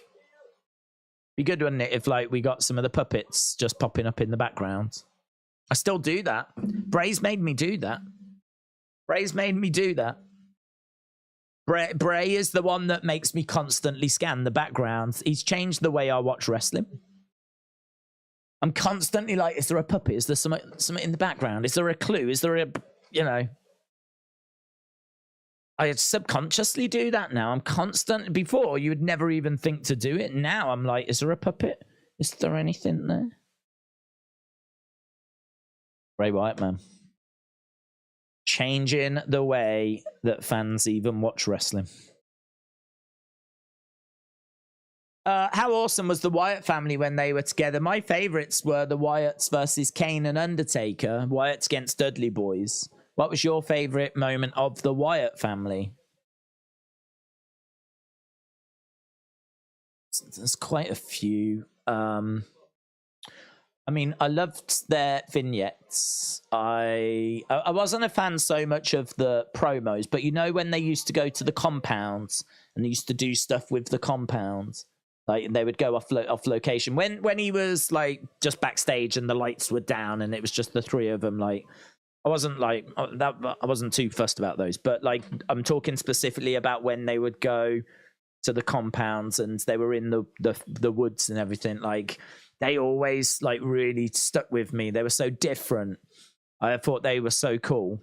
So that's always something I think of when I think of the Wyatt family. We spoke earlier about their feud, their match with the Shields. And the other one that we mentioned earlier was when Daniel Bryan joined the Wyatt family. And he was in those overalls. And then we get that cage match in early 2014 where Daniel Bryan actually takes the overalls off. He rebels against Bray, climbs up at the top of the cage, and then starts yesing away. It's like one of the best moments for Daniel. It's more of a Daniel moment than a Bray moment, but it's still Bray and Wyatt family. Without them, you couldn't have had that moment, They brought Daniel in and he, fell in line and then ended up getting abused. I suppose in a way, a bit like Sammy joining the bloodline and then being abused and ending up, rebelling, turning on Roman. Bray was doing that back in 2014 with Daniel Bryan coming into the Wyatt family and then rebelling. And then we get that moment where he's yesing away at the top of the cage. That one was always special. But, I mean, you are right. So many great feuds. They had so many great battles and feuds. And they were a really, really cool group as well. Really cool. I think the promos massively helped, but they were so different, the way that they carried themselves, the masks. Again, I think about when Braun came in and Lights Went Out came back on and he stood there and he's massive and he's got the Black Sheep's mask on. And you're like, so good. We're just seeing some more of these tweets. Baron Corbin said, I'm trying to process this and I can't. Wyndham was a friend. Ric Flair talking about losing both Terry Funk and Bray Wyatt. Becky said Wyndham was a special cat, one of those people you always look forward to talking to. There's Vanessa Hudgens, which I didn't know she was such a big wrestling fan. Alexa Bliss as well, with a picture of her with Burnt Fiend.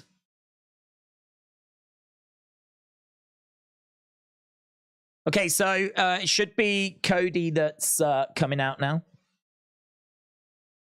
So this is going to take us from hour 1 into hour 2.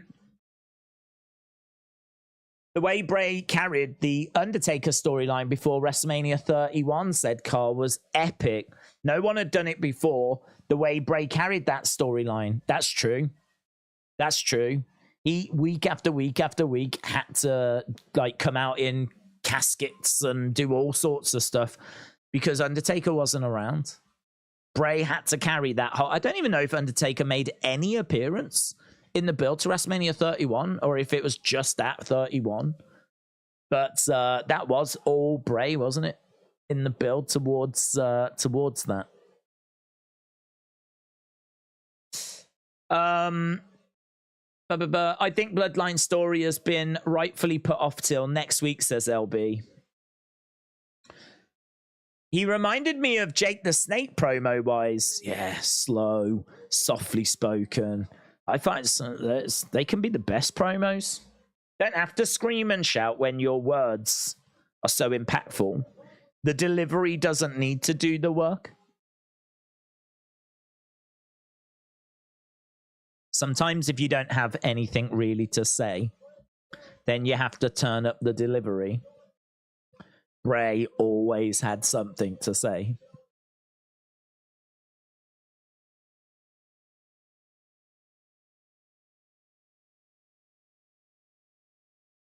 Okay, so Cody making his way down. This is going to be a segment for Terry Funk now. Could you imagine Bray versus Funk in their prime in a match together? Probably happening up in the clouds right now, isn't it? Having a grapple to see who goes through the gates first.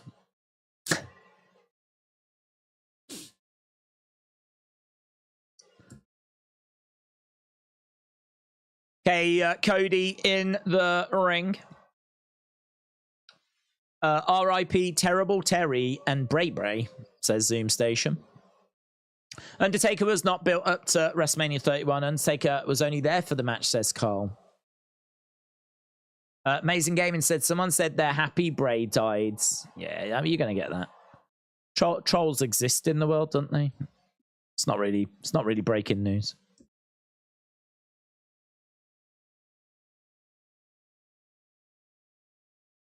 That's more a reflection of those people, in it. That's all I think. That's a reflection of them. They've clearly got issues if they feel that way.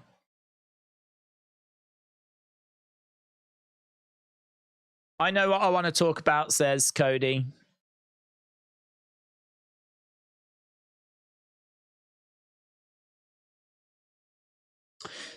So Cody is telling us a story about being 11.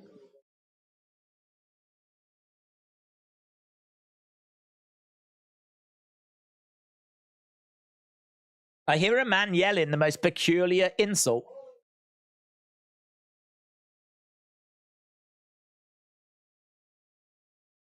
He said, I heard someone call my dad an egg-sucking dog.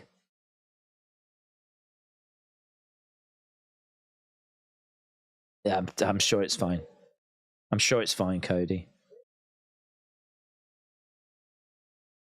I mean, in all fairness, egg, sucking, and dog, they're all perfectly acceptable words. Can't see that being a problem.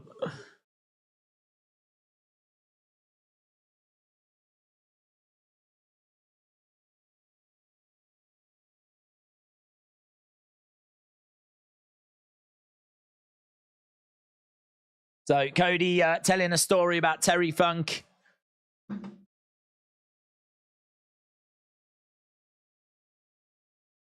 And that's there's a Terry chant. Terry is so well respected. It might be a bit weird for people that, I don't know, haven't been watching wrestling that long. I mean, this to a lot of people might feel like it should just be about Bray. But Terry Funk is a former world champion, competed over decades, competed in multiple different companies, including WWE, a few times actually. And I might be remembering this wrong, but was he not at WrestleMania 2? I think we got the Funk brothers in a match at WrestleMania 2 competing. And then, of course, he would be Chainsaw Charlie later on. But he's probably best known for being the NWA World Champion. And then, of course, ECW. I mean, ECW and everything he did with ECW and like reinvented himself so late in his career.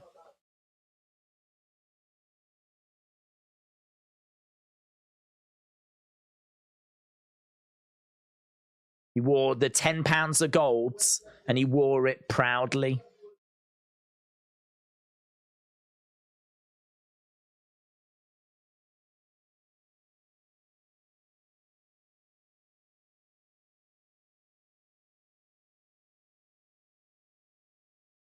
Been a constant for 50 years.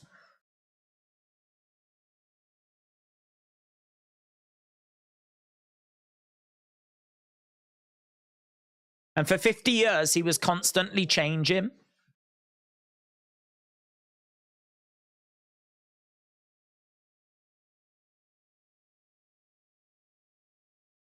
So I couldn't even tell you how many matches Terry Funk had in his career.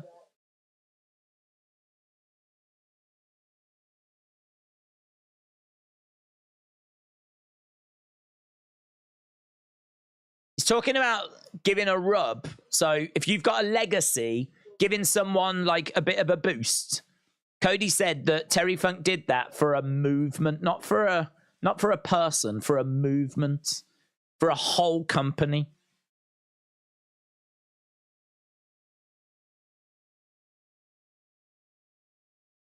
It is incredible, isn't it?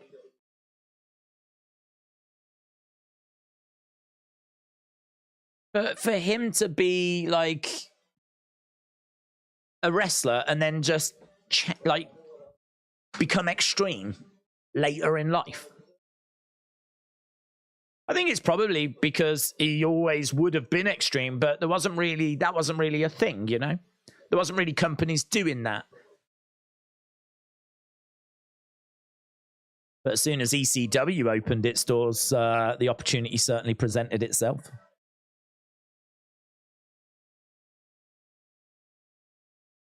The NWA belt mentioned, 10 pound of gold. Tito Santana and Junkyard Dog versus the Funk Brothers at WrestleMania 2, says Larry. Yeah, do you know what? I could have sat here for quite a long time, and I don't think I would have got Tito Santana and Junkyard Dog. I do recall them two, because I just remember it being really cool that we got Terry Funk, the wrestler, like not the hardcore ECW guy, but Terry Funk, the wrestler, and his brother as well, who's also a world champion in his own right. Just remember it being really cool that we got them at a WrestleMania. It's not a great match. It's you ain't going to watch it and go, yeah, man, wow, I can see why they're so, well respected. I mean, by that point, they're both past their prime, past their best, if you will. Maybe that's why he had to go into the more extreme style, because it's not as technical.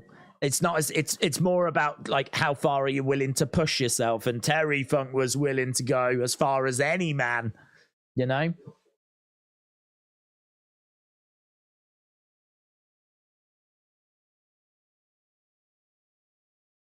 So again, we just got a video package. We're seeing the Hall of Fame 2009.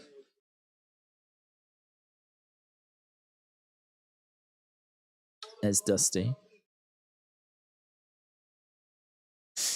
Terry wrestled for 5 different generations and was a main event for 3 of them. R.I.P. Terry, said Mr. Unfamiliar. Great comment. Mr. Unfamiliar, shout out to you. LS Dub said, what an excellent promo from Cody. He knows exactly what words to use to get the most out of every sentence he spits out. There's no wasted words or movements. He's very calculated on the mic. Isaac said, what's your favorite thing about WWE?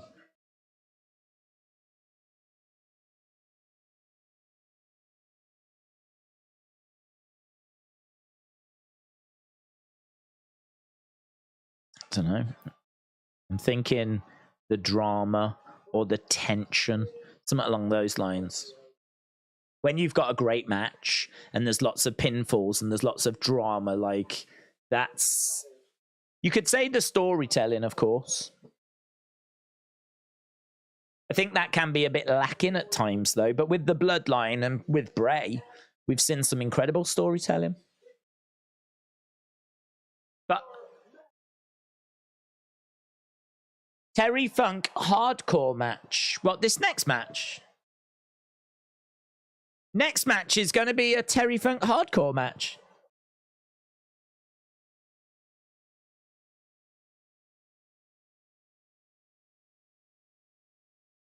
Okay.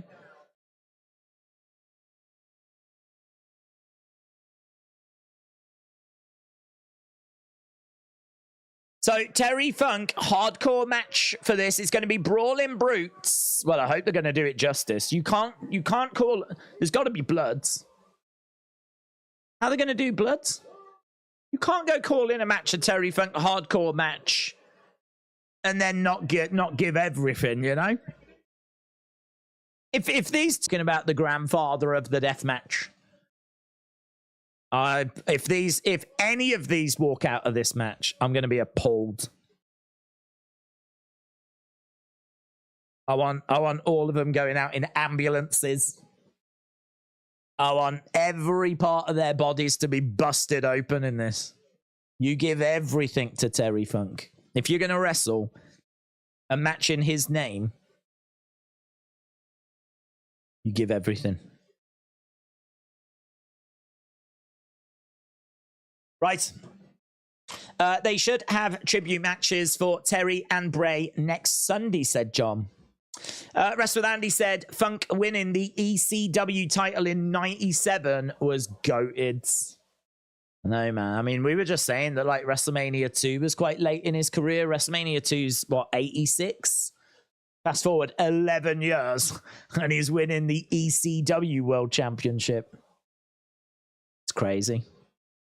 Brennan said, listening to Cornette's Terry tributes, Cornette said that Terry dropped the NWA title belt in order to save his marriage. He stayed married for 40 years until his wife's death in 2018.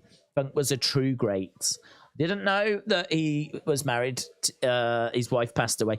Was it Beyond the Mat that Terry Funk was in? I remember seeing footage of Terry, like, in beds, getting out of beds, and really struggling to just get out of bed. And you could tell that, like, the years of abuse had, you know, on his body had caught up with him. And he went to this little venue, and I seem to remember it being like a really small crowd. You have that in America, though. In America, like, you have all these little local shows, and you seem to attract some, like, pretty decent names from the past. Like Jerry Lawler still goes around and performing in front of a couple of hundred people. Like, Jerry Lawler, of all people, you would think would only really appear on decent sized shows. But I think he just loves wrestling, and so he keeps going around and doing these little shows. And I think there's quite a few that do that. And Terry Funk continued doing that as well. I mean, I'm sure the matches are not going to be of any kind of standard, but God, I said before, I would, if I go to Florida next year and I've got an opportunity to go and watch Jerry the King Lawler wrestle, like, I'm taking that opportunity. I don't care if it takes him 2 hours to get to the ring and 2 hours to get back, and he's wheezing his way through the worst match I've ever seen. Like, just to say that you've seen it. Just to say that you've seen that legend doing it, like, I would go. I would definitely go. Same with Terry Funk as well. Terry Funk continued to go to those kind of smaller venues, and for the love of the game, man. It's not even about money. It's for the love of the game. It's for the love of wrestling. So, yeah, I think it was Beyond the Mat that he was in. Or it was one of those kind of documentaries, you know. And that was a while ago, and he was beat up pretty bad even then. Foley should be the guest ref, says AB Jobson. Tyler says, I love Bray and I miss him. Travis said Terry's last match was against Lawler. What? Was it? I didn't know that. Another QR codes. The era of Wyatt. I didn't know that. Here's me saying I'd love to see Terry Funk. Oh, I'd love to go and see Jerry Lawler. And then his last match was they faced off against each other. I'd imagine they probably faced quite a few times, to be honest. But that's really cool. That's really cool. One Night Stand in 06 is fun. Edge and Mick Foley versus Funk and Tommy Dreamer. Beyond the Mat film documented Funk's retirement match against Bret Hart in ECW. It was quite a big match at the time, especially as Bret was WWE champion at the time, said Vegan Strong Style. Vegan, I hope you're well. So it was Beyond the Mat. That's cool, man. I'll have to go and revisit that again now that he's obviously tragically left us. But yeah, amazing that there's some people like Ric Flair. Like, I wonder if it's that generation in particular, but there's those people that just really struggle to give it up, you know? Really struggle to, like, call it a day. Wrestle Andy said Chainsaw Charlie and Cactus Jack against the Outlaws at Mania 14 was a fave of mine. What will happen to a Bray movie now? Will it be released, said Colin? Don't know, actually. Yeah, he did a horror movie, didn't he? I mean, I can't see any reason why it won't be released. I think, it should still come out, but don't know. I mean, I don't know when it was planned to come out. It might even have come out. It might be one of those, like, direct-to-DVD type things, you know?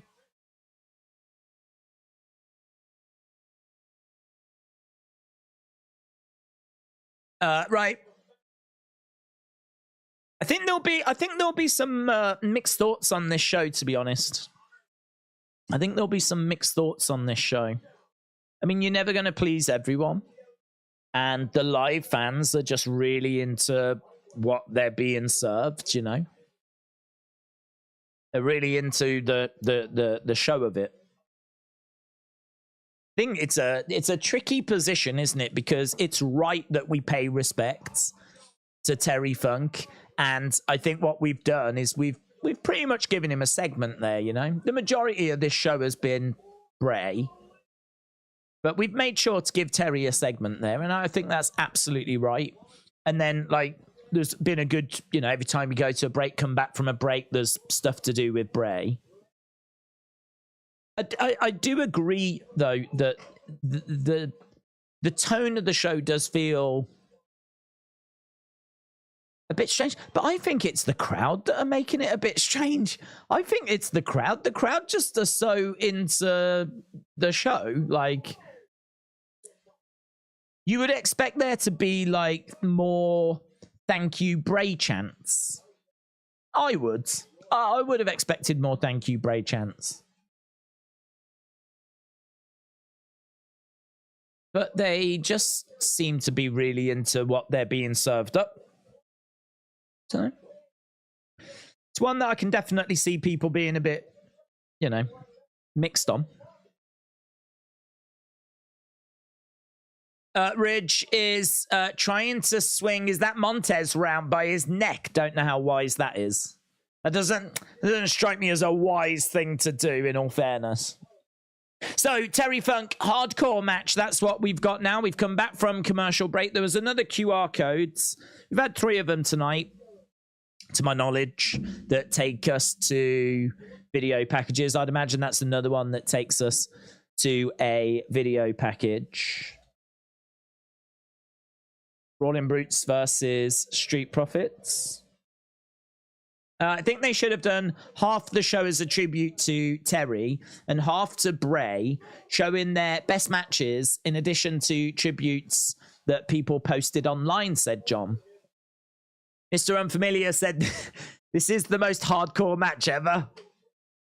Yeah, this is extreme. I'm surprised that a lot of the parents haven't took the kids out the building. It's so extreme. The Street Profits haven't really changed gimmick as much as I thought they would have. Yeah, I agree. I don't really get it. They've just changed the color of their ring gear, but even Dawkins is still wearing like shorts and like the kind of basketball vest top type thing.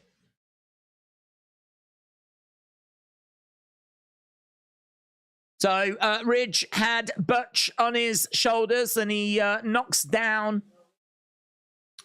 the Street Profits. I mean, Ridge charging into Dawkins. This feels, do you know what this feels a little bit like?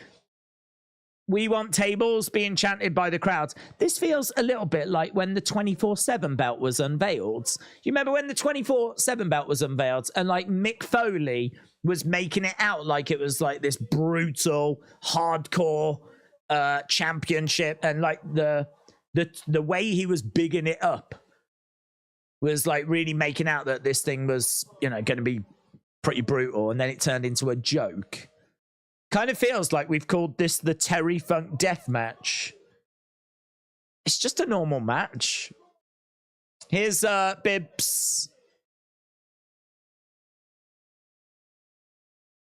Bibbs making his way down to the ring. I mean, to be honest, I would not have named this match after Terry Funk. Days, are you the one that's getting me through the passing of Bray and Terry Funk? Tyler, shout out to you, man. It's been a bit of a strange, well, I mean, I will say the show is going really quick. 1 hour, 17 minutes gone.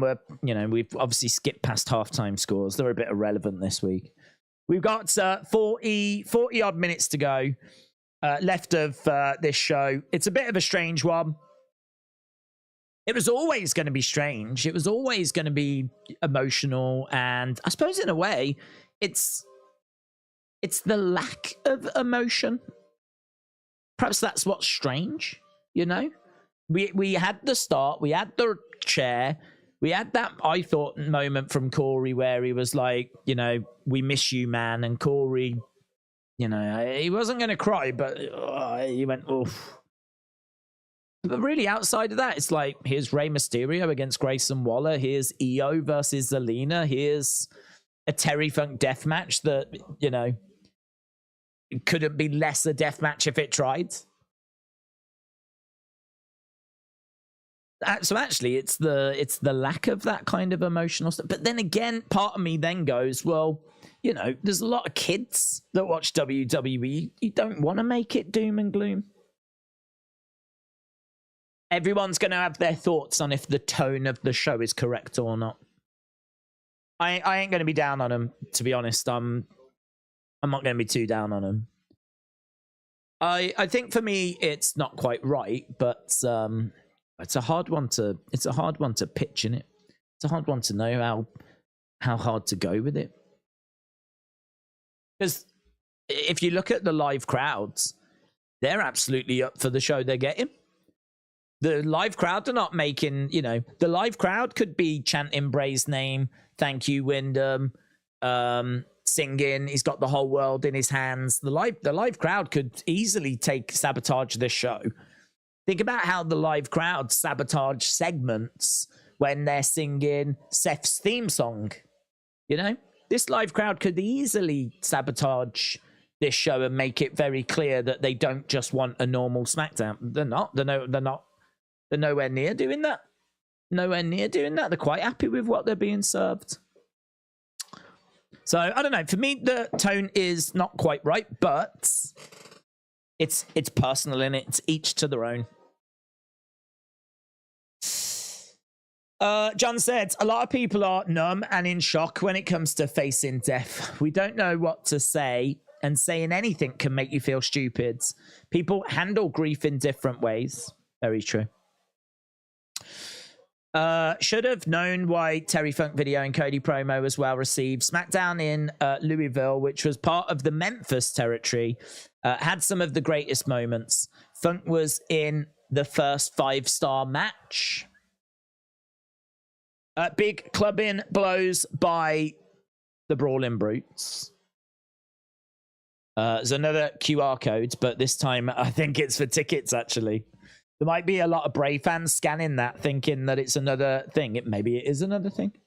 But it's probably for tickets. Kick by Butch. John said, where's the hardcore match? Right here, mate. It's on right now. They're reinventing the meaning of hardcore. They've reinvented it to mean average. So this is a Terry Funk average match.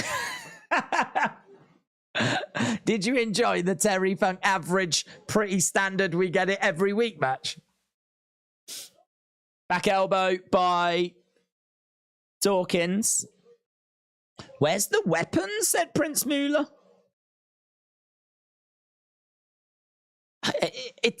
Do you think they told them? Do you think they'll get to the back and they'll be like, you do know that was a death match?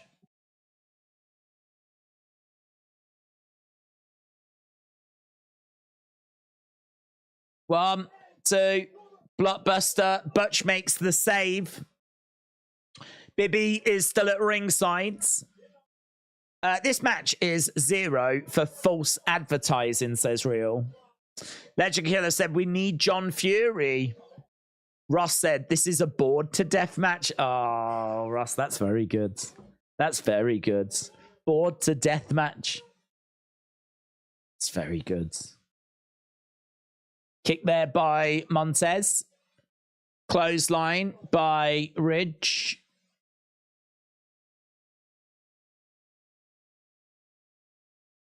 He just said, Terry Funk hardcore. Oh, did I add the death match? Perhaps it wasn't. Yeah, perhaps they didn't want to say death. That makes sense when you think about it, doesn't it? That makes sense. You don't really want to call it the Terry Funk death match, do you? You know. So it's a Terry Funk hardcore tag team match. I just don't know if anyone's told them the hardcore bit.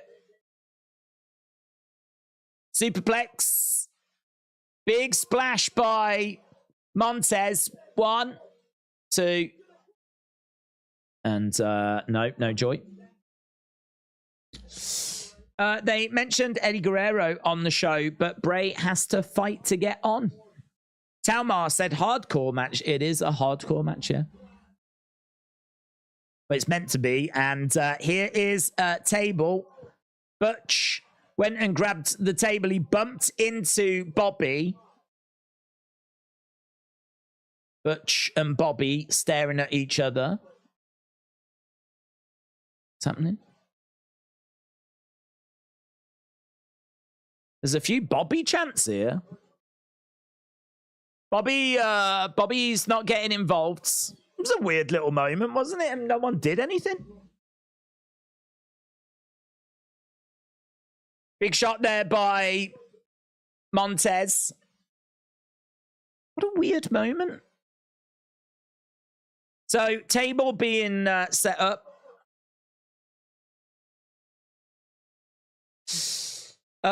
This is a Terry Funk traditional tornado tag match. Okay, Ridge. Do worry, man. Whenever Ridge does like a big spot like that, I mean, he just did a Samoan drop DDT combo. Butch snapping the fingers of Dawkins. Now Bobby pushes Butch. Bobby with a spear. There are no rules. It's a hardcore match. Well, why didn't he interfere earlier then?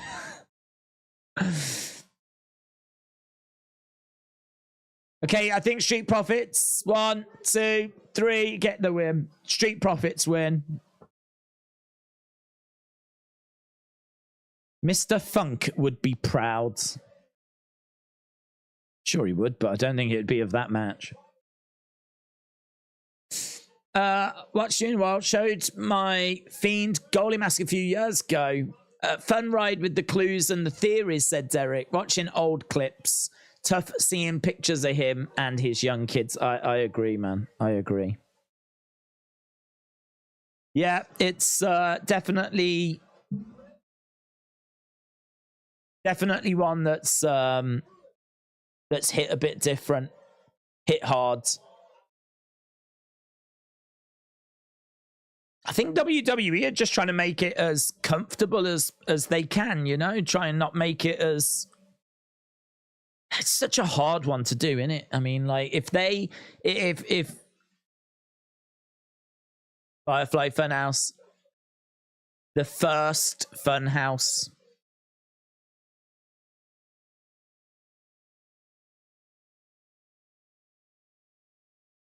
the first Funhouse, and a link to that first Funhouse. LA Knight backstage. Would have been nice to have had. Would have been nice to have had the puppets, but it's so last minute. I like this graphic of the TV, and they've put the thing in the corner.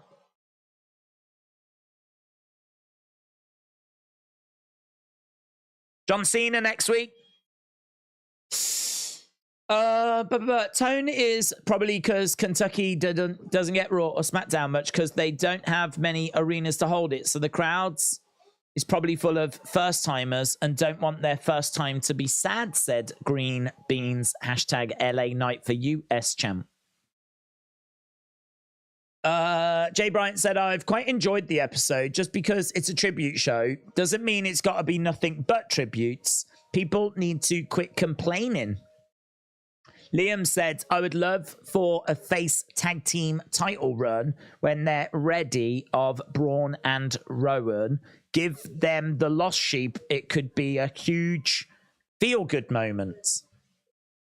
Coach Co said, if you're experiencing balding and it's causing concern, here's a few tips you would like to consider. Look it up. I'm not Wikipedia. That's fair. That is fair. Coach Co, shout out to you, dudes. Shout out to you.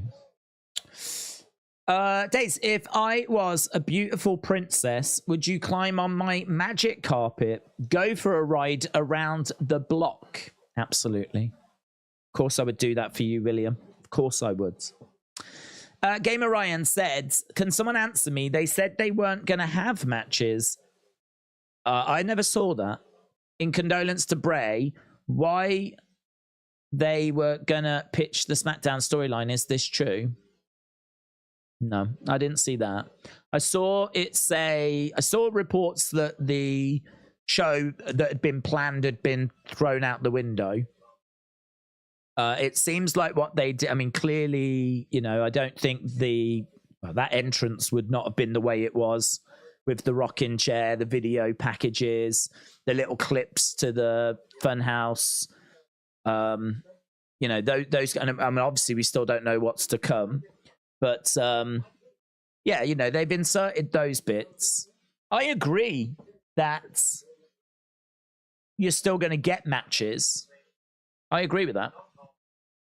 I wouldn't have just played old Bray matches on this episode. I think it's right that we do still get something for the live fans, of course. You know, they paid their money to go along to the show. They're not gonna just want to watch a TV screen. I think though, what I'm surprised at not having are sit down interviews with people. You know, I was thinking that we might hear from superstars kind of sharing their thoughts, and we've seen that before. I remember we've done that a few times. Where like the wrestlers have sat down and like said a few words. I thought we might be. I thought that there'd be a lot more like people wearing Bray merch. I thought there'd be. Yeah, I thought there'd be a lot more sharing of memories. It's just like, here's a QR code to this video package, and now let's go to this next match. You know. I think it is like we are having to juggle the Terry Funk thing as well. As I said, each to their own. Everyone's going to have their own opinion. Some people are saying this is absolutely fine. Some people are saying that, you know, it should be nothing but Bray matches and Terry Funk matches. I don't know. Everyone's going to have their opinion. EO Sky, we're just seeing more tweets. There's a bit of a weird one where they've been putting up tweets, one of John Cena, one of Sami Zayn. They just put up like LA Knight. It didn't have any words. I don't know. I'm guessing that was just a mistake.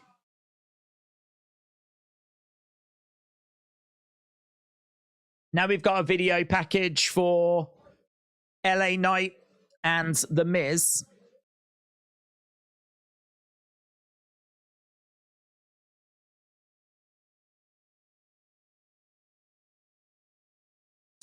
LA Knight. Right. Terry Funk, outside of being an American wrestling star, was probably the biggest American wrestling star to wrestle in Japan. He was one of their biggest baby faces. He was key for Americans to wrestle there, says Brenton. Hurricane Mayhem said if they didn't do anything, Marks would be having a day. They would have to do something, yes. They would have to pay tribute somehow. Definitely. Yeah. Imagine if this was just a graphic at the start and that was it. Imagine that. Oof. Right. Video package for LA Knight and Miz. And LA Knight should be coming out next. How long have we got? We got 28 minutes. That's all. Commentators: Corey Graves, Kevin Patrick, Michael Cole.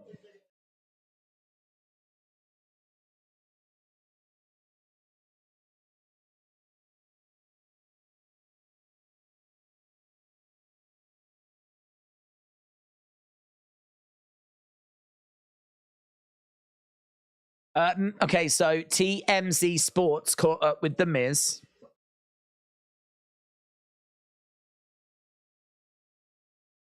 You know who LA Knight is?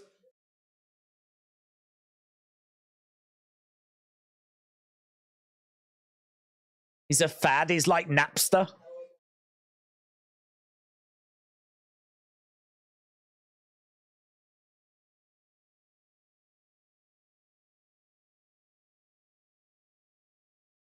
Not a bad little promo, that, by The Miz. The Miz said, you actually know who LA Knight is? And he's like, yeah, I know LA Knight. He's like, oh, so he's so popular, you're following him around to the shops because they've come and found The Miz. I'm guessing that was set up, of course, but it was done. It was done really well. It felt quite natural. Here's LA Knight. Let's see what he's got to say in response.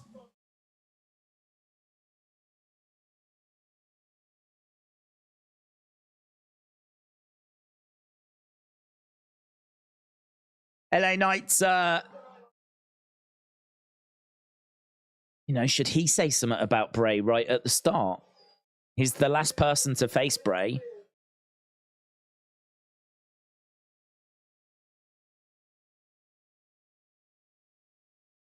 That's got to be something that he's thought about, I would think.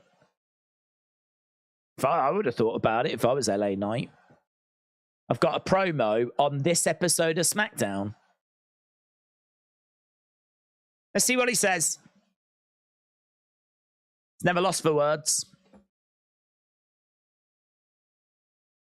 I'll get to The Miz.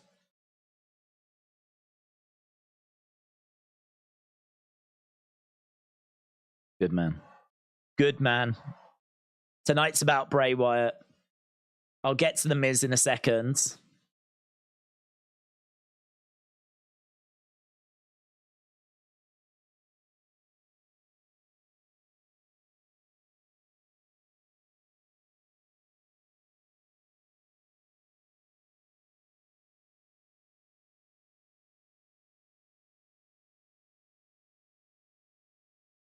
Sometimes your greatest foes can turn out to be your greatest helpers.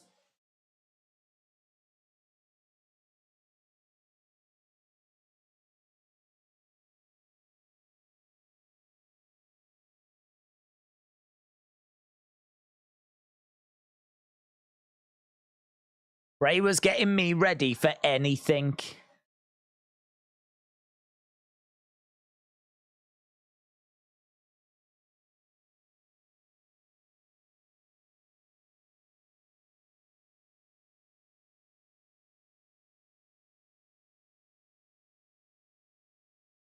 I can hear it. I can feel it.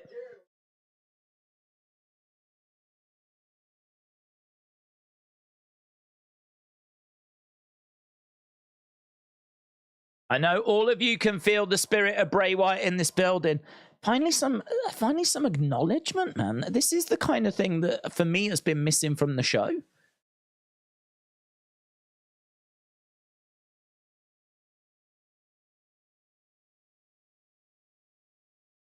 Yeah, people, and now that's given people permission, if you will, or an opportunity to get their phones out, you know?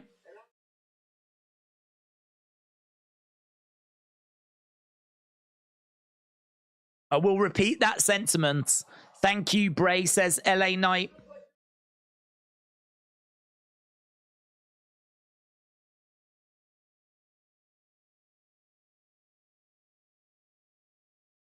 This crowd, they don't seem so much like a crowd that want to wallow in the Bray stuff or really focus on the Bray stuff like throughout the episode. Like he's moving on now to the Miz stuff, and the crowd are quite happy to move on with him. You know, you want to stick on the Bray stuff, we'll get our phones out. You want to talk about the Miz stuff, we're right there with you.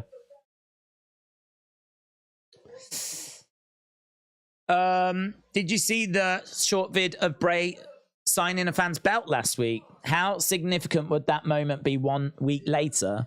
IRS said that his son will be back in the ring soon. It's painful. I didn't see that video, no. But yeah, he did. IRS did say that his son should get cleared soon. I mean, they did say that this, obviously, heart attack, it was unexpected. I think it's caught everyone off guard. I think with Brody, I think they knew that things were not good. But with Bray, I think it was different. I think this was different.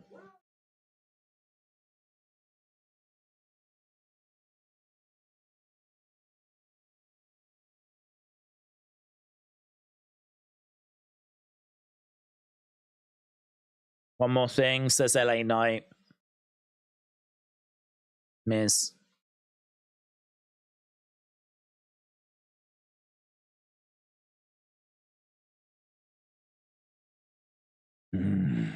Brilliant. Brilliant. That's brilliant from LA Knight. Brilliant. A wise man once told me, if you ever see me, run. He's got the tone right, I think, LA Knight there. He's got the tone right.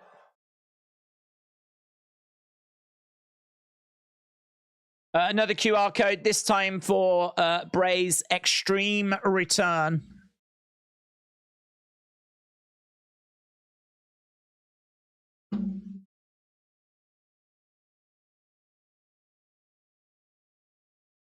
LA Knight will get a lot of praise, I think, online for getting the tone correct.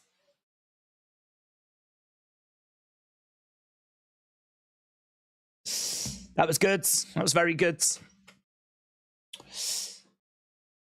Right, let's go down. LA is good on the mic. They've got the right guy to do that. Jim said, this show has just flown by. Bray's last entrance theme was very cool, said Lone Star Friends. That was brilliant from LA Knight, said Terry. LA is a future Hall of Famer. LA has saved the show, said Sakilla. Do you think Raw will have more of a tribute than this show? I feel like Bray's death has caught everyone by surprise, that shirts couldn't be made, interviews not done, thoughts? No, I don't. I mean, they've already showed like a bit of a preview for Raw, and they were not talking about Bray at all. They were talking about Becky.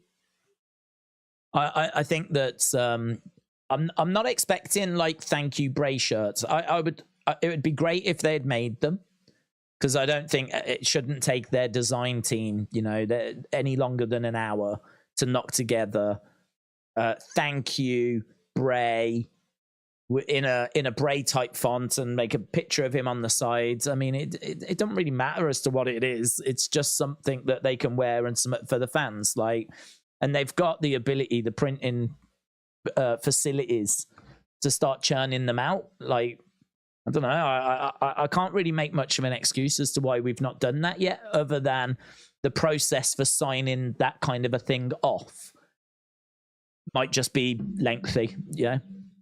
But what I would say is that WWE need to look at that process then, because in the business world, you've got to move on the drop of a dime. You've got to react in a moment's notice, you know. So I can't. I don't know. I'm struggling to explain why they've not done that. But whatever, they haven't. I'm sure they will, but nothing's come out yet. But I mean, the superstars are there. I can't understand as to why, and they've been there like as normal all day. They will have rocked up for the rehearsal and everything. I mean, how do you not just grab some and sit them down and do an interview? I don't know. I can't say that I'm expecting Raw to be more of a tribute or anything like that. I feel like this is the show, and WWE have been in this situation before where something has happened and they've had to react quickly. They've been here. They've done it before. I think that the show you're getting is the show that they think is the right tone. I think they're giving you the show that they feel is the right show to give you. That's what I think. And as I said, I think there'll be some criticism of that. I think there'll be people that are fine with that. I think there will be a real mixed response to it. For me, I don't think it's quite right. I would definitely have had those talking heads. I definitely would have had some people wearing Bray shirts, showing respect that way. I would have had more people cutting promos. I would have had some more like memories and personal moments, whatever. Sort of feels like they're still trying to find a way of giving us a bit of a Smackdown as well, you know? I don't know. I feel like a broken record. I feel like I'm just saying the same things repeatedly, but that is how I feel. But massive respect to LA Knight, because I thought he just did a fantastic job of cutting that promo.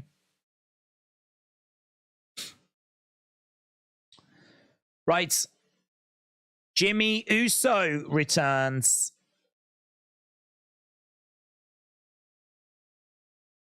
Okay, Finn Balor making his way down to the ring. I thought it was Carrion, to be honest.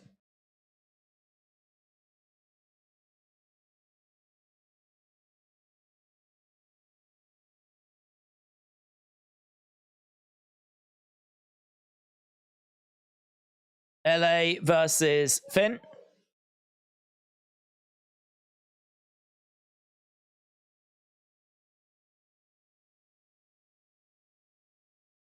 Okay. Wasn't Roman supposed to be back tonight to give his Universal title to Bray? No, I haven't heard this. That got mentioned earlier about, like, him giving his belt to Bray. Someone else mentioned this earlier, but I've not seen anything on that. They are doing the show like this as a small tribute. Later down the line, we'll get a documentary, said Undercover Manager.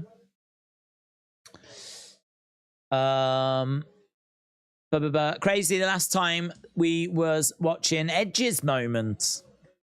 I think the show's doing good with 2 wrestlers passing away the night before. So young and popular, said Johnny.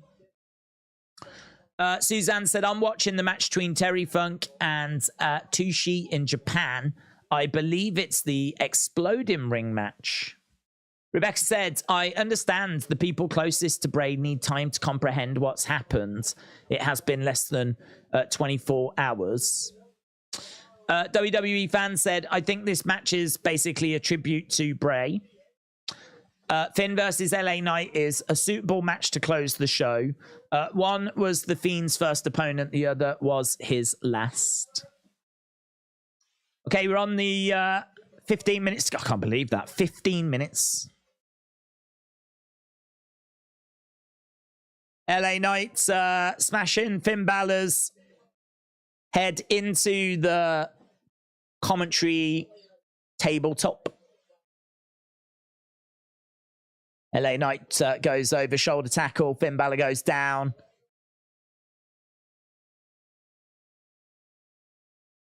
Probably should be checking some of these QR codes. Some of these QR codes might be actually leading elsewhere, but all night they've been taken to video packages associated with what they show. But great to see the rabbit. I don't know if you saw the rabbit jumping across screen as well. So we got the white rabbit. That was cool. And the glitching as well. Commercial break. That was cool. Said Amy Jobson. Hazard Sports. Shout out to you. We're doing all right. We're doing all right.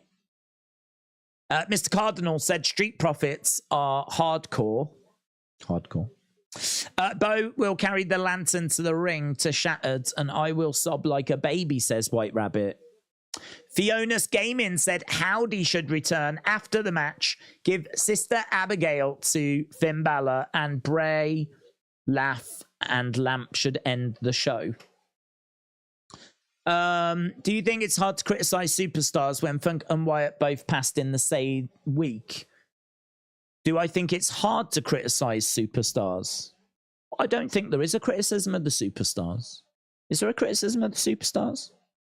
I think for me, the criticism, if there was to be a criticism, would be with the tone of the show. I think there would be people willing to sit down and share their thoughts. I mean, we've just seen LA Knight able to do it live in the ring in front of people, like, you know, talking about Bray. So I've got to think that people would be able to do it sat down in front of a camera. If it gets a bit too much, turn it off, go again. And you could have got several of those and dotted them throughout the show. I think people have tuned in tonight to want to remember Bray, honor Bray, show respect to Bray. And we are not really getting much Bray. I mean, we're getting links to video packages, but they're basically links to videos that are already we've seen. Do you know what I mean? Like we've seen those. People have been on those for the past 24 hours on YouTube, reliving their favorite Bray moments. So I can't say that those are really giving us anything new. I think you know, people want to hear what he meant to the superstars. So hearing that from LA Knight was brilliant. The little few words from Corey Graves was brilliant. But yeah, I think that for me is the biggest thing that's missing. So no, I can't say there's any criticism of the superstars. I'm not like, oh, I can't believe they couldn't be bothered to do that. Like, it doesn't seem like that's the way that Triple H wanted to go with the show tonight, you know? But as people have pointed out, I mean, this only happened a very, very short time ago. So I don't think there can be any really intense criticism. I mean, I keep saying the same thing. I don't think this is the show I was expecting. And I don't think it's the show I would personally have delivered. But I don't feel like an anger about it. I don't feel Don't feel like anything like that. I just think like, okay, this is what we've got. But most people's found out about Bray's death yesterday, said Wrestling J. Tiny Tail said, I agree. We're getting what already exists. I can understand people being angry with WWE with no empathy. AEW did it better with John Huber, but that's a business decision. Taker has been mentoring and passing the torch on to Bray since WrestleMania 30. It's sad to see this happen, says I Showed Speed Song Drops. Shoulder up there by Finn. This is my first time watching a WWE show, says Ultama. I've not watched since mid-2021, but I've been keeping up with things on YouTube. Well, I wouldn't judge it by tonight. Tonight is a very strange show. It sort of feels like we're, going back and paying respects to Bray and showing his best moments with those little video things. And I would imagine that none of the superstars are really in any kind of correct headspace to, deliver the best of their abilities. So you've kind of got this show that's just sort of trying its best, It's trying its best. So if you've not watched WWE for a long time, I really, really, really would not judge it on this. I'd say give it next week. Watch Raw, watch SmackDown next week, see how you feel after that, as to whether it's something that you'd be willing to return to or not. I actually think that wrestling's in a good place at the moment. I think it's in a good space. I really don't think wrestling's in a bad place right now. Sling Blade there by Balor. Who will be the new face of Fear, said Hawkins. Do we get a demon return? Well, I think there's high hopes for Joe Gacy down in NXT. I think he's doing some stuff which I think the tone of Schism is getting better. I think they've made him a bit more credible since the grizzled young veterans said they were going to leave. So I think Gacy could be seen as the new face. I don't know that they would really use the demon, because we didn't really use the demon much even when Bray was away. So I don't know. There's a big space in the market now, isn't there? There's a big space in the market, and maybe you have Bo fill it. Maybe Bo takes over the Funhouse and everything. We spoke about that. I honestly don't know what Bo wants to do, though. I don't know what he wants to do. I don't even know what WWE want to do with all of that. That's a conversation, I think, for another time. I mean, you'll never fill his shoes. You'll never fill his shoes. LA Knight then. 7 minutes to go. Goes against the ropes. Drops an elbow. Cover 1, 2. Kick out by Finn. I wonder if there will be like a segment at the end. I wonder if there will be something maybe involving Rowan and Strowman. It was good to see them on the entranceway, but I think those two as the last surviving members of the Wyatt family, because Strowman was in for a while.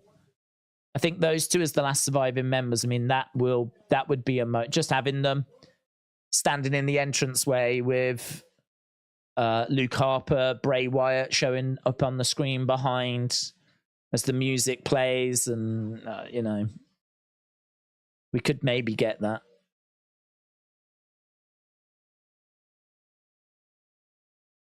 I don't know. I think there's a chance that there is something at the end.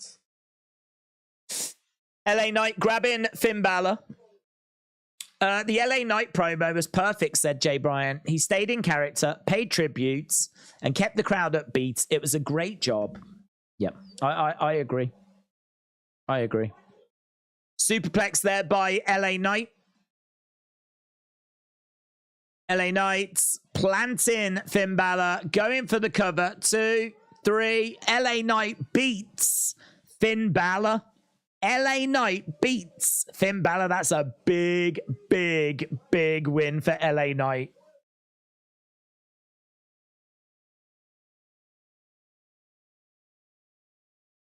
That is a big win for LA Knight.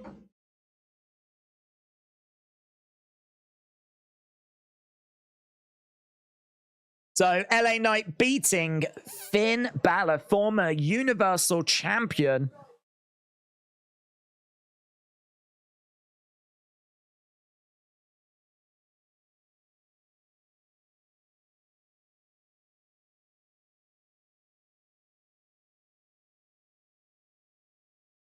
We've got the little thing in the corner.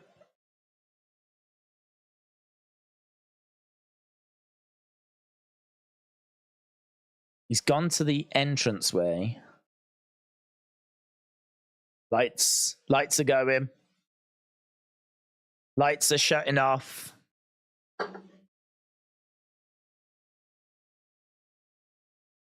It was very reminiscent of Extreme Rules.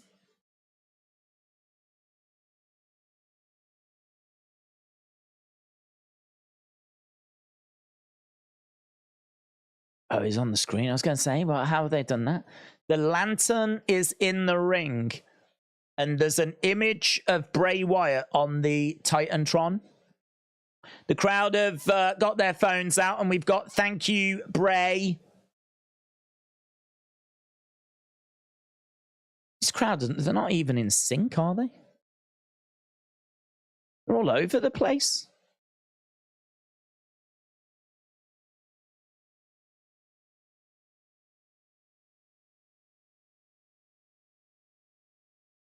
Bray being shown on the screen with the lantern in the ring. It's a lovely visual.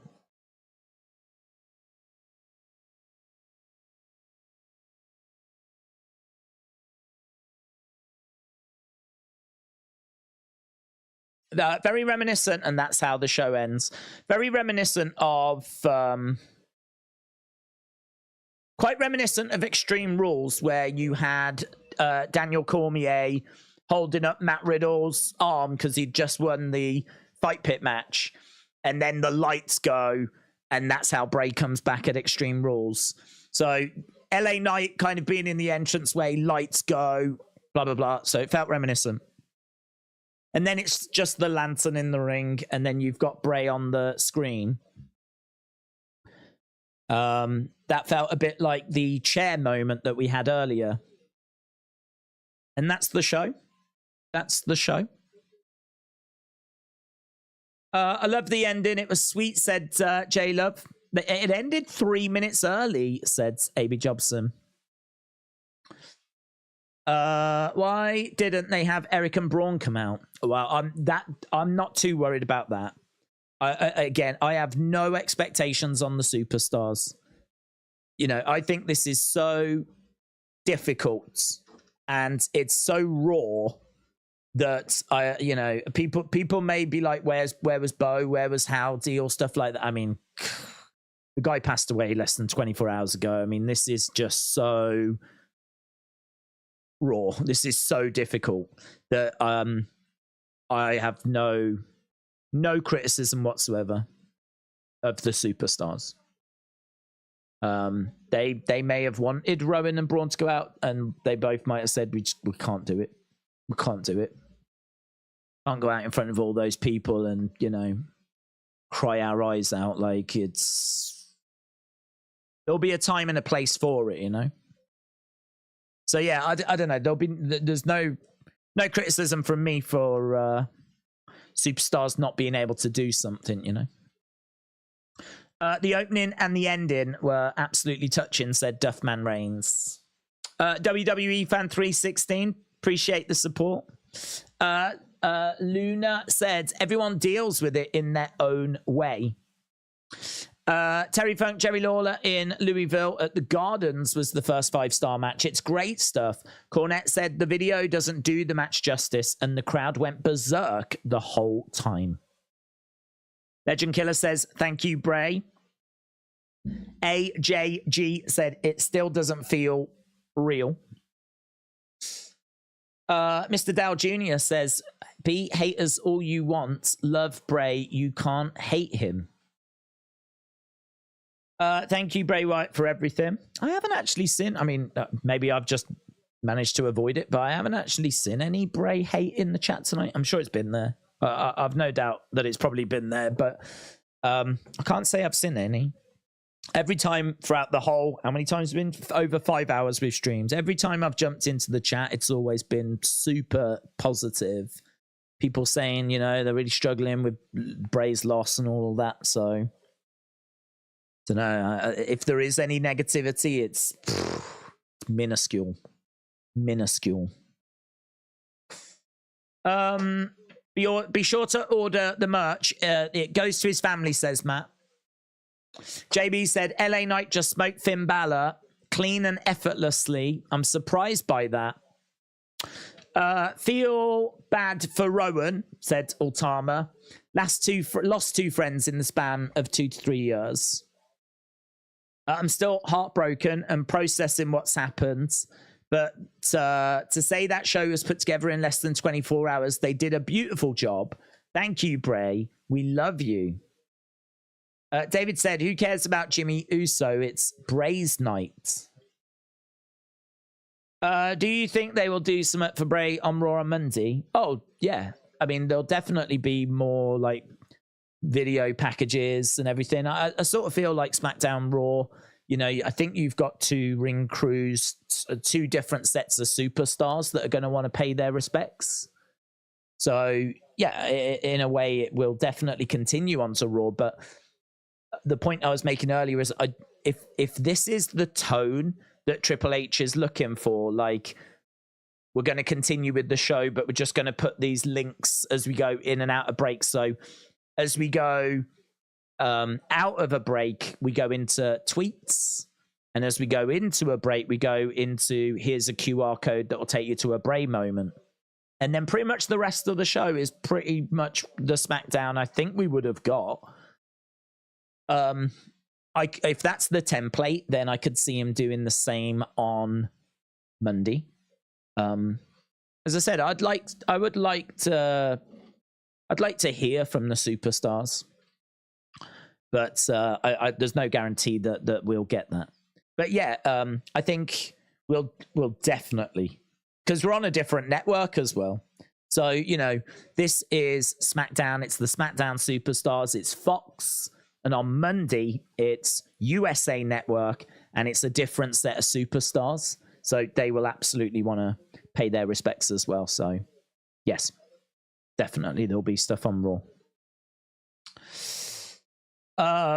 You know, Seth is going to break down, said Chastity. I've still not seen his video, actually. Seth had a 4-minute video where I believe he tries to talk about it and process it, but it came out whilst we were streaming, so I haven't seen it. So that's on my to watch list. They might save the video, superstar videos for Raw. Maybe. Ali said, just watching a few highlights, watching Braun and Luke step back at the start. Looks like it's them that placed the chair out front. R.I.P. Bray, says Ali.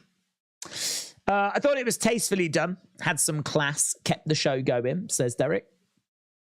Chaz says, Funk got Hogan in Rocky 3. The rest is history. Ultimate Activities Dude says, thanks for the stream. R.I.P. Bray. Ultimate Activities Dude, shout out to you. Ellis Dub said the show was always going to be bashed by some because of how WWE handled the tribute. The worst thing to do is to get more angry at WWE than you are putting your energy into remembering Bray. That's well said. That's well said. I don't know, man. I mean, like, I don't know. I don't really know what to do with it. I mean, I could do a little poll asking, did you think they got it right? But yeah, who cares? I mean, you're right, aren't you? You know, if right now your focus is more on WWE not giving you the show you wanted rather than Bray passing away, then you might want to just reevaluate it. Because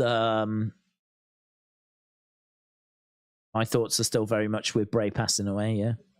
So that's a great comment from Alistair. Great comment.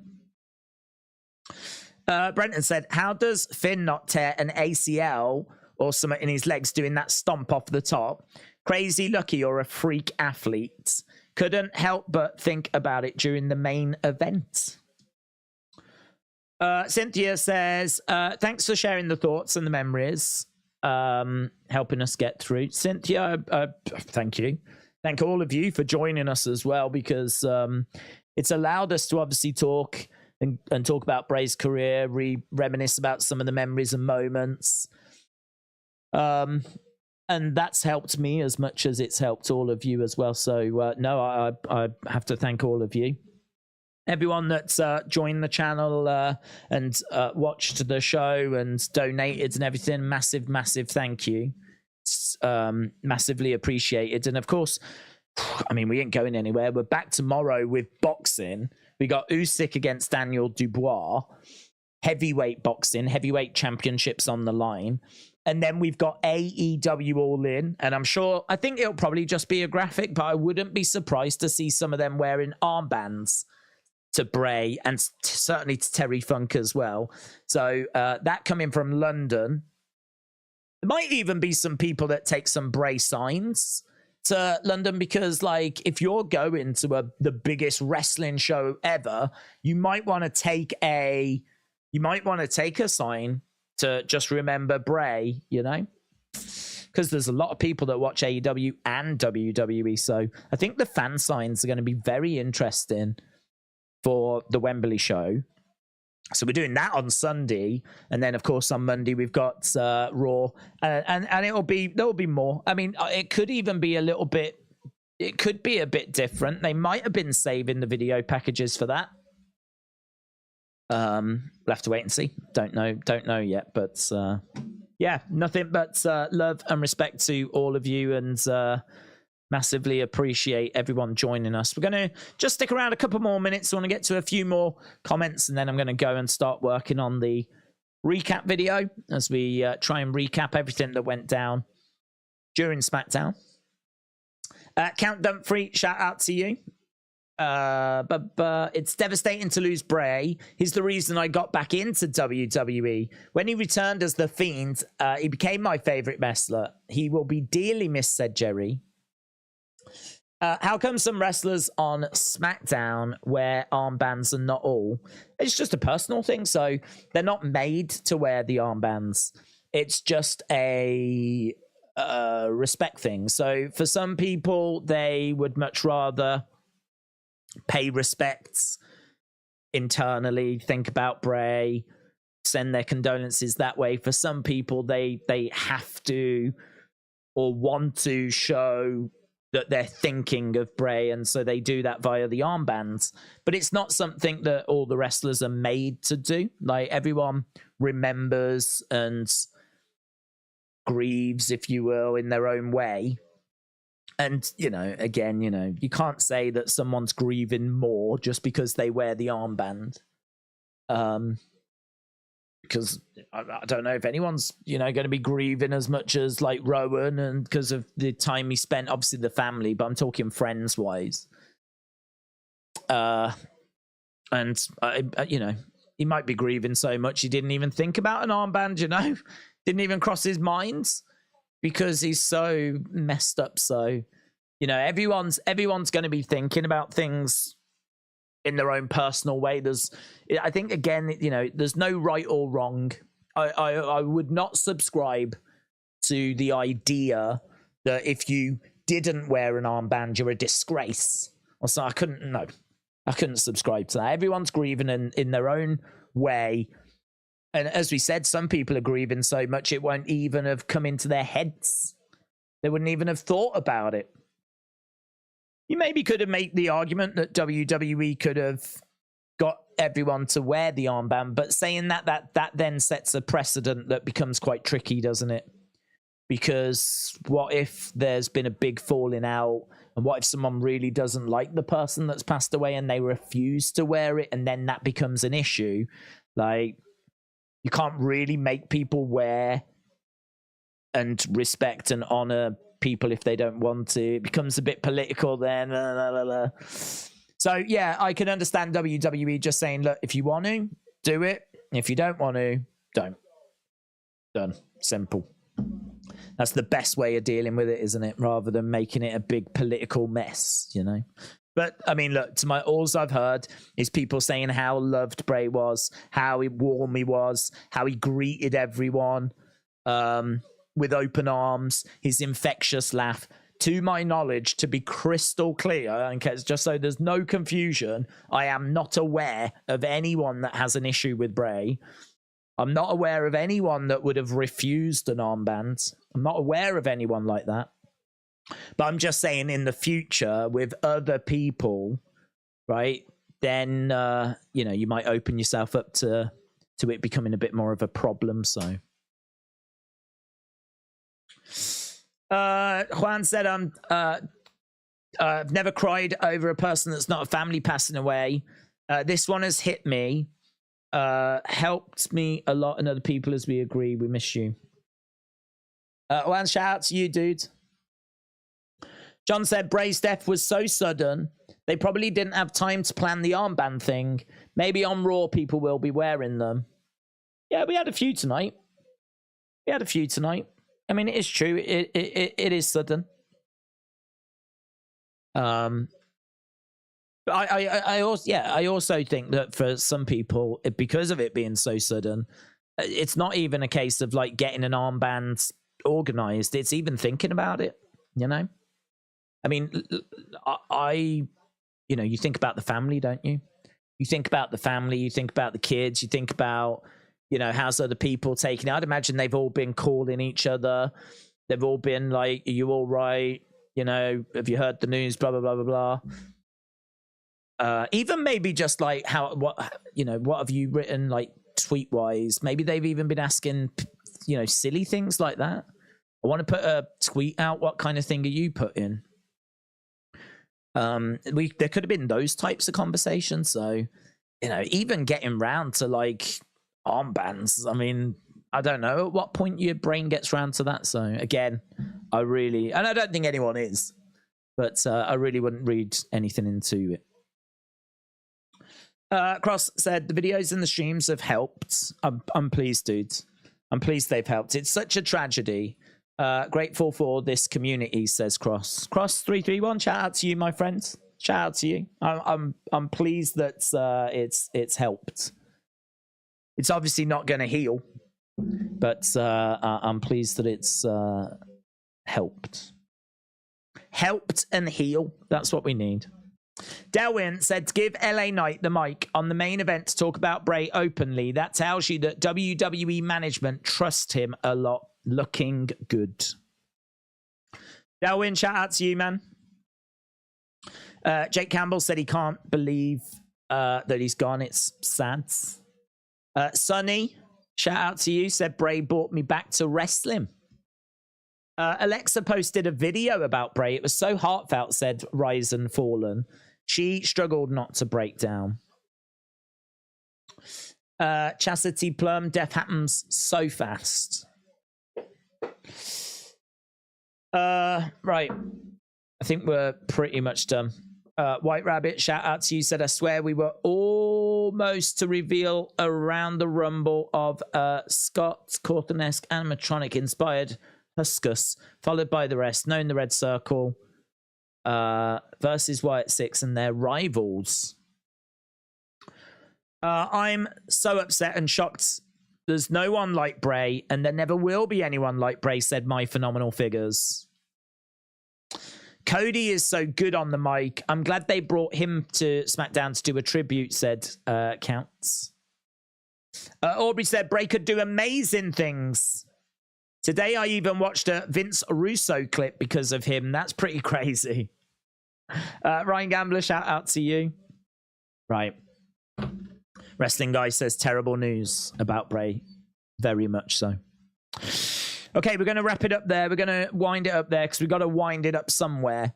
Otherwise, we'll just be here all night just reminiscing and talking, which, you know, is no bad thing. But as I said, I think it's really important that we take a break as well. I think it's really important that we don't just get like stuck in this, you know, depression. You've got to make sure you're looking after yourself. You've got to make sure that you are getting out and getting some fresh air and doing something that you love to do as well, taking your mind off it. That's important, and do it. Got to look after yourself. Got to look after yourself. It's easy to just get stuck in this, so don't do that. Don't get stuck in it. Find a way out. Make sure you're looking after yourself. And we got a big weekend coming up, so there'll be plenty of stuff for us to turn our attention to. We got boxing tomorrow. We got AEW on Sunday, and then we'll be right back in the WWE world on Monday, where we can obviously pay our respects to Bray Wyatt and Terry Funk again. Yeah, it's one of those. He'll never be forgotten. He'll never be forgotten. But it's about making sure that we respect him and honor him the right way. And I think we've done that. I think we've done that. And we'll continue to do that on Monday as well. Right. Awesome. Good night, guys. Thanks a lot for joining us. Massively, massively appreciate you guys stopping by and sharing your thoughts and feelings. As we said, you know, plenty more opportunity on the way, including Monday, which is going to be a big stream as well. Make sure that you look after yourselves. I am a bit concerned about some of the younger members in the community who might be struggling a bit with this. I hope everyone's got someone to talk to. If not, we'll be back and you can jump in and chat to the community again. And I'm sure there's other places, other channels, other social medias as well. So there's plenty of places to find like-minded people going through the same thing. So you're certainly not alone, but look after yourselves, do something fun, do something you enjoy. And I will see you again next time. Bye for now.